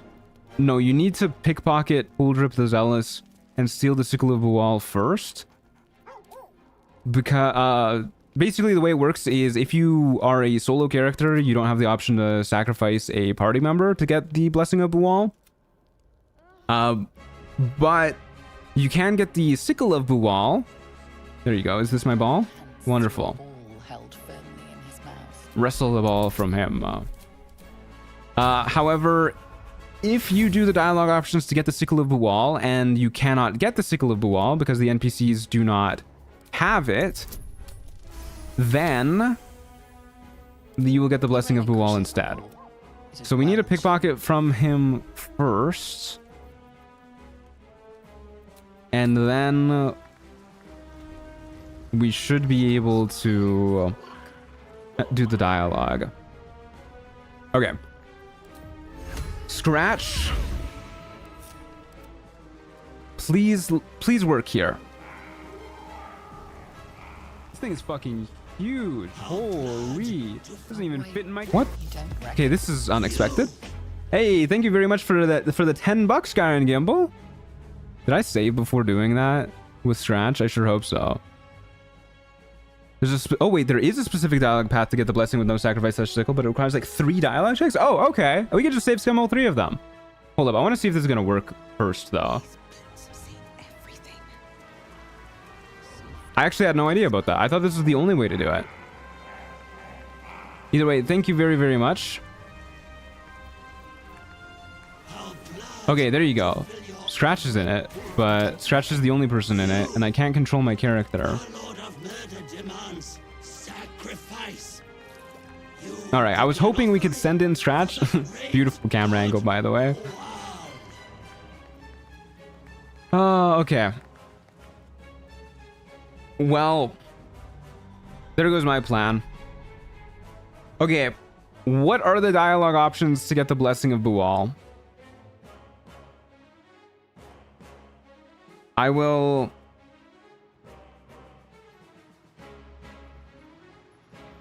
Hold up. It's called Bual's Benediction. Sorry, my bad. The wiki has no information on this, so I'm gonna trust you guys. I think you gotta say something like, "I am but one life. I can kill many more in your name." All right, I'll try. I'll trust you. I'll try it. I don't think we're getting it otherwise, anyways. You have to pass to make them not believe. Expose them as a red cap. Have them suggest to them that you are a champion. Then take the to priest kneel to your chosen option. Okay. You can donate on YouTube too. Twitch isn't special. Remember, it's truant. Hey, thank you for another $10. Really, really appreciate it. Goes a long way towards helping out. Use a controller to swap to your main character. You can do that? Okay, we're learning so much today. Okay, hold up. I want to try that first then. Where the fuck is my controller? I don't need any attention right now. Okay, hold up. Send in Scratch. Okay, I got a controller here. How do I do this? I've never used a controller before. A wave of pure devotion washes. Not that button. I'm just pressing like every single button. The triggers? Oh, there you go. Oh, beautiful. Nature successful. Scratch is killing it. Okay, huge. Okay, and then we should be able to do something like this, right? We can go... Hold up, let's do another quick save here. The students becoming the teachers. Yeah, you guys are killing it today. Can't slow down. I've never done controller shenanigans before. Okay, we're here. Are they gonna aggro the instant I pickpocket this, even if it's successful? We need a 17. Oh fuck, I should have actually, fuck me, I should have. Comes back on a long rest. I should have. Oh wait, no, I can't concentrate on guidance and this. Okay, well, whatever. Been caught red. Oh, this is gonna take a while. Damn, that item's not easy to pickpocket. I mean, I can always come. I can go do the Zentrum stuff and grab the gloves that make sleight of hands easier, and then come back later. Thanks for the Loki 3 would follow months. Bal if he looked like Scratch. Honestly, me too. Me too. Oh no, my loading screen has me worried here. Did I break the game? Too many shenanigans? No, we're good. Maybe we could just give this like a few more tries. Now your life is on the line. They just instantly aggro here, right? Yeah, they do. Well, if they're just temp hostile, I guess it's not like too big a video. We can always... Theoretically, if they're just becoming temp hostile, this is kind of something that you can just do even if you're playing honor mode, right? Because you could just leave and then come back the next day. Just long rest spam, I guess. Assuming you have enough camp supplies. But once again, if this was honor mode, I would actually get the gear that boosts this a little bit more. But maybe I should do that anyways. I don't know, 17 doesn't seem too unlikely to me. Like, that's if your dice roll plus modifiers are equal to or higher than the target, you succeed your sleight of hand check. So we just need to roll a 15? That can't... I mean, that's pretty doable. That's pretty doable. Even if we do need to roll a 17, that's a 20% chance. So 1 in 5? We've failed 3 times already. That means it's statistically inevitable that we get it in the next 2 tries. Pretty sure the sleight of hand checks shows the number you need to roll to pass. That's what I thought so too. That's why I'm saying if we need a 17 to pass, then that's a 20% chance instead of a 15, because the wording is horrible here. But like, this implies we need to roll a 15, because dice roll plus modifiers is equal to or higher than the target. Our modifiers are +2. Dice roll plus modifiers would mean we need a 15, but I don't think that's true. I think we need to roll a 17. I think this is just like just the worst writing known to man. Just you know, Larian toolboxes, or info boxes, I guess. Tool tips, that's what I was going to say. The words, they all blend together. Okay, well, I guess we're just gonna be here for, I don't know, a couple more tries. 17 isn't terrible odds by any means. Wait, no, you need to roll a nat 15? That's what the wording suggests. I don't know, man.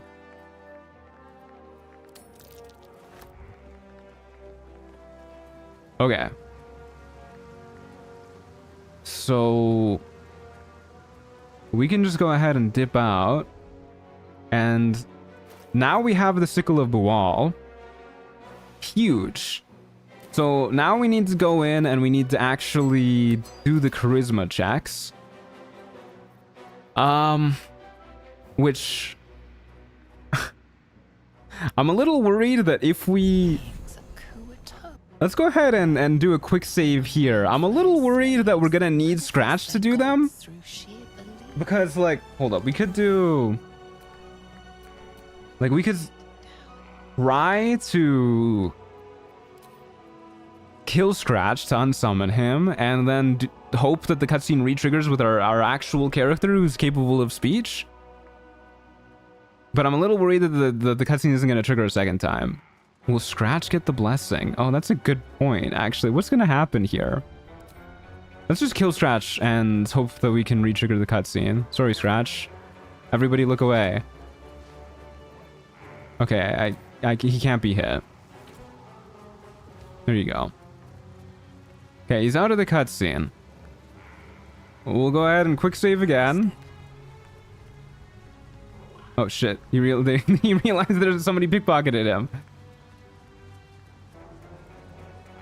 Okay, let's wait until he's done flipping out about the pickpocket nonsense.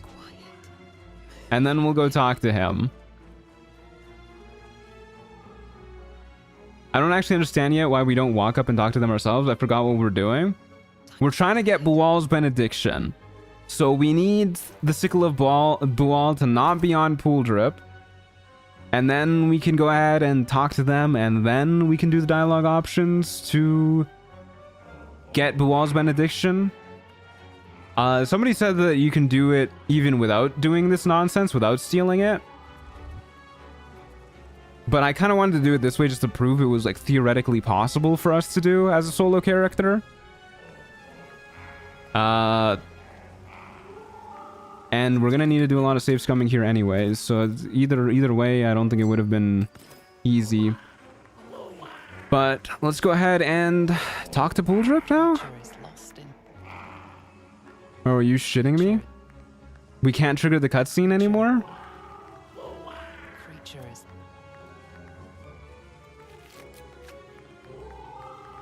You gotta be kidding me, dude. Okay, what happens if I long rest? Are you guys gonna reset? How do I do this, man? I guess we gotta do it the other way then. I want to prove that this is theoretically possible. Let's just go ahead and partial rest, and maybe this will like reset their AI or something.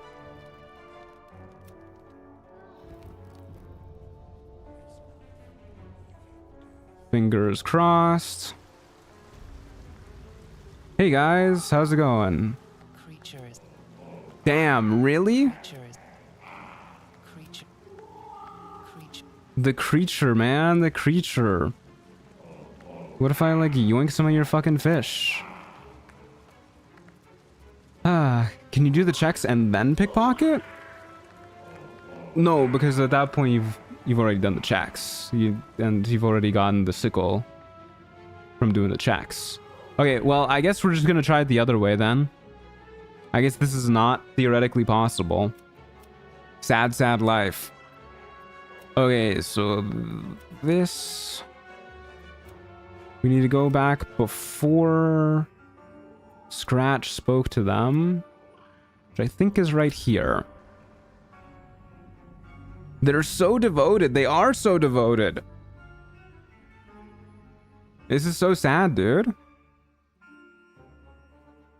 That's so weird that you can't talk to them a second time. I've heard of people doing it this way, though. Yeah, you can definitely do it this way. I just don't know if you can do it this way without using like some sort of consumable to like stop the trigger from happening. Like, I don't know how we stop the dialogue trigger from happening here. Like, can you turn around, man? Maybe if we approach invisibly from like this side? No. Like, I have no idea how we stop this trigger. Maybe you just can't do this solo. Is sacrificing a companion really breaking solo rules if you're just deceiving them to lead to their death? Yeah, I would consider it.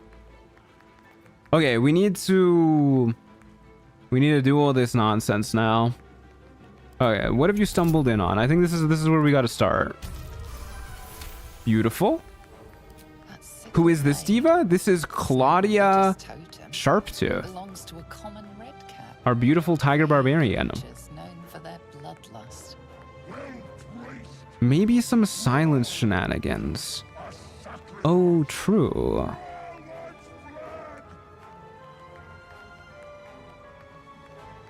Okay.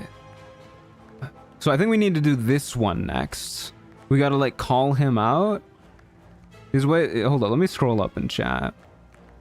You have to pass to make them not believe. Expose him as a red cap. Have him suggest to them that you're his champion. Then take the priest kneel to your chosen option. So yeah, I think we need to do this one next. Okay. So we'll do this. Unfortunate. Or minor illusion to lead him away from the trigger. Yeah, maybe something like that would work too. I'm not really sure how, like, I don't know if the trigger is centered around pool drip or how that works. Easy nat 20. In the outburst of emotion, you Don't do it. Okay. You. I'm talking to my chosen. And then you do this option, is what I've been told. That's the normal blessing you get? Yeah, that's what I thought. feel us. Yeah, and then you just get the blade. Yeah, okay, this is why we need to pick the blade. I've been lied to. I've been lied to. Okay, yeah, that's what I thought would happen. So this is why we need to pickpocket the sickle. Because if we do that after we pickpocket the sickle, then we get the actual blessing. But I don't know if we have any way to make pool drip lose the sickle. While still having the dialogue available. Okay. What happens if... I gotta go digging through these quick saves here. What happens if we have the one where Scratch is in dialogue and we've already pickpocketed the sickle? I could have sworn I had some quick saves where that happened. Is it this one? This one? I think it's this one. What happens... Did you try approaching in turn-based? Yeah, we did. You have to say that you will kill in his name. Okay, so... Okay, I guess we'll go try that, and then we'll go... try this. Because I'm pretty sure if Scratch passes the dialogue checks, then Scratch is going to get the blessing. Which is not what I want. I feel like this might require two characters to do properly. Okay, but sure, I'll listen to you, Erica. Let's go ahead and... Was it this one? We're learning today, folks.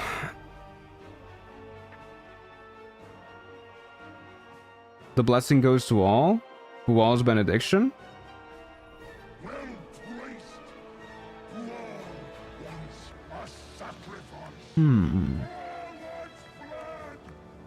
That's pretty good. Okay, well then I guess we can do it that way. We can just nat 20 with Scratch until Scratch gets it. Is it this option? I can make another offer?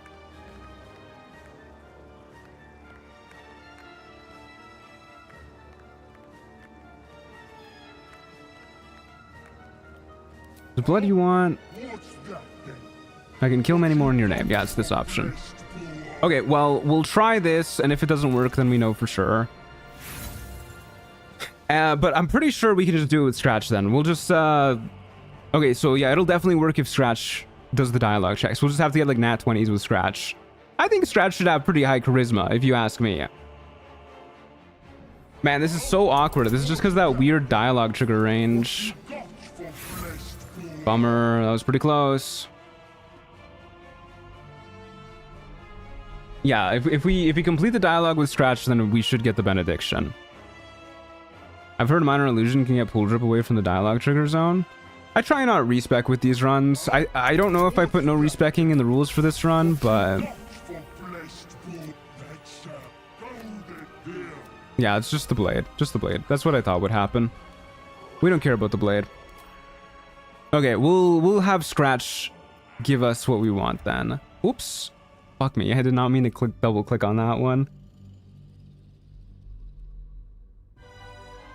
Oh, the exclamation mark rules command hasn't been updated in ages because the character limit is too small for me to actually list all the rules. So I just don't update that command anymore. I should probably remove that command actually. Okay, where's the one that I'm looking for? It is this one, I think. 32? That sounds about right. The actual rules of the run are listed in the description on YouTube though. But I try and do no respecking for everyone because I think it just makes runs more interesting. Like, yeah, there's always a way around any challenge if you respec. But I think, you know, having a build that is unique in its ways of approaching challenges and then just sticking with that build is more interesting to me. It is save 32? Okay. Do I have the sickle? I have the sickle. Phenomenal. Okay. Our Lord of Murder demands sacrifice. How come he doesn't have the investigation check as an option? Uh-oh. That's a little worrisome. Wait, your god isn't real? What happens if this happens? You sense a Oh, okay. I guess that's because we passed the passive check? Damn, Scratch is killing it. Scratch passing that passive check is actually doing shit. But this isn't what we want, is it? Oh yeah, I should cast guidance on Scratch too. If there's any god of death here, it's me. Oh man. Okay, here's what we'll do. I'm pretty sure this dialogue option won't give us what we want. This just like depowers Buwal and then kills him, which isn't what we're going for.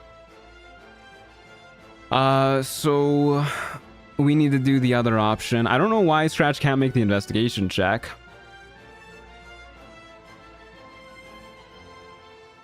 But that is a-okay.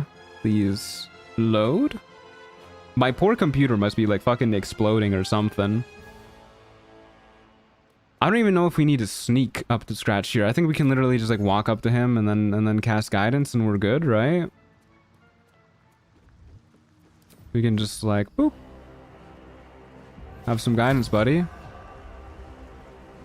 And then yeah, let's just go ahead and switch over to Scratch.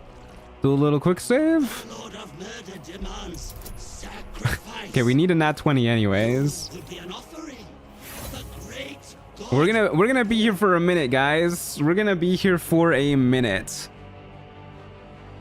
Oh boy. I have found that having 10 million quick saves breaks the game a bit. We're only on like 37 for this playthrough at least, but I mean, you know, probably including all my other quick saves for every single other playthrough.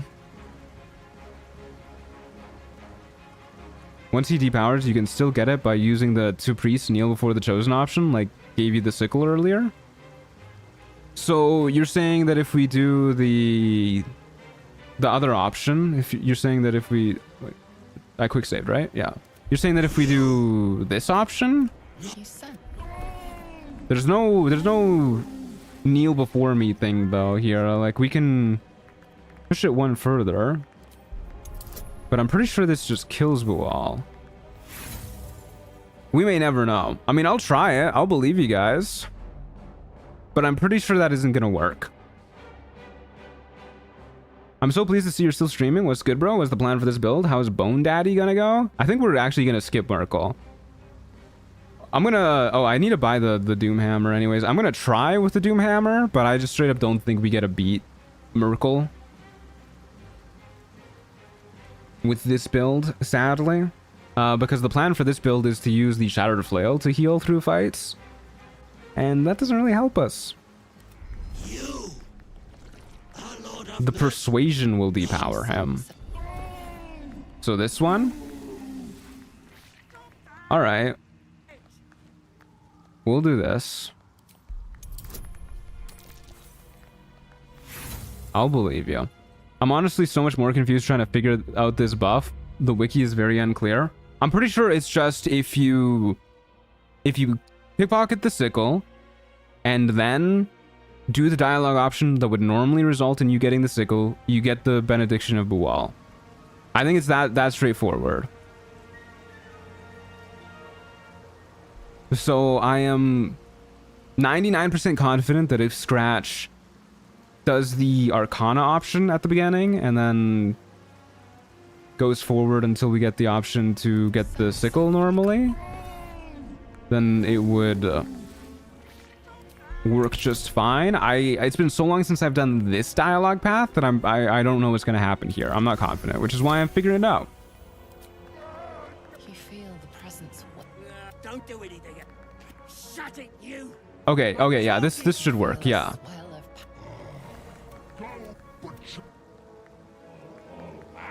Yes, it worked. Okay, huge. Yeah, you're so right. That worked. All right, so this is very doable. It's a little awkward. I never pickpocketed, but I realize it's because I haven't ran without amp in over a year, and amp removes the sickle automatically. Yeah, that makes sense. Okay. Pickpocket operating nearby. Oh shit. You feel the arrow of Oh shit. No. I was so happy that it worked. Oh fuck. Wasn't me. Given Okay, Scratch really is best boy. Okay, so to run that through in order one more time, this is gonna be a mess to fucking edit too.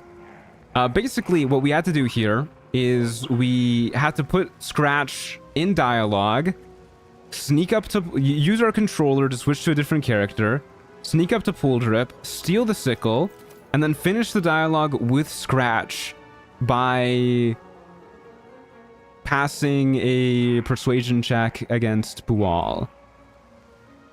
And then after that persuasion check was passed, then we get the option to make all the Kuatoa kneel towards Scratch, and then we get Bual's benediction, which now gives advantage on attack rolls against bleeding creatures as long as there are Kuatoa to worship Bual. Okay, pretty straightforward. A little awkward, but I think that is not too many steps to remember. So if you want to do that in the future, shouldn't be too hard. Might require a bit of save scumming though. Cool. Alrighty, now off we go to... I don't even remember what else I was doing, man. Okay, thanks for your help to everybody in chat too. That was that was a real mess, but it is doable as a solo character without using consumables either. Just need Scratch. Hey Grat, how's it going? All right, we'll buy the Doomhammer just to let us maybe stand a chance against Merkel, and then we are going to get our Shattered Flail next. Good luck editing, Matthew. I almost feel like I should go just do that again. Maybe I'll record it off screen, off camera, not live is what I mean. That way I can just like have the footage all in one go, so it's not a complete nightmare with like a million different loading screens going. Holy shit, we're still at the Goblin Camp? I mean, we're only 3 hours into the playthrough. Like, I don't know what you expect. Probably maybe like 45 minutes of that was just talking to Bual. Controller tech lets you swap to summons while in dialogue, so you don't need a dead companion to swap. Yeah, that's what we used. Last time I deleted all my Baldur's Gate 3 saves, I had over 2,000. It was almost 30 gigabytes of just Baldur's Gate 3 saves. I'm also going the wrong direction, by the way. This is not towards Flint. Whatever, we're here now. Let's go grab some more XP. And then we'll grab the Shattered Flail. That was a lot of data on saves, though. Hey, the Lucky Artificer, how's it going? Good to see you.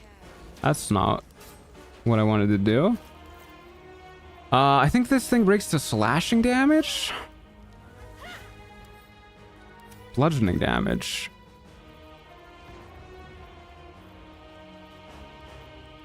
Did I sell my quarterstaff? I guess so. Doomhammer. There you go. Bone chill that bitch. Alrighty, up we go. You break the slashing damage. You do slashing damage. Alright, you're freed. I usually kill Flint before going to the Underdark or the Blighted Village for that matter. I'm afraid proper thanks, Mr. Waite. Damn, you fucking hate Flint. Do you just like not do the rest of the gnolls, or do you just do all those gnolls before going to the Blighted Village? I don't know. I find the gnolls a little harder than goblins personally.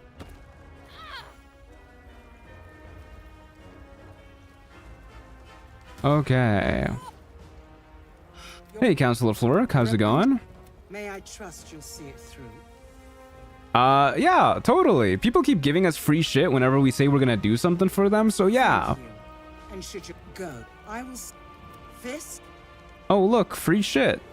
Huge. I don't really think any of these matter that much, so we'll just grab this. I do the whole fight and the rest of the gnolls at level 3. Good for you, buddy. Alright, off we go. I'm still rewatching the pool drip segment because I understood a solid 30% of what happened. Yeah, I'll probably re-record that off stream so that I can more succinctly explain it in the edited video.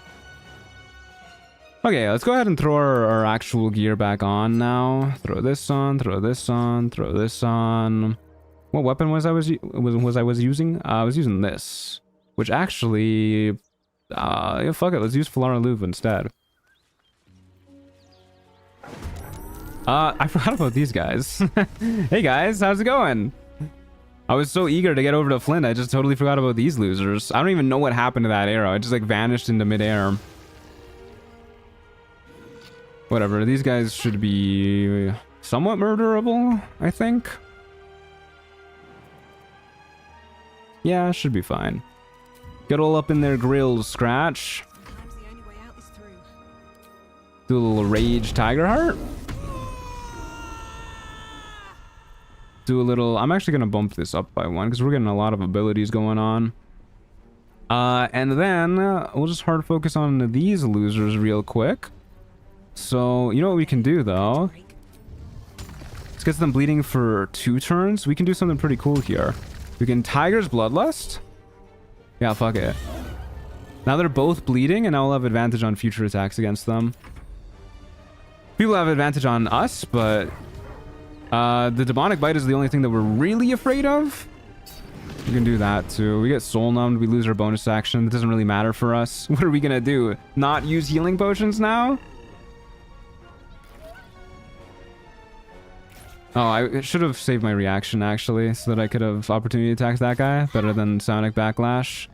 These guys ran away. Definitely want to focus on killing these guys, though, so I think we're just going to ignore these dudes. They get sent reeling, they get sent reeling, good. And then, yeah, we have advantage on these dudes now. Pretty cool. Don't mind if I do. Just go ahead and focus on finishing one of them off.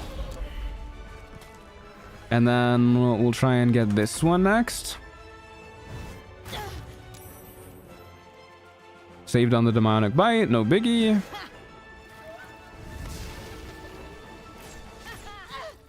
What happened to my reaction? Why do I still not have a reaction?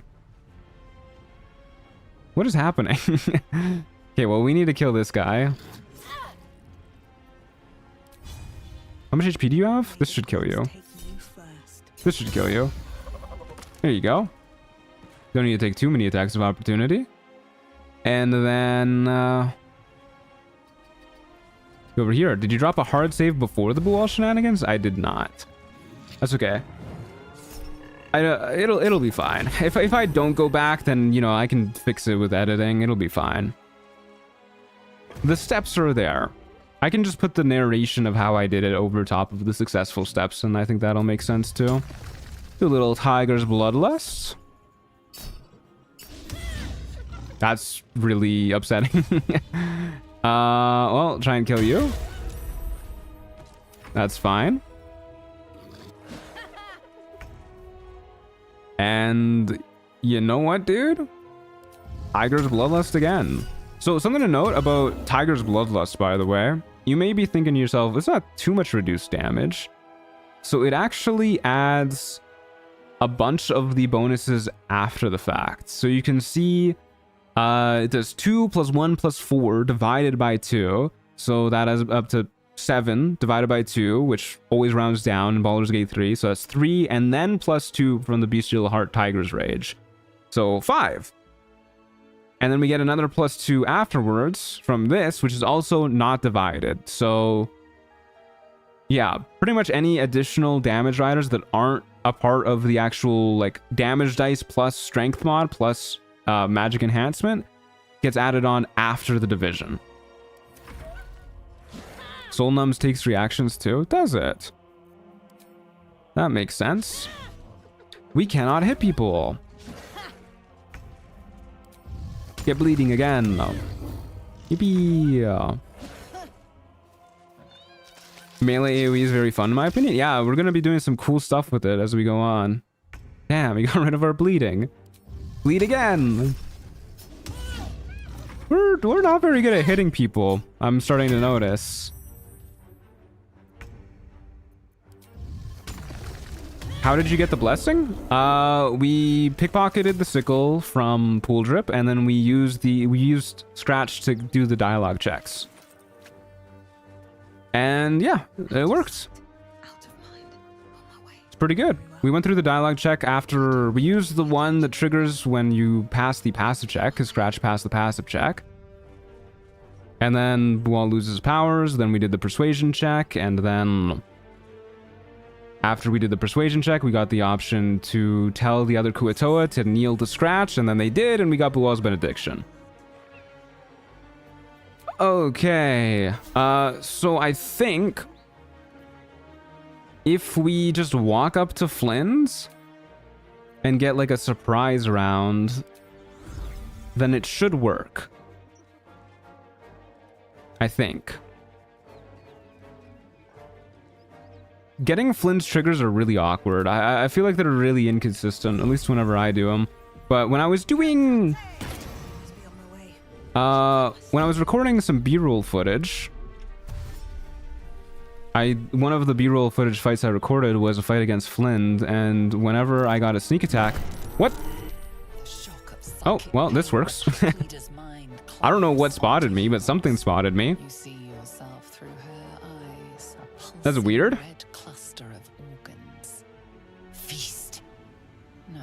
But yeah, when I did the surprise round, after the surprise condition wore off on Flynn's, the dialogue would trigger, but this works too. We made Scratch do the dialogue checks? You said that so casually? Well, he did! The dog did it! Alright, we will search your mind for the source of the voice. A memory. The beast daubs the very deep. As the symbol glows, yeah, dude. Courses through you. Commander to devour the other gnolls. Would have been really sad if we rolled a nat 1 there. Yeah, I guess the sword aggroed them or something. Alright, Flynn, go fuck him up. So we do just need Flynn dead. We don't really care about anybody else. So we'll probably just sit this one out if we can. And let them focus on her, and then if we run back in after she dies, we can just go ahead and steal the flail off of her. So let's just go ahead and like turn a corner a little bit. Should be good enough. There you go. I don't think this will take too long for Flynn to die. Hear that? Someone's fighting the... I think it was you giving Flynn Singing Sword that gave you away. Yeah, I don't know. I mean, I guess so. I can't think of too much else that would have done it, but... Like, she was well into the aura, and she didn't aggro until we were, like, right next to her. But something definitely happened there. Is this guy really coming after us? You guys know that there's like a... like your leader who can like 1v10 all you guys is right there. Okay, we'll just walk like a little further back then.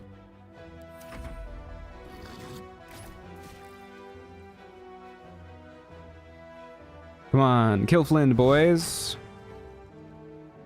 Or not. You know, take your time. Really think about it. This guy fucking wants me, man.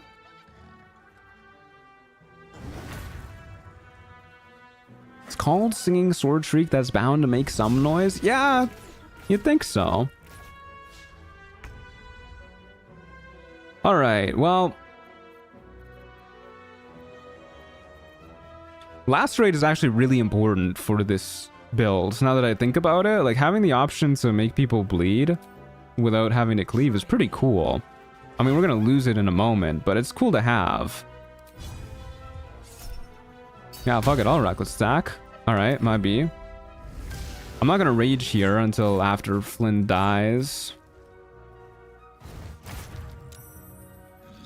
I kind of want to just run in and then grab her item and then equip it and come back and murder the rest of these guys, actually. Do they keep their Frenzied Fury once they unlock it? I guess they do. Will you aggro Flynn for XP? I think we already got the XP from Flynn's, no? We got 315 when we did the dialogue check. Right here. I'm assuming that's for this whole fight, actually. Because 315 for just Flynn seems like a lot. Okay, now we need to get over there. She's really fucking far, dude. She didn't kill nearly as many people as I was hoping she would. I guess we'll just rage a little bit. And then, because this also boosts our mobility, let's just hop like crazy too. And then we'll just like work our way through these guys. Seems fine. I don't really want to just run right into the archers. Because these guys have 3 attacks. There's a lot of them. There's 3 archers, huh? It's a lot of archers. And we're not particularly great at killing them. Fuck it, dude. Let's see what happens. Maybe I shouldn't do this, though. Probably don't want to tempt fate like that much. Like, we can dodge most of these attacks. But if they have advantage on us, then maybe not. After a long rest, the gnolls are in the cave, so you can grab it. I might just kill the gnolls here. They're not too hard for us. They do only deal physical damage, and we have 21 AC and crit immunity. This guy's gonna be a pain, though. Or not. A little bit of a pain. Do a little tiger's bloodlust on these guys. Oh, come on, dude. We don't have poor odds of hitting these. Well, let's just go ahead and jump over here then.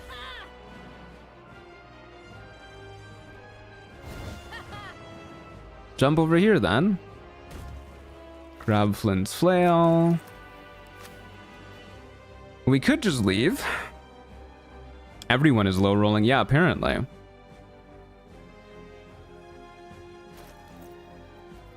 Man, I'm a little sad actually that this doesn't have a bonus action attack. I really want to just equip it and start just like beating the fuck out of people in the middle of this fight. But if we do that, we lose rage.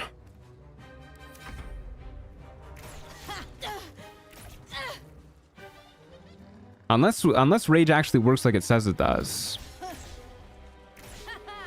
Because I think if we take damage, then rage is supposed to stick around. Tendon scratch to talk them down. He's so good at negotiating. Apparently, he's very eloquent. He was able to make a deal with Bual, the god of murder. That's pretty impressive. You keep rage if you take damage, supposedly. Yeah, supposedly is the key word. I mean, worst case, we just re-rage. Fuck it. Let's use our new weapon. Oh, there goes our rage.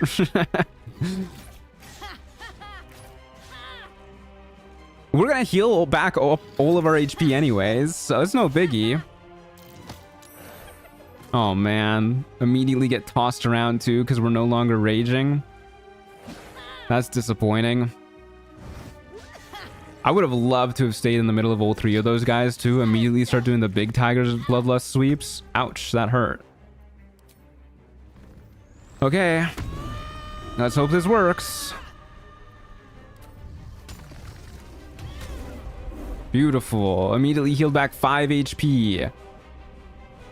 That is fan-freaking-tastic. Should I just ignore the hyena? Can ignore the hyena and jump up to that guy? Seems fine.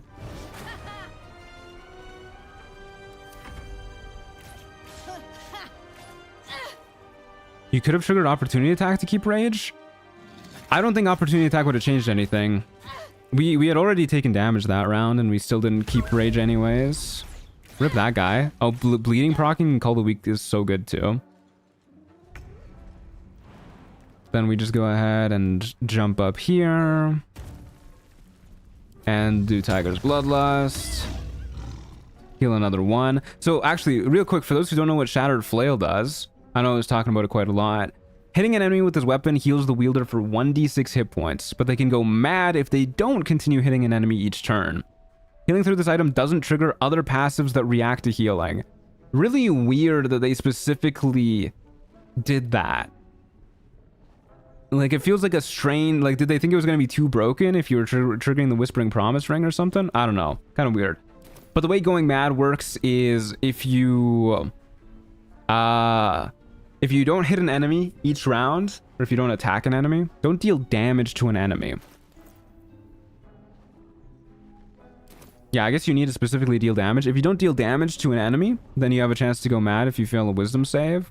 Which actually, on that note, we need to get rid of all the consumables in our inventory before they get accidentally used. Get rid of this. Are those all the consumables we have? I think so. Oh, wait. Just in case. And this lasts for 6 turns after the first time you hit somebody. It does not get reset every time you hit somebody. It just lasts for 6 turns, and then if you know, it goes away. Which is kind of weird. I think it also goes away at the end of combat.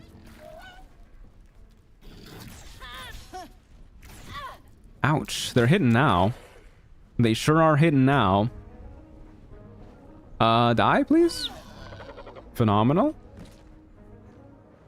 And then we will run right up to these guys. I wonder if I can get between them. Sure can't, actually. Okay, please don't kill me, fellas. Grease bottle? Do I have grease bottles? Oh, this right here. Nice catch, guys. Nice catch. Will you switch to the Sword of Chaos in Act 3? I don't see a reason to not switch to the Sword of Chaos. We are quite low health here, fellas. We are pretty dang low health. Damn, we got nothing to do with our bonus actions. It's also a +2 weapon, which is pretty cool. Okay, fuck it, man. Concussive Smash? This heals a D6, right? It does heal a D6. I feel like we have not been healing a D6 amount each round. Please don't let me die after all this. Thank you. Alright. You're dead. And then we'll jump right up in your face. Please don't kill me.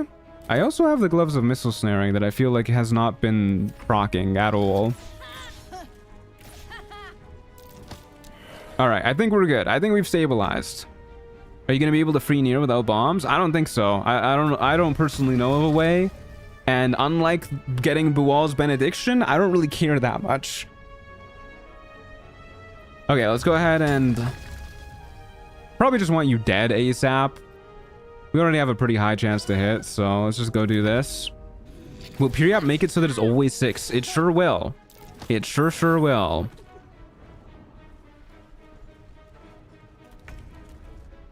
So if we hit 3 enemies with our cleave, which is the max amount we can hit, then we'll be healing 18 HP with each attack roll.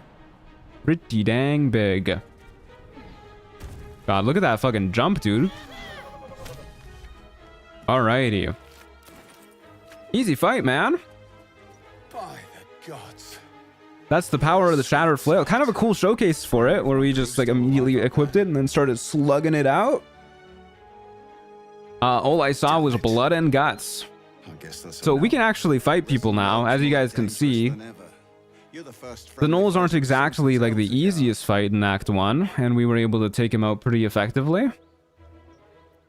We'll say Edelgar's a long way from here. Where are you heading? Maybe I should come so you don't get waylaid again. Little serpent, long shadow. Can hit him with a barbarian intimidation check. Alright. Well, we'll probably head over there in a bit for the free XP. We're almost level 5 too. Alright, let's go ahead and slam down, let's go slam down Favorable Beginnings. Will Shield of Thralls be required for harder fights? I don't see what Shield of Thralls is gonna do for us. 10 temp HP in the face of like up to 18 HP per turn? We'll use it. I don't think it'll be required. Okay, very good. So, now that we've done all this, I think I'd be pretty happy if we could get a bit more XP. We can get another like 200 or so by talking to the ogres. They're a DC 10 deception check, which isn't too hard. We can go head over to these guys and do that too. We sadly did not grab the waypoint over here. We can also talk to the Yankee. Don't really believe in my abilities to do that. Don't feel like save scumming them. Generally, I try and only save scum if it's stuff that I think adds a lot to the build, like, you know, Bual's Benediction. Or the run in general. I was playing co-op with 2 friends during the stream, just finished the self-same trial. Hell yeah, hell yeah. Alright, well, let's go... Well, actually, real quick, before we go down here, let's go grab the waypoint, which is somewhere. I grabbed it. And then we'll go talk to the Zentarim. Or the Zahentarim, as Rugen likes to say. Man, it's gonna be so sad not having an insanely messy inventory like I always do, without any consumables in it. It's gonna be absolutely tragic. Alrighty. How's it going, fella? You spot a Little serpent, long shadow. Okay. How much XP do we get for going down here anyways? It's not a lot, is it? It's like 60 or something? We'll keep the log open, keep our eyes on it. I think you get 60 for talking to the leader of these guys. I forget her name. But I don't think this is gonna get us all the way up to level 5. I would love to get level 5 before raiding the Emerald Grove. If we can. Zaris. Yeah, I think that's her name. Zaris? I don't know how to say it. Hello. Hold on. Okay, 100 there. That's actually pretty good. That's more than I thought we were gonna get. And then I think we get like another 60 for talking to her on the other side. I think. And then we'll get like another 225 from the ogres. So we'll be pretty close. Yeah, we can always go kill something else somewhere around the place. We could probably go fight those like devils in Grimforge or something. I can't imagine they'll be doing too much to us. I owe you one for our trader. Thank you. Some of our more exotic items. Yeah, that's another 60. Okay, cool. Not bad. Okay, let's go to the Blighted Village real quick. And we'll go talk to the ogres here. I should probably take a long rest first in case I do fail. We've managed to not get a single bit of inspiration, which is kind of impressive, actually. Given how much of Act 1 we've already done.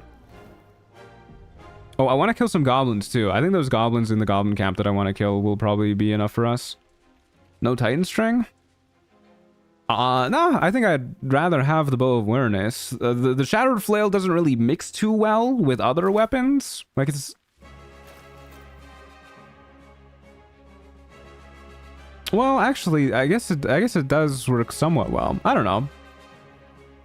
If it's our main form of survivability anyways, we're just kind of want to be hitting people with that weapon every single turn, so... Yeah, I don't know. I don't really care about the Titan string. I'd rather have a boost to our initiative. Alrighty, let's talk to these dudes. Do a little guidancing. Do a little quick saving. We can get some exploration XP in the alchemist area too. What background did you pick? I am an outlander. Stranger. Because that is what a tiger would be. Show 'em our brand. We're evil guys too. Friend. You don't bear a brand of your own. You should be fighting for me. Make me an offer. Tempt me. Deception. 1,000 gold after you fight for me. Easy. Twice. Very glad we didn't have to fight these guys. They could probably actually kill us pretty easily. Okay, that's an easy 225 XP. And we get Lump's Warhorn. Oh, hello. Pardon me, fellas. See, we're all going in the same direction. Always awkward when you say goodbye to somebody and then you walk in the same direction. Let's grab some exploration XP down here. Fun fact, if you kill the Zents by making them mysteriously disappear, Oscar hits a pose, I don't know, with a smug look on his face. I don't know why he was programmed like that. That's really funny. I guess I'd be pretty smug if my captors all mysteriously died after a stranger rolled into their club. So... I don't know if we get any XP for looting this. No, I didn't think so. Hold up. Sort by latest. Get rid of this and this. Don't even want to keep them on me if I'm using the Shattered Flail. Maybe one day we'll open up our camp chest and sell them all. I'll tell it our name. Yes, I'm an ally of your master's. A foul lich, may you die 1,000 more deaths. Balsam ointment can clean a wound. I'd look for whatever spell will rid me of this worm in my head. 15 XP. That's not a lot of XP, actually. For some reason I thought we were gonna get a little bit more. That's okay. Isn't the horn a consumable? Elaborate. I mean, I guess it does provide a temporary one-time buff to the fights. I can see where you're getting at. Yeah. I can see what you're getting at. Sure. I'll fuck with that. Let's get rid of it. Does grabbing the necromancy of Thay give XP?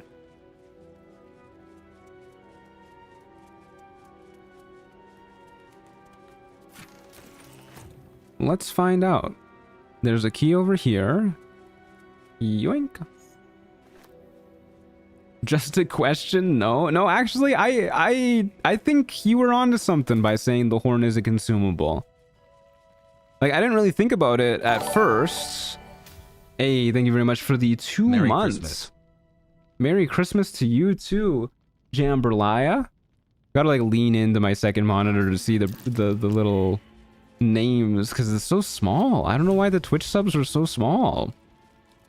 Okay, no XP for me there. That's okay. Let's go kill some goblins real quick. Over in the goblin camp. Horn isn't used up and can be used again after dialogue check. Well, I mean, the fact that it can be used up. I don't know. It's kind of just like a summon scroll in disguise. You know what I mean? Like it temporarily summons people? I don't know. Okay, well, either way, we're gonna go murder some dudes over here, and hopefully they give a grand total of 227 XP. I think we can walk here without triggering Minthara dialogue. No biggie if we do. Okay, so the reason why we want to go in here... I don't think they perma aggro if you murder these guys, right? I guess I'll quick save before I do, just in case. I so rarely kill these dudes. Maybe if the kids escape, then they perma aggro? I'm not too sure, but we want to kill... Who do we want to kill? One of these guys. This guy. Because of his boots. We want to steal these. Once per turn, when you dash, you gain Wrath for 2 turns. So eventually we'll be using Wrath. You have a +1 bonus to damage with melee weapons for every turn this condition has remaining. That's pretty good, especially because this tooltip is wrong. You get Wrath for 3 turns. Which, you know, 3 turns... Pretty good. This stacks up to +7, so basically if you're dashing every single turn with like a bonus action dash from Rogue, for example, you'll be having a +7 to your melee weapons, and that applies after the division from Tiger's Bloodlust. So +7 multiplied by 3 if we're hitting 3 enemies, it's a lot of extra damage. But unfortunately that's going to be more of like a late game buff for us when we do eventually get the Rogue levels. So that'll kick in at like level 8 for us at the end of Act 2, I'd imagine. Alright, anyways. We're still gonna murder him, and I guess we need to make sure that the kids die before anything else happens, which might be a little awkward for us, because we do kind of, like any barbarian, we do kind of have a setup turn. But anyways, where are all the kids anyways? We can just start by murdering the kids. It's just 1 and 3. 2's not here, right? 2's somewhere else. Or dead or something. Can we do this without triggering the cutscene, though?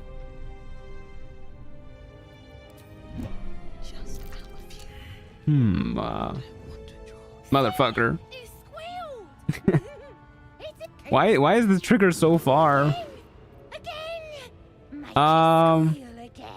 If we turn away... Are we good? No, he's fighting. God damn it. That better not have used my action. That better not have used my action trying to sneak that turn. Okay, we're so good. Okay, one's gotta go.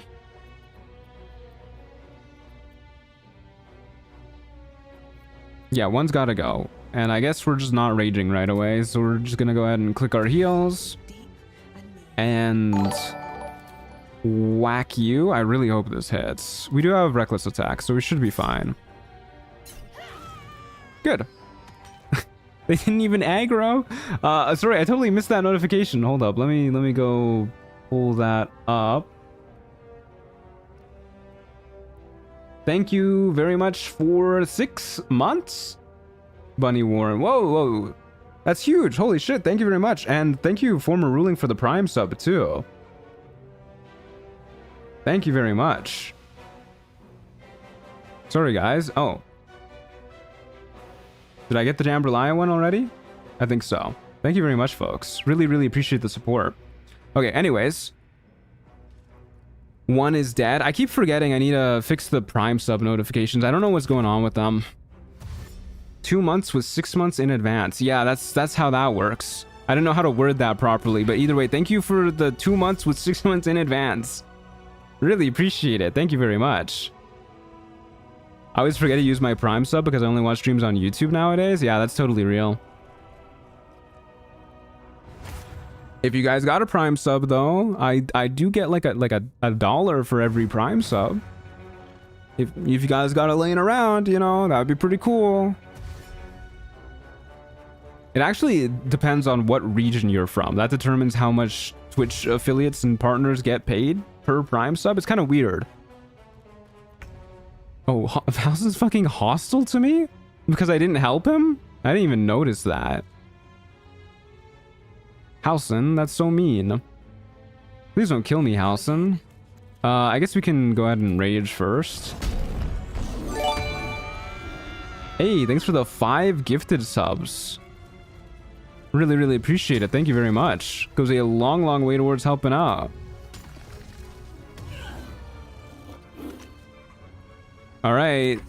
We've just murdered all your children and they don't even give a fuck.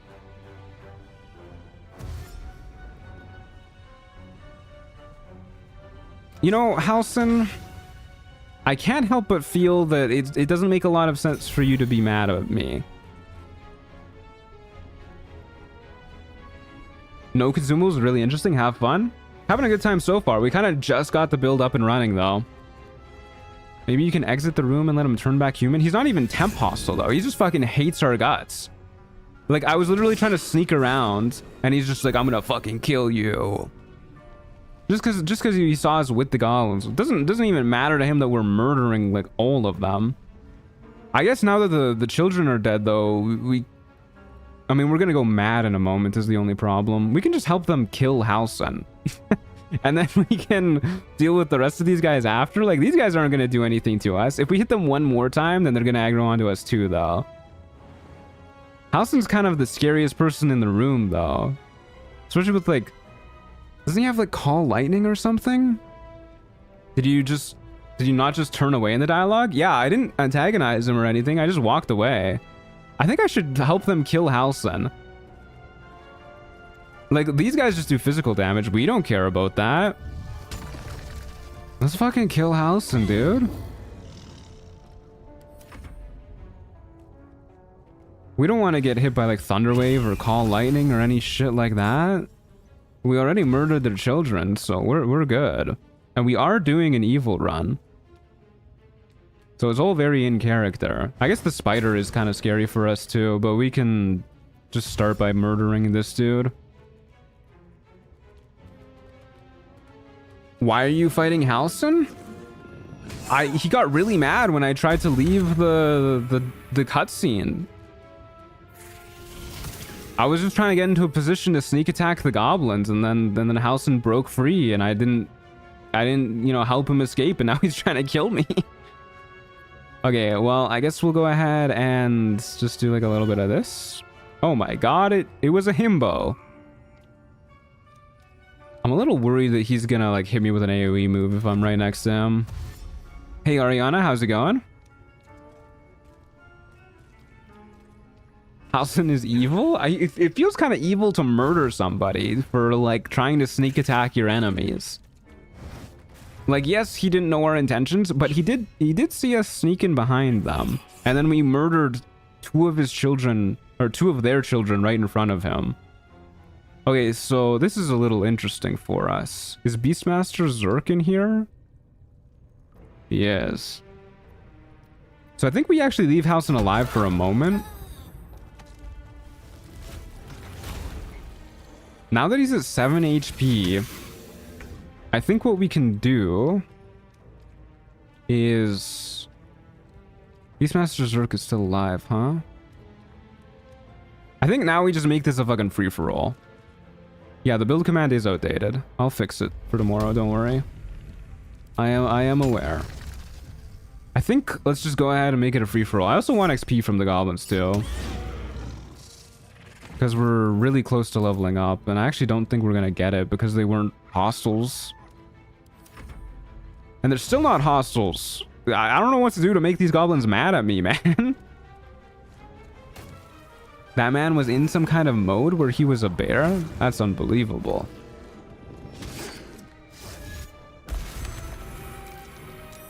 Yeah, I don't think we're gonna level up here, which is really annoying.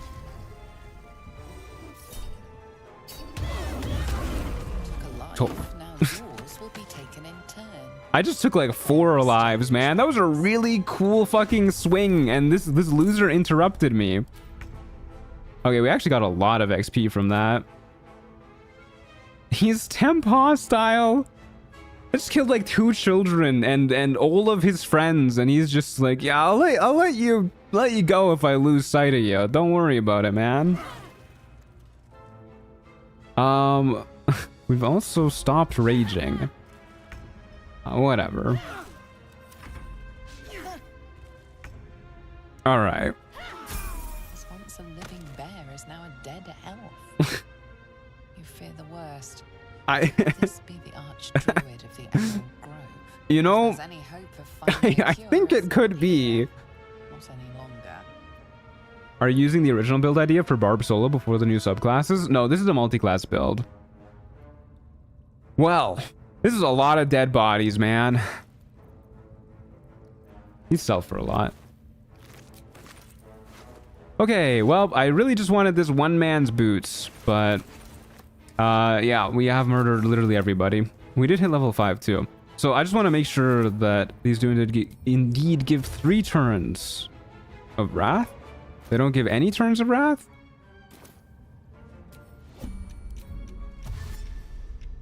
I'm not getting any Wrath. Maybe it has to be in combat. I'm gonna test that. I'm gonna go like aggro a fucking bugbear or something. All right. You could take his body to the grove and ask if this is their druid. I could. Okay, we got extra attack. We got fast movement. Oh, wow. I forgot about fast movement. That's actually huge for us. And we got a little bit more HP. Extra attack is obviously also really, really big for us. We can heal more. We can deal more damage. This is like everything this build needs. Take revive scroll solo. So they sell for like 100, man.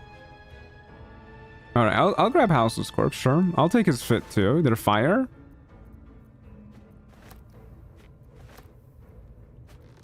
Got so many boots, man.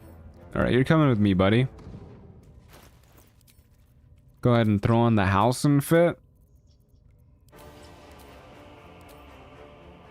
Damn, she's looking kind of clean.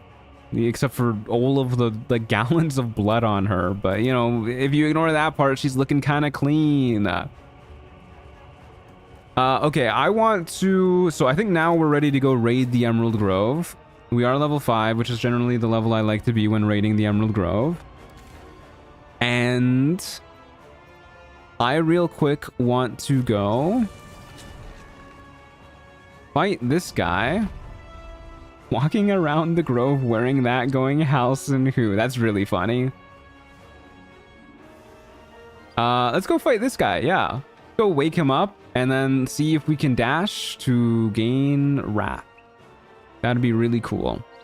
Because I just want to make sure these boots actually work. Hey man, get up. Give me a moment.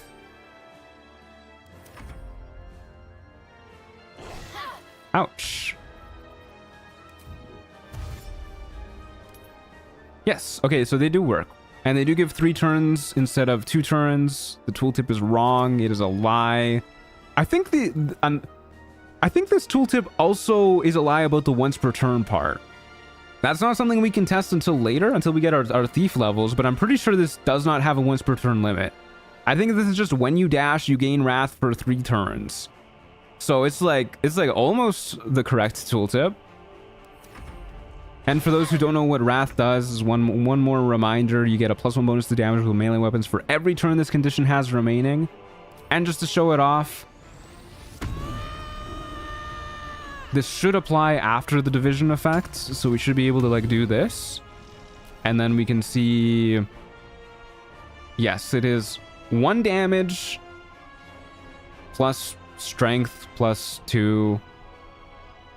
I don't know where all these +1s are coming from. It is 1 damage +2 +2 +1 +1. 1 damage. I don't know what the fuck is happening here. It's not showing the full roll. It's supposed to show strength and I think the magical enhancement from our item too. But yes, the Wrath applies after the division. That's the main part. So that's good. Anyways. +1 for each turn remaining. Yep, that's what Wrath does. +1 for each turn remaining. So it stacks up to 7. Which means once we get our rogue levels, this is basically just a +7 to all of our damage.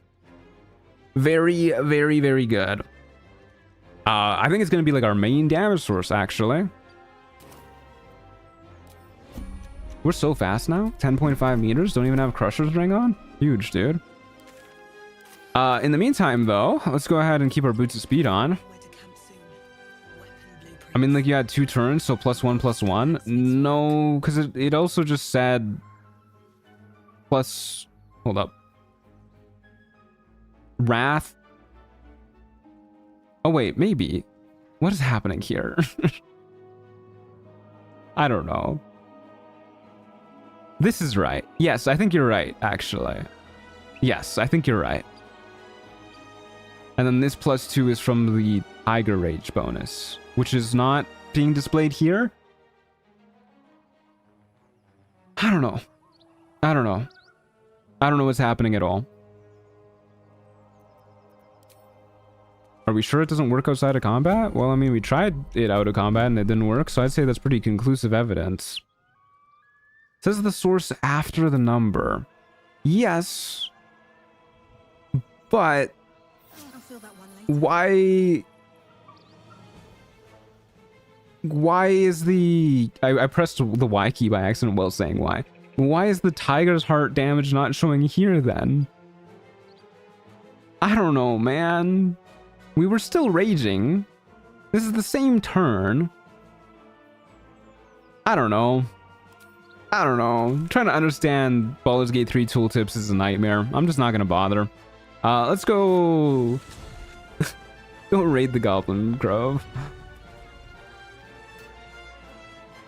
Listen, man, math is hard. Give the game a break. Where's your calculus degree? Yeah, you got a point.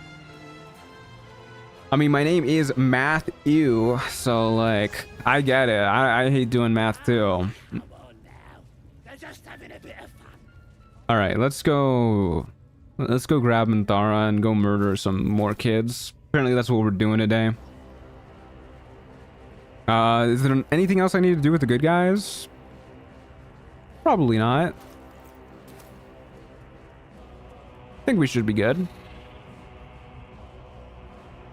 Yeah. Should be fantastic. We'll get a long rest in after this. And... hey, Ariana, thanks for the 10 months. Wowee. 10 months of the best 10 naps. months of the best naps, less than 3. That's very sweet of you to say. Hope you continue to nap well. Okay, I feel like I am forgetting something, but I also feel like I'm not. I think we're good to go.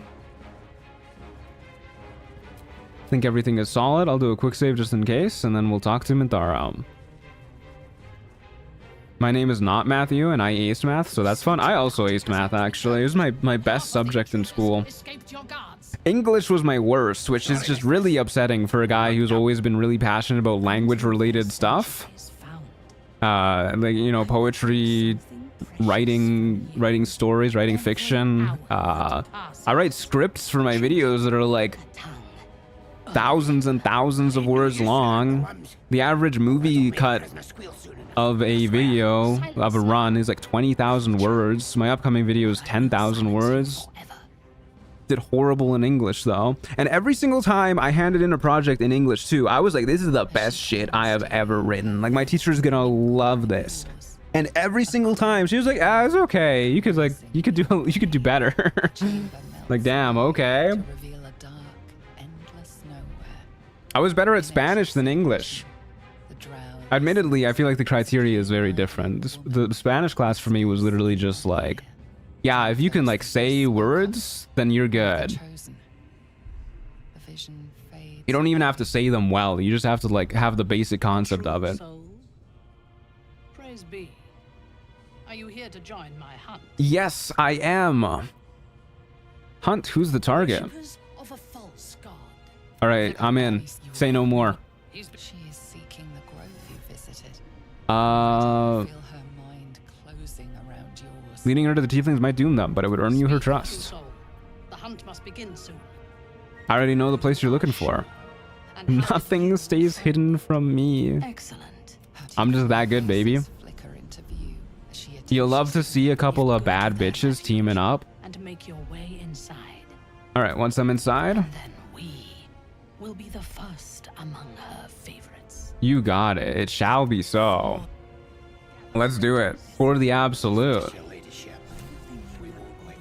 I loved English, but hate writing. Let me talk about things and I'm fine. Oh, I hated talking about things.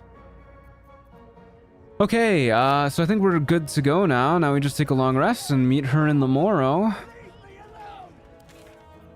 So off we go, folks. Might as well get nice and cozy behind the walls first, and then we'll take a long rest so that we're right next to where the battle starts.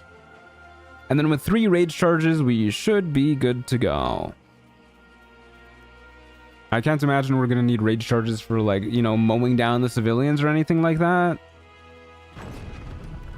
But yeah, fighting Zevlor will probably throw one on.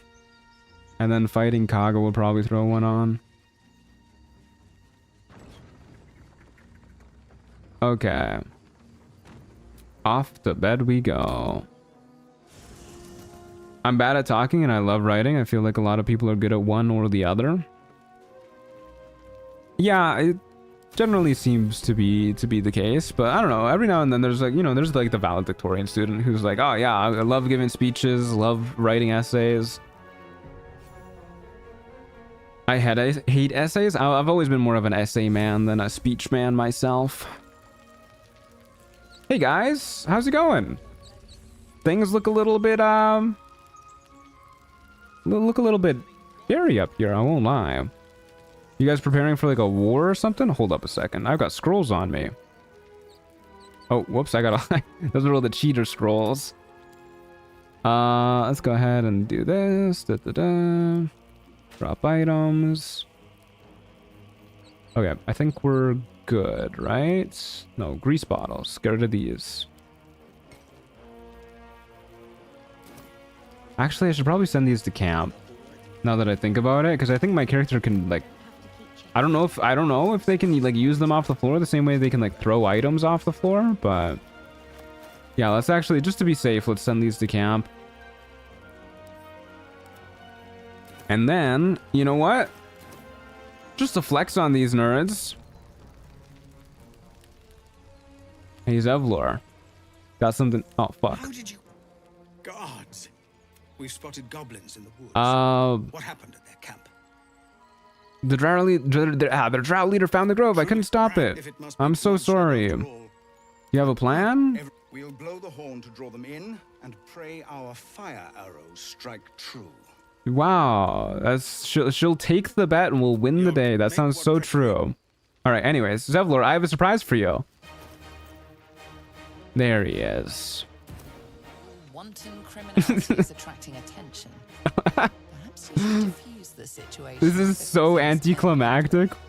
Oh, well, it wasn't me, man. That was somebody else. If I committed murder, I guess I'd have to kill any witnesses, wouldn't I? Didn't think about it like that, did you? Oh no. Mintara, help! Wait, hold up. Oh, it's okay. We could just pay that guy off. What do you think about that, Zevlor? That random fucking fuck-ass tiefling just ruining the dramatic moment between me and Zevlor. Alright, well, now we'll blow the horn. Alright, folks, let's do this. Did I save? I'll save now. Here they come!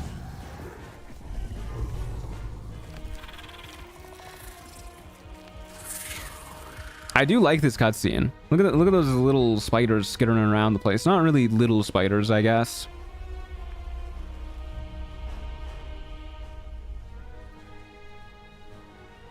Look at me mogging up there. Look at these two baddies just eyeing each other up. We are not gonna sleep with Mintara, by the way. Everything turns on this. So hopefully she doesn't try and murder us, but we'll find out.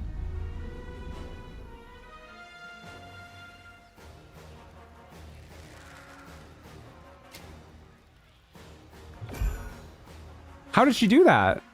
What the hell? Does she have shield? Is the ogre and the bugbear the comp plus?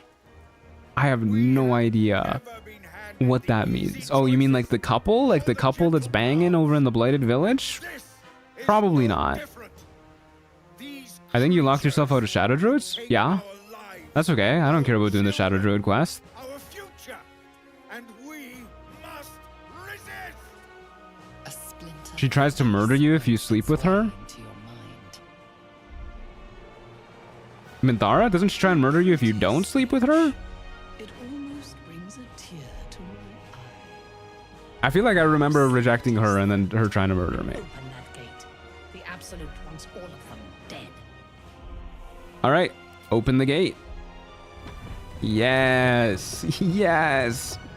Time to murder more children, boys. Let's get her done. Doing? They'll kill us all. Yes. Hells, you're with them, aren't you? Don't you know, Zevlor? Tigers are ambush predators, brother. It's nothing personal. Nothing personal. You betrayed us. She tries to murder you either way. Okay, kind of my type though, admittedly. Do love a woman who will murder me. Okay. Let's do this, Zevi. Oh no, my guidance.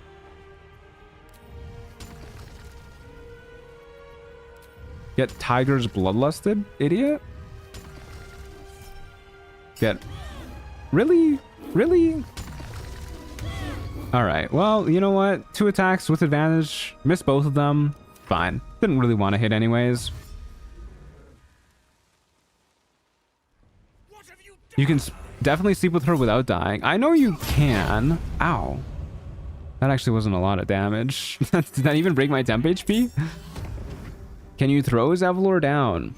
I don't know. I've never tried. Oops, that's not what I wanted to click on. Hello? He's not too strong. I love the way that the goblins just get yeeted in.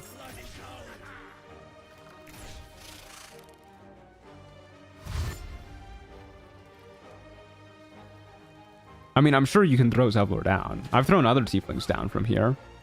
I just don't know if I, in this context, can do it right now. Like, I don't think we can push him that far, actually.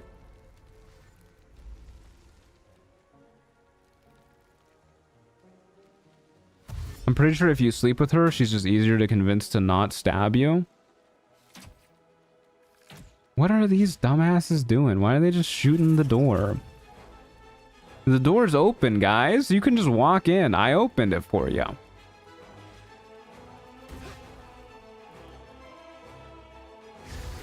What is even happening?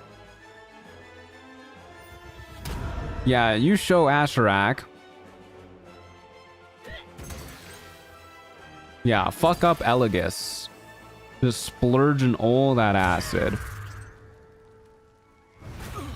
I love shoving off Zevlor during the initial growth fight so he kills the goblins faster. That's smart. Oh, he did break our temp HP. Okay, so... I still want to get him bleeding. Ouch.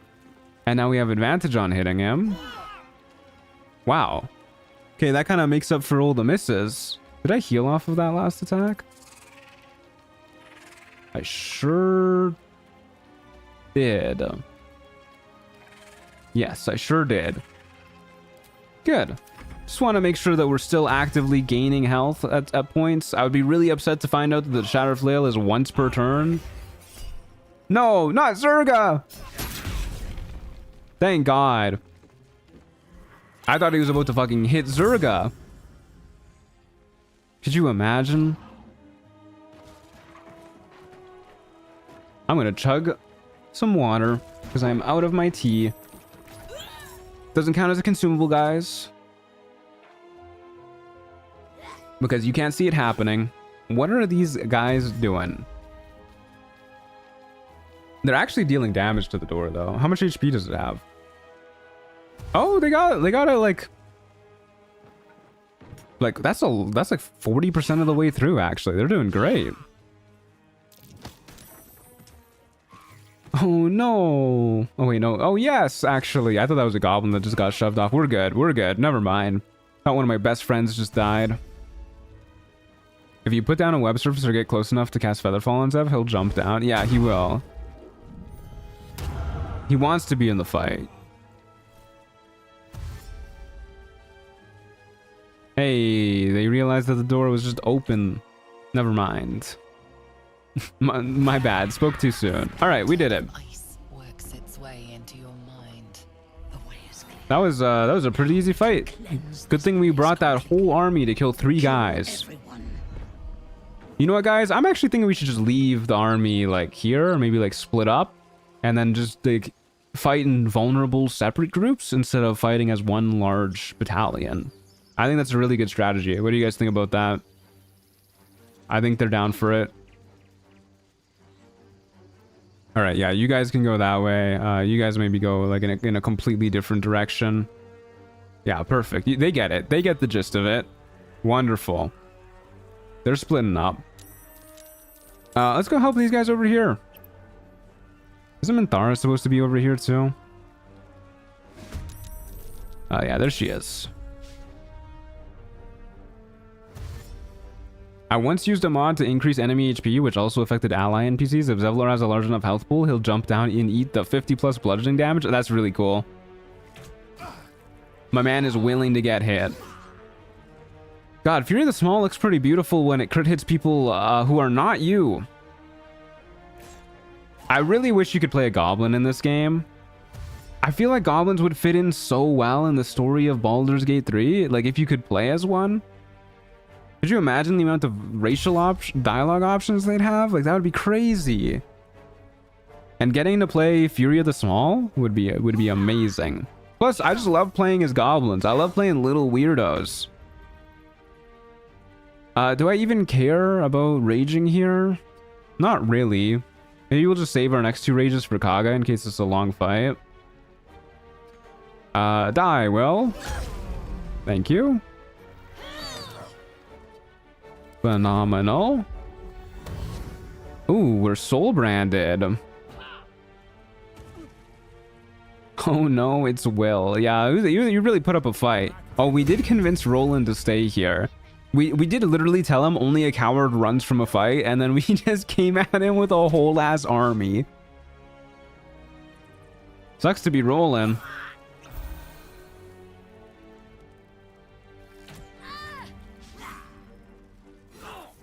There is a mod on the Baldur's Gate 3 mod page and has all the traits. Yeah, I know, but I mean, a mod will never be the same as like if Larian themselves had actually like, you know, made a whole bunch of dialogue options and properly modeled the race.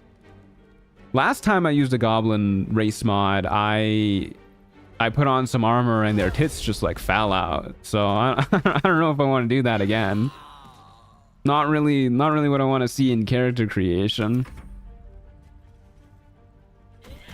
And ideally, I mean, Larian did have some similar bugs, I think, earlier on in the game. Wasn't there a whole bunch of bugs where the male characters just had their dongs flapping out?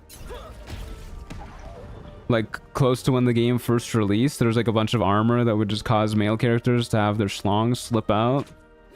You considered this a drawback? Yeah, me personally. Not really what I'm looking to get out of Baldur's Gate 3.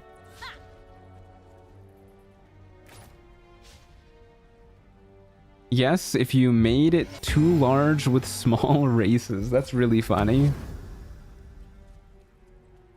I think hobgoblins would be more fitting. Oh yeah, I mean, I would love to play hobgoblins too. I just think they needed more creature races instead of just like elves. Elves and short elves and purple elves and... Hello, Theodosia. Theodosia, come here. She hates me and wants me to die. She actually loathes me. Schlong-phobic. I wouldn't say I'm schlong-phobic. But I mean, it's just, you know, just not something you always want to see. I'm sure there's been moments when you guys have been like, man, I sure would hate to see a schlong right now. Dragonborn are like the only cool races in this game, yeah. Tabaxi would be awesome as well. I love Tabaxi.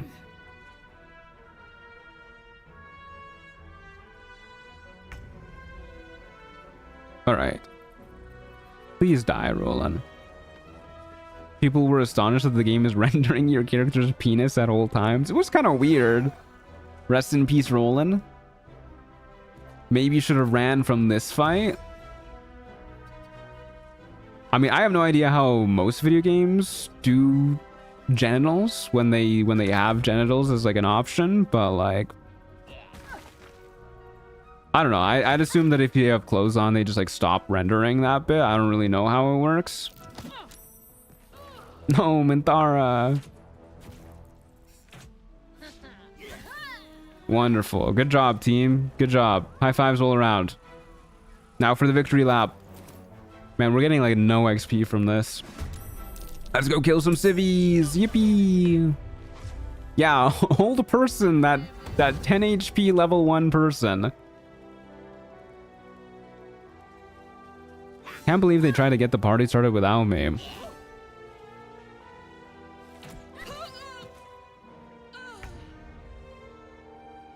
Okay.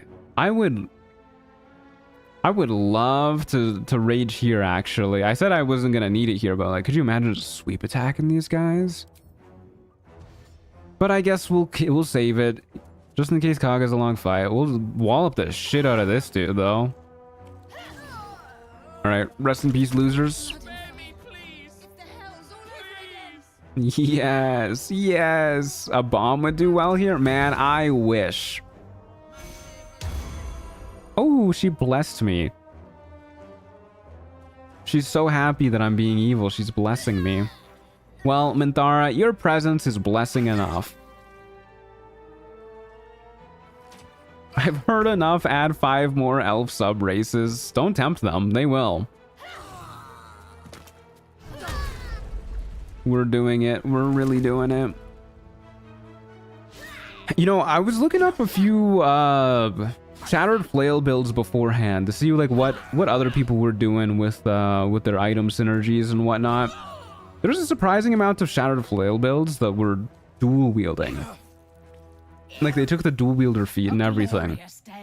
And it was always like they were always using some weird weapon in their offhand too. Like I saw one that was using the defender flail in their offhand, which I thought was kind of odd because I just don't see the vision. Like you're taking the dual wielder feat, which gives you +1 AC when you dual wield, and then you're using a weapon that gives you +1 AC in your offhand. That's basically all it does.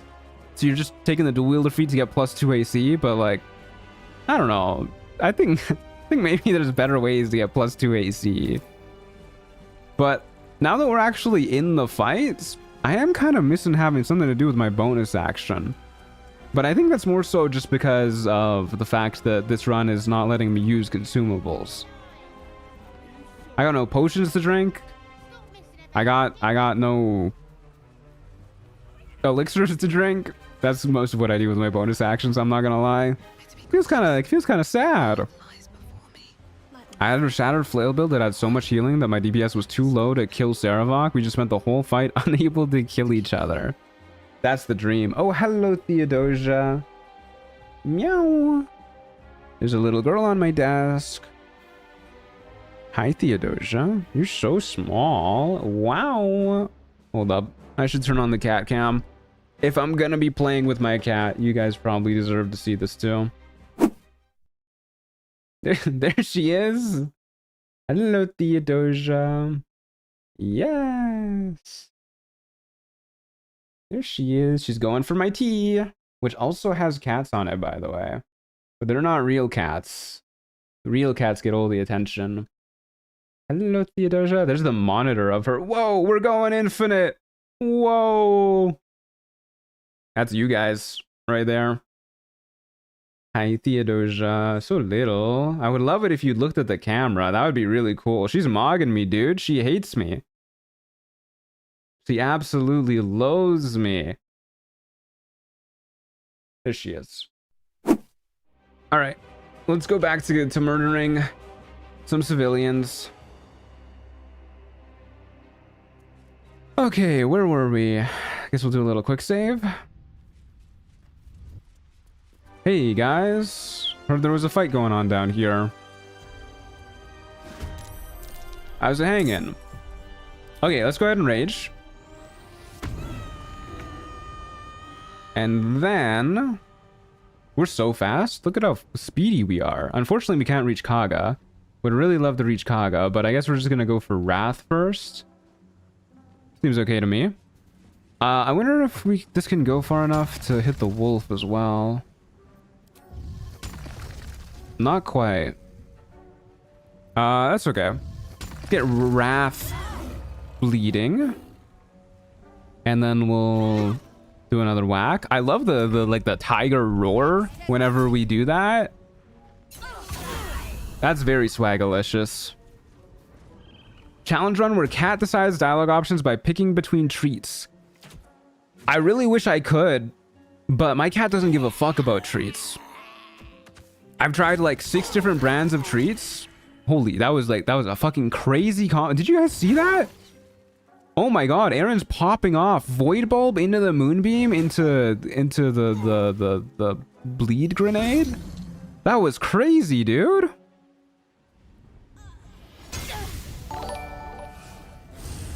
Hey Ariana, As thanks for the purchase of $5. your YouTube account last stream in the bid war, I declare law that Theo has to show at least once per stream. Okay, that I mean you are a shareholder, so yeah, that I guess I gotta give in to the shareholders. Makes sense.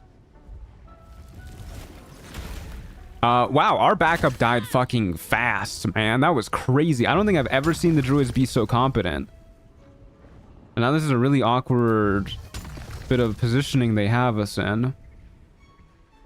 I guess I'll back up from the wolf a bit. Because, yeah, that's about what I expected the wolf to do. And then we can go ahead and do this. Heal up a nice whopping 10 there. And then... I don't know how close the dying wrath is. I guess I'll just keep cleaving. Pretty good. Pretty good turn.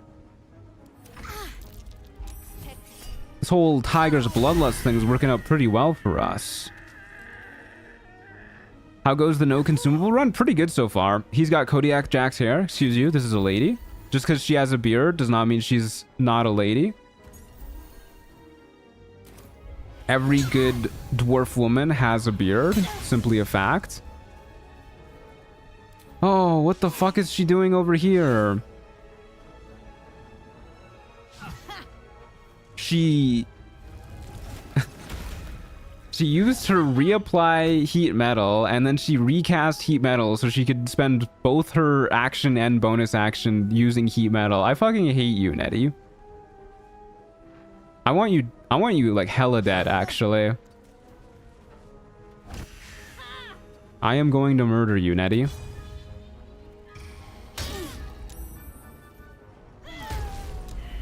Alright, Nettie's dead. Good news, gang. Insert the Hitler dead newspaper meme. That's revenge for her murdering us in that alternate timeline.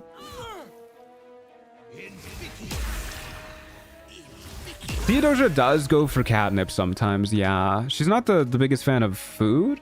Like, she will actually, like, it's really hard for me to get her to eat anything. I've been really worried about her because I think she's been getting skinnier, but she will occasionally go for catnip. She's a skinny queen who's into drugs, and can we blame her? Alright, well, we're still full health. This isn't going horribly for us. Might start going a little bit worse, though, in a moment. Because Kog is about to start moonbeaming us. I'm kind of curious how much damage we're going to take if, like, everybody's concentrating on us. We're just standing in one spot. Oh, damn. She dipped her weapons in poison like that with the Broodmother's Revenge. That was pretty smart of her. See you later, Tino. Thanks for being here. I will make sure to keep the run evil. Oh, my fucking god. Wrath can hold person? I didn't know he could do that. DC 16? Oh, I think we're just dead here, actually. Have you tried wet food and dry? Yeah. And unfortunately, because of the way rage works in this game, you lose it even if you're getting hit. So I think, yeah, I think we're just dead here. Come on, dude. 25% chance to pass. Okay, I guess Wrath is a priority target. I had no idea. Alright, we're dead. That's such a bummer.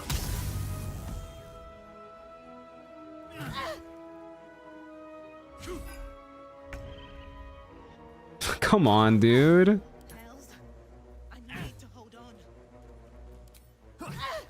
Higher than a 25% chance now. Yeah, whatever. Actually, it's always been... Wait, that was a 30% chance. Every single time. Except for the last couple, which were a 40% chance. Okay, well, that's a bummer. Why are the druids attacking you? Well, to be fair, I attacked them first. Oh, well. Okay, so Wrath is priority number 1. I mean, I guess usually I've never seen Wrath live long enough to do that. But the more you know. Swift as my feet can carry me. Hey guys, how's it going? That sure was weird.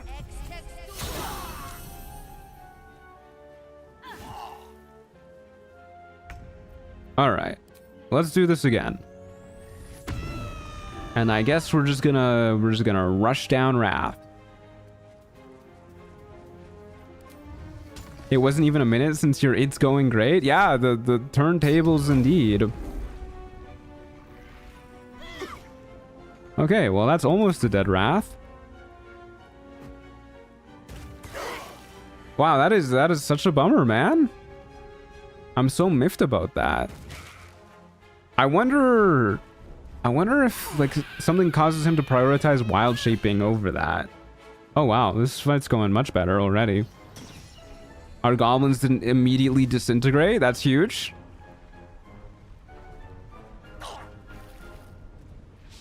And then we'll deal with Nettie afterwards, I suppose.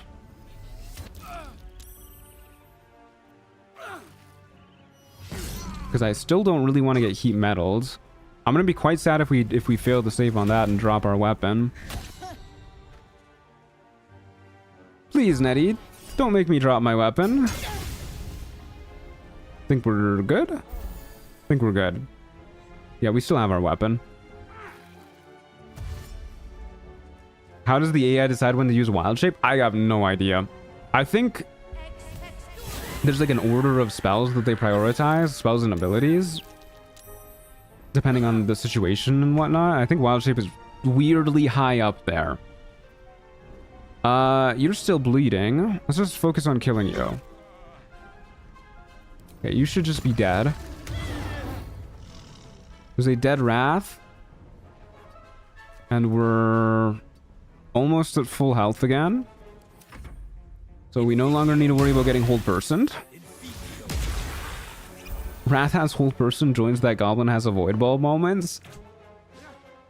I feel like the goblin has a void ball moment is way better though, because that was just instant death. Just one fatal mistake and then you're instantly dead.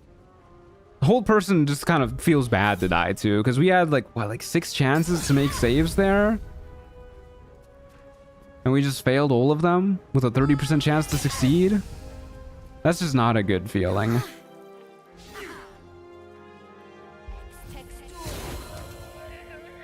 Did we get the Piri up yet? No, not yet. If we did, then we wouldn't be able to do this fight. So that's why we're doing this fight first. Oh no. Oh yes. And then we'll go ahead and murder this dude too. Boop. Oop, there's a lot of caustic brine here, fellas. What happened here? What the fuck? My god. People are dying terribly. I played enough Pokemon to know 30% is 0%. Yeah, that's how it goes in these games. So I think one of the many reasons why I think adding a permadeath feature to this game is a really weird choice. What's going on, guys? All right, there you go. Okay, well, I don't really care about that. I do care about this though. Boop. And boop. Oh, I missed him. I was like, how the hell did I not hit you? Thought I just misclicked there.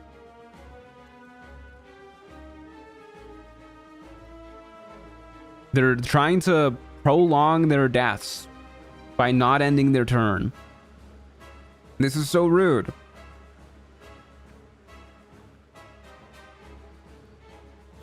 There you go. Oh no. Not that goblin who had a name? Question mark? Not Rozak. Oh no. Alright, that's kind of how I expected that fight to go. Don't really know why that went so terribly for me, but you know, sometimes bad fights happen. Lead to death, yes. This is going phenomenally, dude. Unfortunately, we cannot use Broodmother's Revenge. Would be really, really cool if we did. You'd think there'd be a lot of synergy between our current weapon and Broodmother's Revenge because we heal ourselves every single turn, multiple times a turn. However, there's this line of dialogue right here that makes us very sad. Healing through this item doesn't trigger other passives that react to healing. That makes me sad indeed. Okay, that's what we need to do, right? We can go talk to Minthara now? Maybe? I don't know why the other quest markers aren't showing.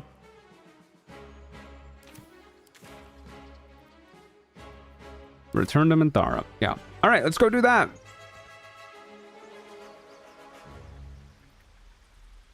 Honor mode is the ultimate test of metagame knowledge. Why would you focus Wrath over Kaga in the roleplay? Yeah, it is. Which, you know, I guess, you know, something that I can see people being into, for sure. But yeah, who would have thought that Wrath would be so deadly? Normally, he just dies in like 2 seconds for me. I mean, he was pretty low health at some points in our first fight. I was just like, oh, I don't need to worry about Wrath.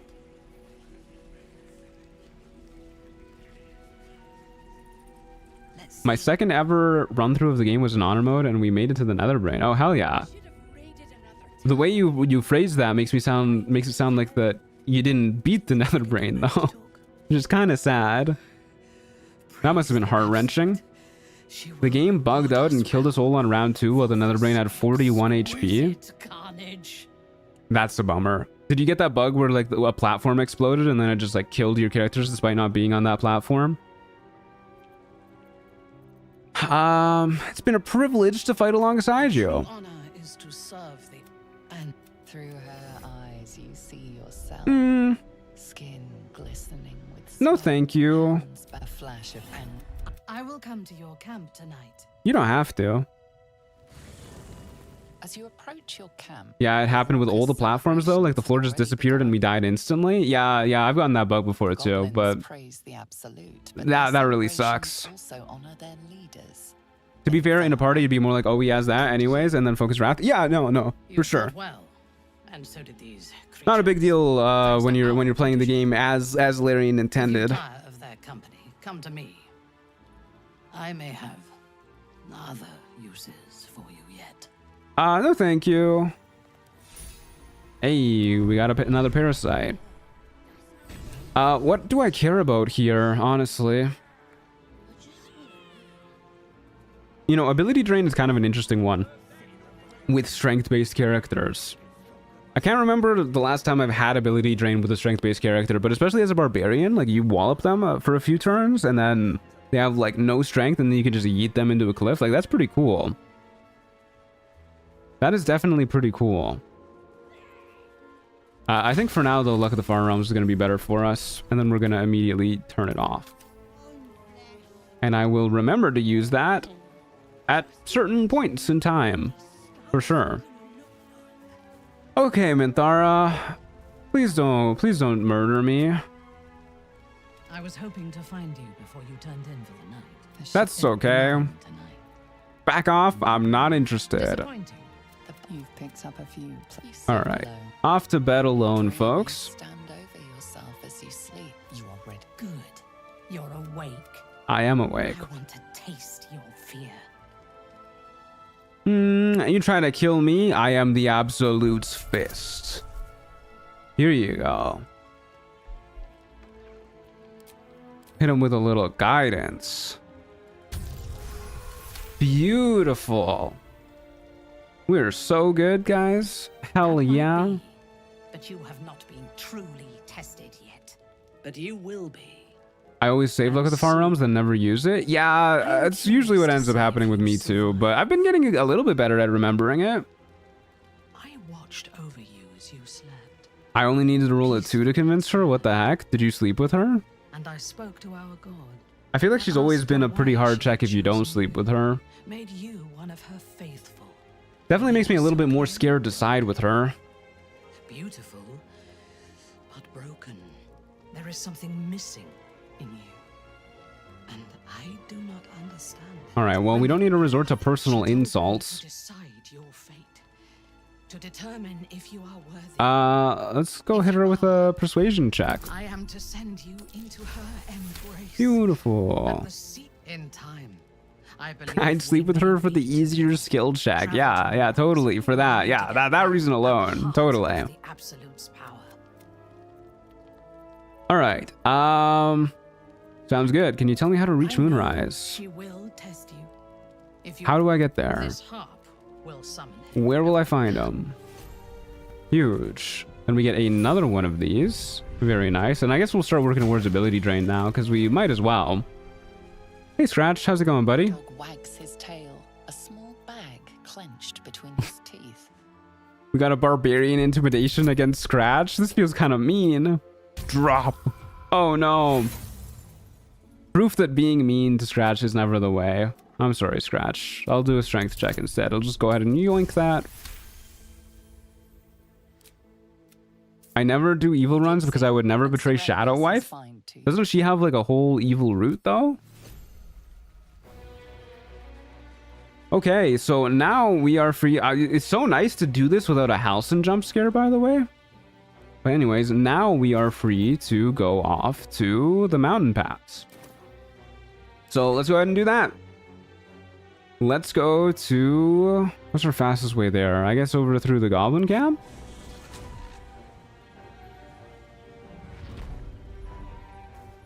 I didn't know there was a harder skill check if you don't, because I've only done an evil run once, because I don't like being mean. That's very fair. I think I've kind of desensitized myself. I was definitely pretty rattled the first time I did an evil run. I raided the Emerald Grove, and I went into where Maul and the kids usually hide. And I just saw their like corpses there. I was like, oh man, that is a bummer. Murdering goblin children though, that's so good and fun and weirdly allowed in this game. When I say evil run, I mean sleeping with Minthara. That's fair and understandable. Ooh, a pile of dirt. My favorite.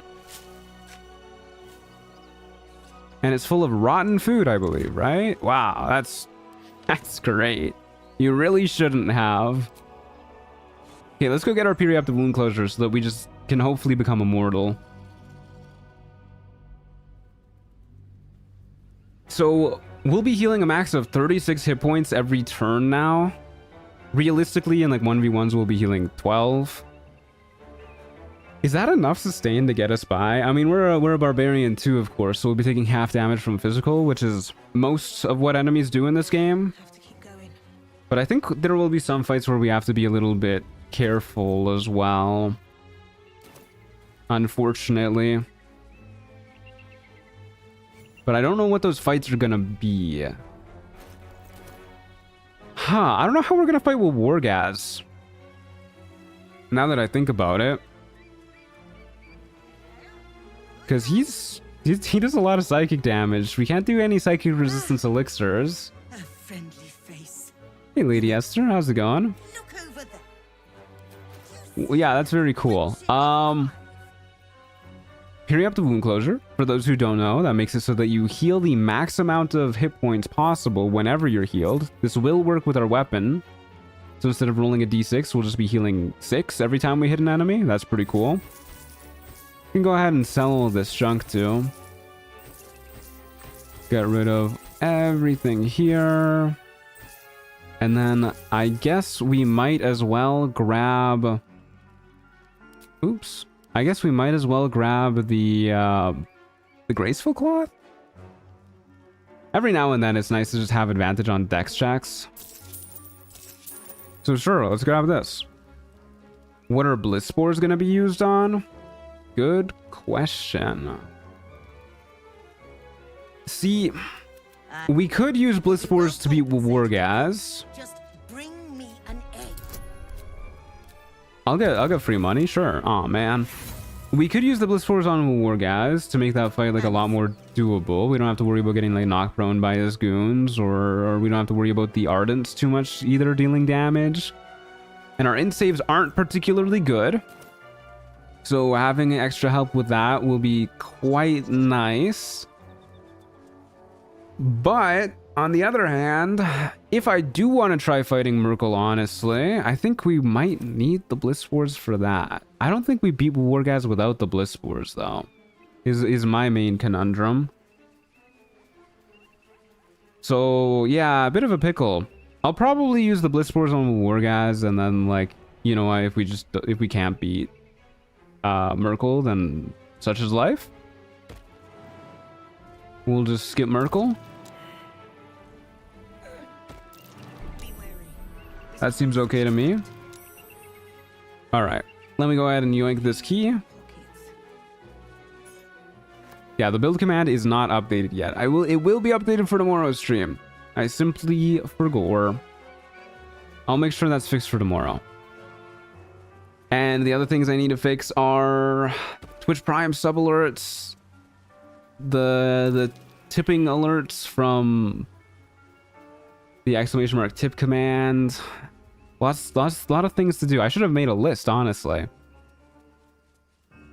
But for now, main goal is just gonna be to get inside the Rosy Morn Monastery. Will Morning Lord's Radiance be held for later or used here? I really can't imagine a better time to use it than against Wargaz. So yeah, we'll use it with Wargaz for sure. Okay, we'll trigger this cutscene. We could fight these guys. And then just go in through the front door. I mean, we want to sneak in through the back anyways, so that's fine. But I think we could actually take these guys. It would be an interesting way to figure out what exactly how we fare against Githyanki. You guys want me to fight? I can fight. Rip that guy. That chick.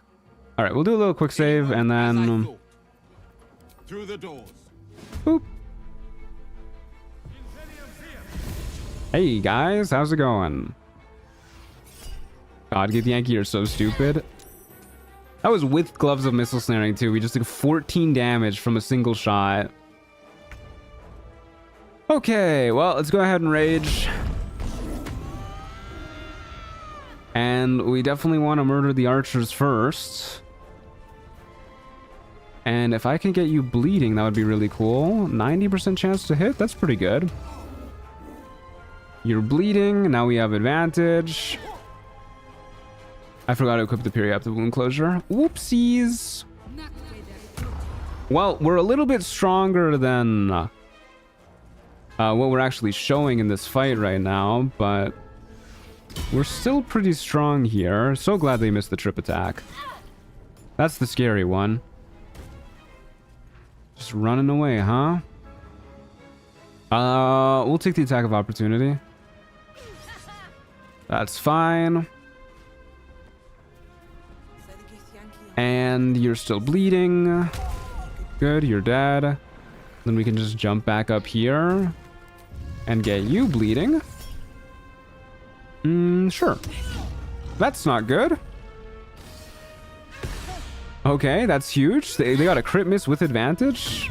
Very nice. Okay, we just have advantage straight up here. I'll get you bleeding so that we have advantage on future turns too. I love the tiger roar effect. That's so fun. We're doing pretty good against these guys, actually. I don't know how lucky we're getting with their attack rolls, though. I feel like we're getting really lucky. Yeah, these guys are no slouches. They do have a plus... Without reeling, a +9 to hit. Let's trigger the reaction so we can just kill them this turn. Try to kill them this turn, I guess, is what I should have said. Yeah, we're getting crazy lucky. Hey, that's cheating. Only I'm allowed to heal in the middle of combat. Yeah, we'll just do this. And then do this. Huge. Okay, that wasn't so bad. Does have me a little bit worried about what we're gonna be looking like in the Wargas fight, though. Because, yeah, I mean, that was a pretty lucky fight. I just wanted the exploration XP there. Let's go in through the... By the way, if you do attack those guys in that cutscene, you can't just, like, walk in through the front door. You don't need to worry about this door getting locked or anything. Stay away from the Githyanki. I am not going to stay away from the Githyanki, but I'm going to go through the back anyways, because it's a lot easier to pass to skip dialogue checks this way. Stop at nothing to take it from you. I remember I used to play this with not much quality and thought it said ready to party. God, I wish the Githyanki were ready to party instead of being ready to parry. Anything except for ready to parry. It's an evil run. How will you talk to the evil blue jay without potions or scrolls? I think I've spoken to the evil blue jay like once in my life. Oh no, what have I done? What am I doing? Man, looting chests is a lot less exciting with this rule set. That's not the right ledge. This is the ledge. Okay, in we go. Another 80 XP for coming down this way too, and then another 120 for coming down this way.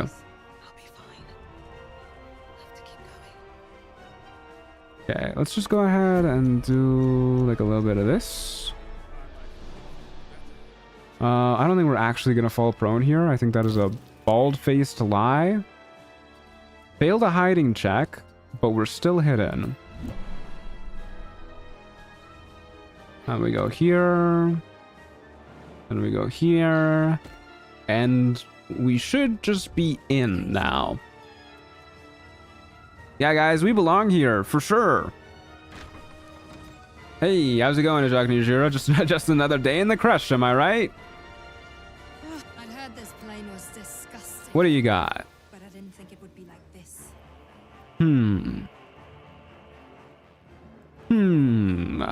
Do I want the gloves of dexterity? They're probably worth picking up. We can grab them. Don't worry about the fact that I'm selling you the remains of your allies, basically. That doesn't mean anything. Don't fret. Yeah, let's grab the gloves of dexterity. And I don't think we need any of this other stuff. Yeah, we're good on this other stuff for sure. Okay, now, is there anything in Act 2 that I really want to rush to go grab before we leave Act 1? I don't think so. This build is kind of cool because it gets everything that it needs, like, right in Act 1. We don't need to head to Act 2 for any gear in particular. We could go grab the Wondrous Gloves, though. I think I would like to grab the Wondrous Gloves. Cloak of Protection would be nice too. We can always hop in for like a couple things in Act 2. This isn't a roleplay run, so we have no reason to like stress too much about stuff being region locked. I do want to kill Wargaz sooner than later though, because I don't want to. I don't know. I don't want to like get too powerful to the point where it like doesn't even feel like he's a concern. I don't know. Maybe I'll do it like a little region locked. Yeah, we'll do it a little region locked. We'll head over to Grimforge, though, and grab our Wondrous Gloves. So we can get a little bit more AC.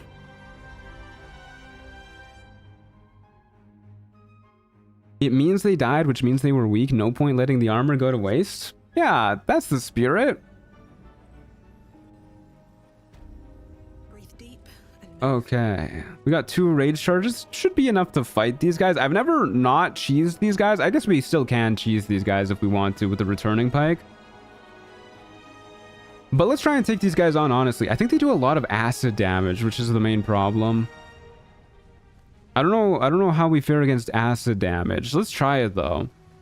Not like this is honor mode or anything. So, no need to really cheese. Let's go ahead and wake them up, trigger our cutscene. I do like that they included mimics in this game. It would have felt really weird if there was a D&D game without any mimics. They're such an iconic enemy. They'll try to steal your stuff as well. Oh, do these guys really steal equipment? That's fucked up. I take it back. They should not have included mimics. Well, let's try it. Did the other mimics wake up if we go down here? Like, are they gonna... Am I gonna be in their vision cone? What's it mean? Hey, how's it going, mister? Perception failed. Man, this looks like such a regular chest. Boop. Okay, we surprised just this one. What are their ACs at, by the way? I can't imagine they're very good. 12? Maybe not worth getting you bleeding. Let's go ahead and go here. Whack you a little bit. Resistant to bludgeoning, immune to acid. Those are the two damage types that I do. Okay, I did not think that I was gonna be able to get targeted by that. That's bullshit, dude. What? Just straight through the rock. Okay, well, that's rude. I do want more damage, though. So we're gonna go ahead and drop this. Is that on? Okay, it's on. And then we're not doing anything else with our bonus action, so we may as well dip our weapon. Little trick up my sleeve. And then we'll get you bleeding. And then we'll do a little bit of that. There you go. That's some more damage. And I really feel like there's no hiding from these pseudopod lashes. But I guess we're just going to hang out up here. And try and thug it out. That's so much acid damage. Oh, they're immune to prone. What the hell? I feel like with legs like these, they should be extra vulnerable to prone. Well, this is definitely worrisome. This is a little worrisome, I won't lie. We need to get a better helmet too. Oh my fucking god. That sent me fucking flying, dude. Oh, are you kidding me? Yeah, if they just kept pulling me back up and down, I would have started losing it. Okay, well, I guess we gotta do this now at the very least. What is this? Oh, they're reducing my AC. Well, just like that, we're back up to full HP. So, I mean, not too big of a deal. Ouch. I don't even know why I'm bothering doing shield bashes. And we do have a second candle that we can put down. Oh, it's dashing. That's actually really good, I think. Unless it dashes there. Oh, there's a pixel. Okay, first things first. Let's go ahead and drop our second candle. It says it's burning, so we should be able to do this. Nice. Tiger's Bloodlust. Find the pixel. There you go. 2 crit hits. Don't mind if I do. You see that? We just heal 18 HP up instantly. Dude, I feel like we're immortal. This is insane. This is so good for us. I didn't even need to do that AoE attack that time because we didn't need the healing. I should probably think about what helmet to get. Normally, I just keep the haste helm on as like a sort of generic helmet, but I mean, actually, maybe the Holy Lance helm is kind of a play. I like the Holy Lance helm just for the extra damage it gives. Nice. But surely there's got to be a better, just basic ass helmet that we can put on. I'll have a look over my item list after the stream. Heal up to full. Very nice. We're getting crit hits out the wazoo as well with all this advantage all the time. What about that advantage on wisdom saves helmet? Is there a helmet that gives advantage on wisdom saves? We have this one. The proficiency with wisdom saves. This could be worth putting on, I think, actually. Yeah, it could be. +3 to our wisdom saves. Like, we don't really care about going mad. Oops. Sorry, guys.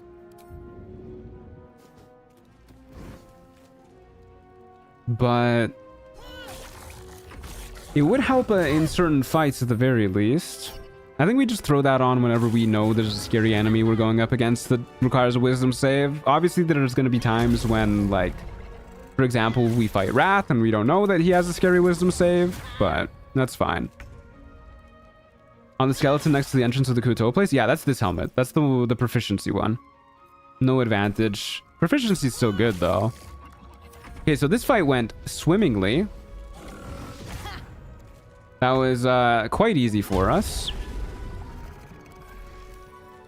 Ending the fight at full HP. This is a strong build, dude. We are tanky. And now we get Wondrous Gloves. We get even tankier, too. 22 AC. That's pretty good.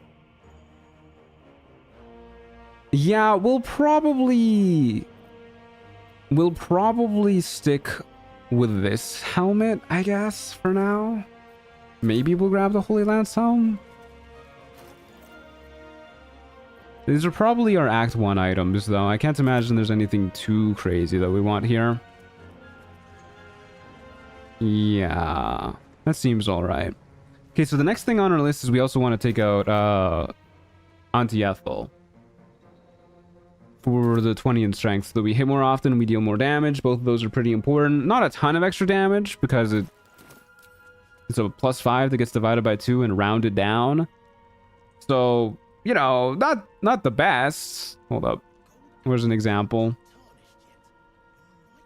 Somewhere over here there's an example. Yeah. Definitely does get divided by 2, but it gets added up with some other things, so it's like maybe 1 extra damage sometimes with our sweeping attack. Still probably worth getting for the hit chance alone, if nothing else. But I think we're going to do that tomorrow.